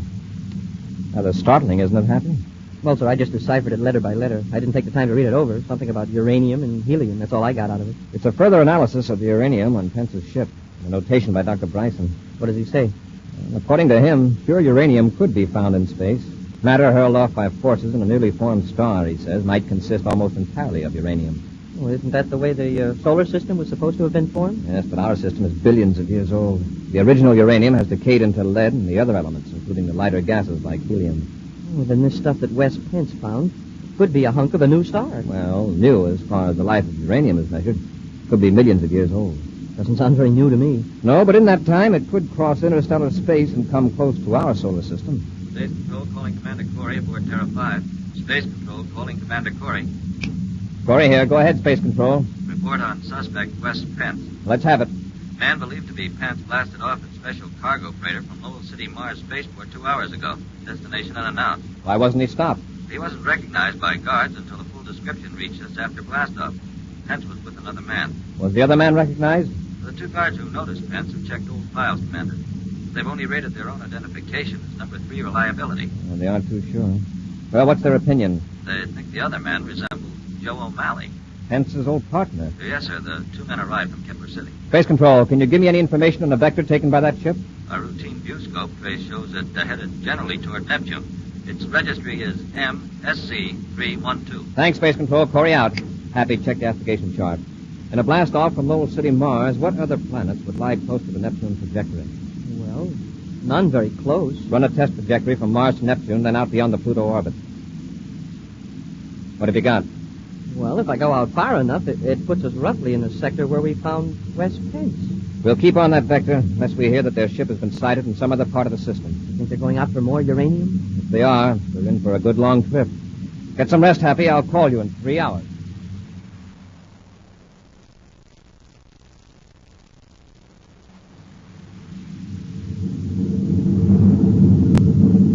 Well, how much further is it? Just hold this vector. On my best calculation, the uranium cluster is moving at about the same velocity as Pluto, which means we'll intercept it.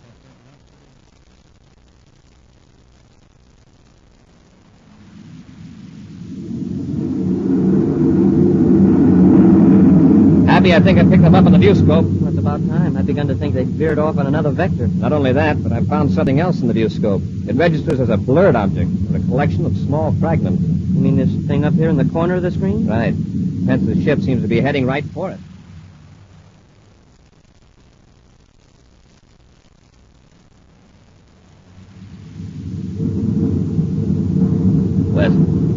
Wes, what's that in the viewscope? I told you a while ago it's the uranium. We're nearly there. No, I mean the rear viewscope. The spaceship. Huh?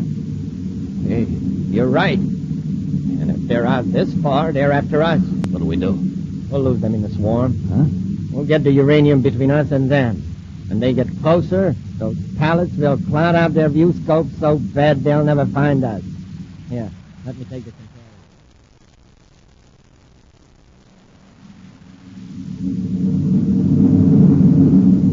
Put on more acceleration, Hap. Keep them in sight. Crazy fools. What are they up to? They're flying right into that cluster. And it's uranium, all right. Our radiation instruments are going crazy. Pence must be trying to pick up some chunks at this speed. They'll crack up, sure. Probably trying to ditch us. Don't get any closer till we determine their next move.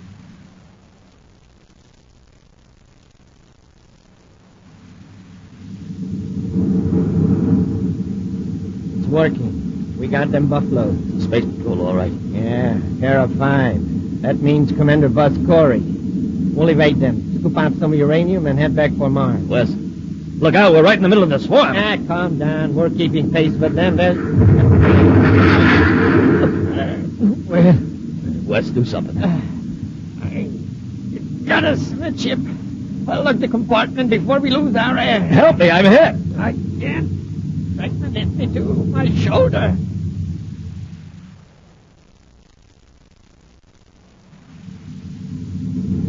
Commander, their ship's wrecked. Yeah, they got a big chunk right ahead of their power unit.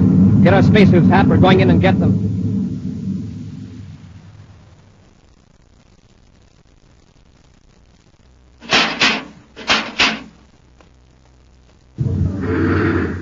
Hap, the cluster isn't all going in the same direction. It's in a swirling motion, like a whirlpool. It's battering the ship to pieces. Hurry, Hap. Keep moving. If one of those hunks of uranium wrecks our ship, none of us will ever get back alive. Look, Commander. The nose port is cracked. Isn't the big break? Hurry, we gotta get Pence and his buddy into our ship before this one's riddled. Yes, sir. Into the airlock.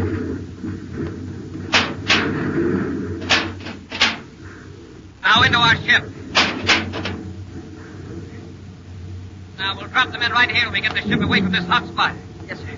I'll close the inner hatch. Take off your helmet. All right, release magnetic holding field. Field out, sir. Now to fire rockets and get away from this uranium bombardment.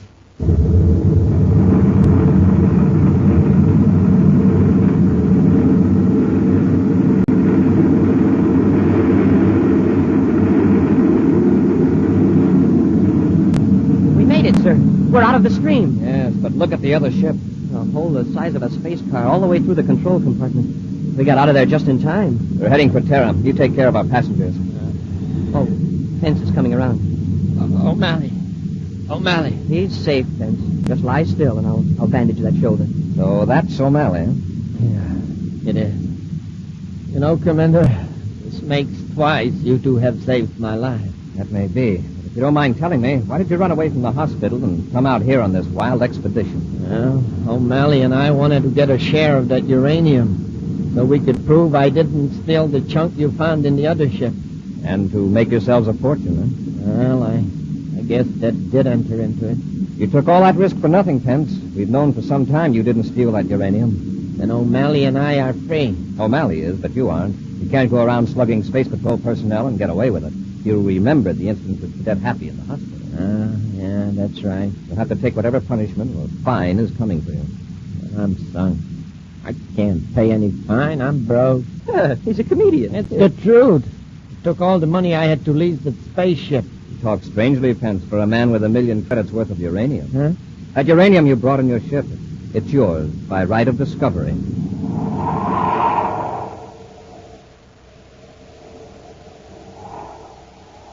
And now, an exciting preview of next week's thrilling Space Patrol adventure. Buzz and Happy are in a relay communication station in space. Jim Comar, who is in league with a strange alien power, is using some mysterious crystals, forcing Buzz and Happy to obey him against their will. The crystals are getting brighter. That's all I can see or even think about. The crystals. Keep walking. Up to the generator. Closer. Closer. Happy, fight it. Touch the connection. Reach out your hand. Don't touch it, Hap.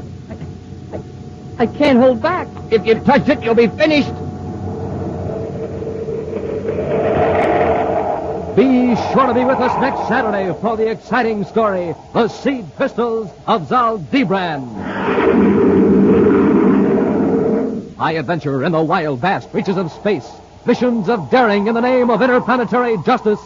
Travel into the future with Buzz Corey, Commander-in-Chief of the Space Patrol.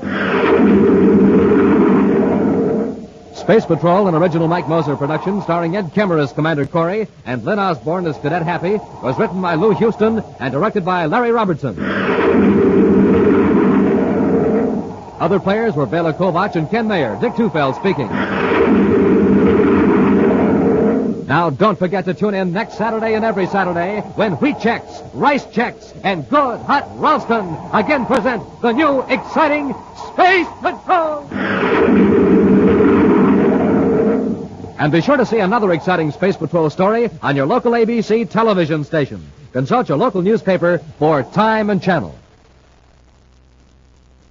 And now, a special word to mothers about a clever new idea. A salad that looks like a queen's crown, studded with jewels. It's peach coronation salad, one of the easiest and thriftiest salads you've ever made.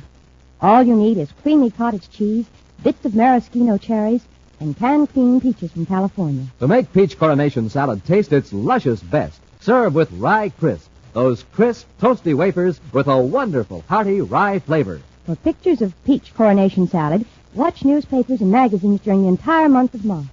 Your grocery is also featuring this colorful salad.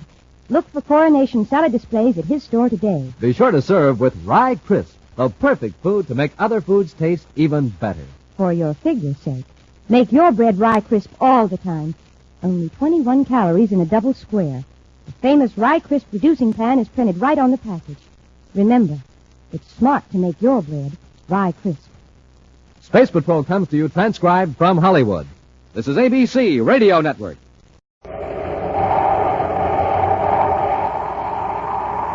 Wheat Chex, Rice Chex, and Good Hot Ralston present Space Patrol!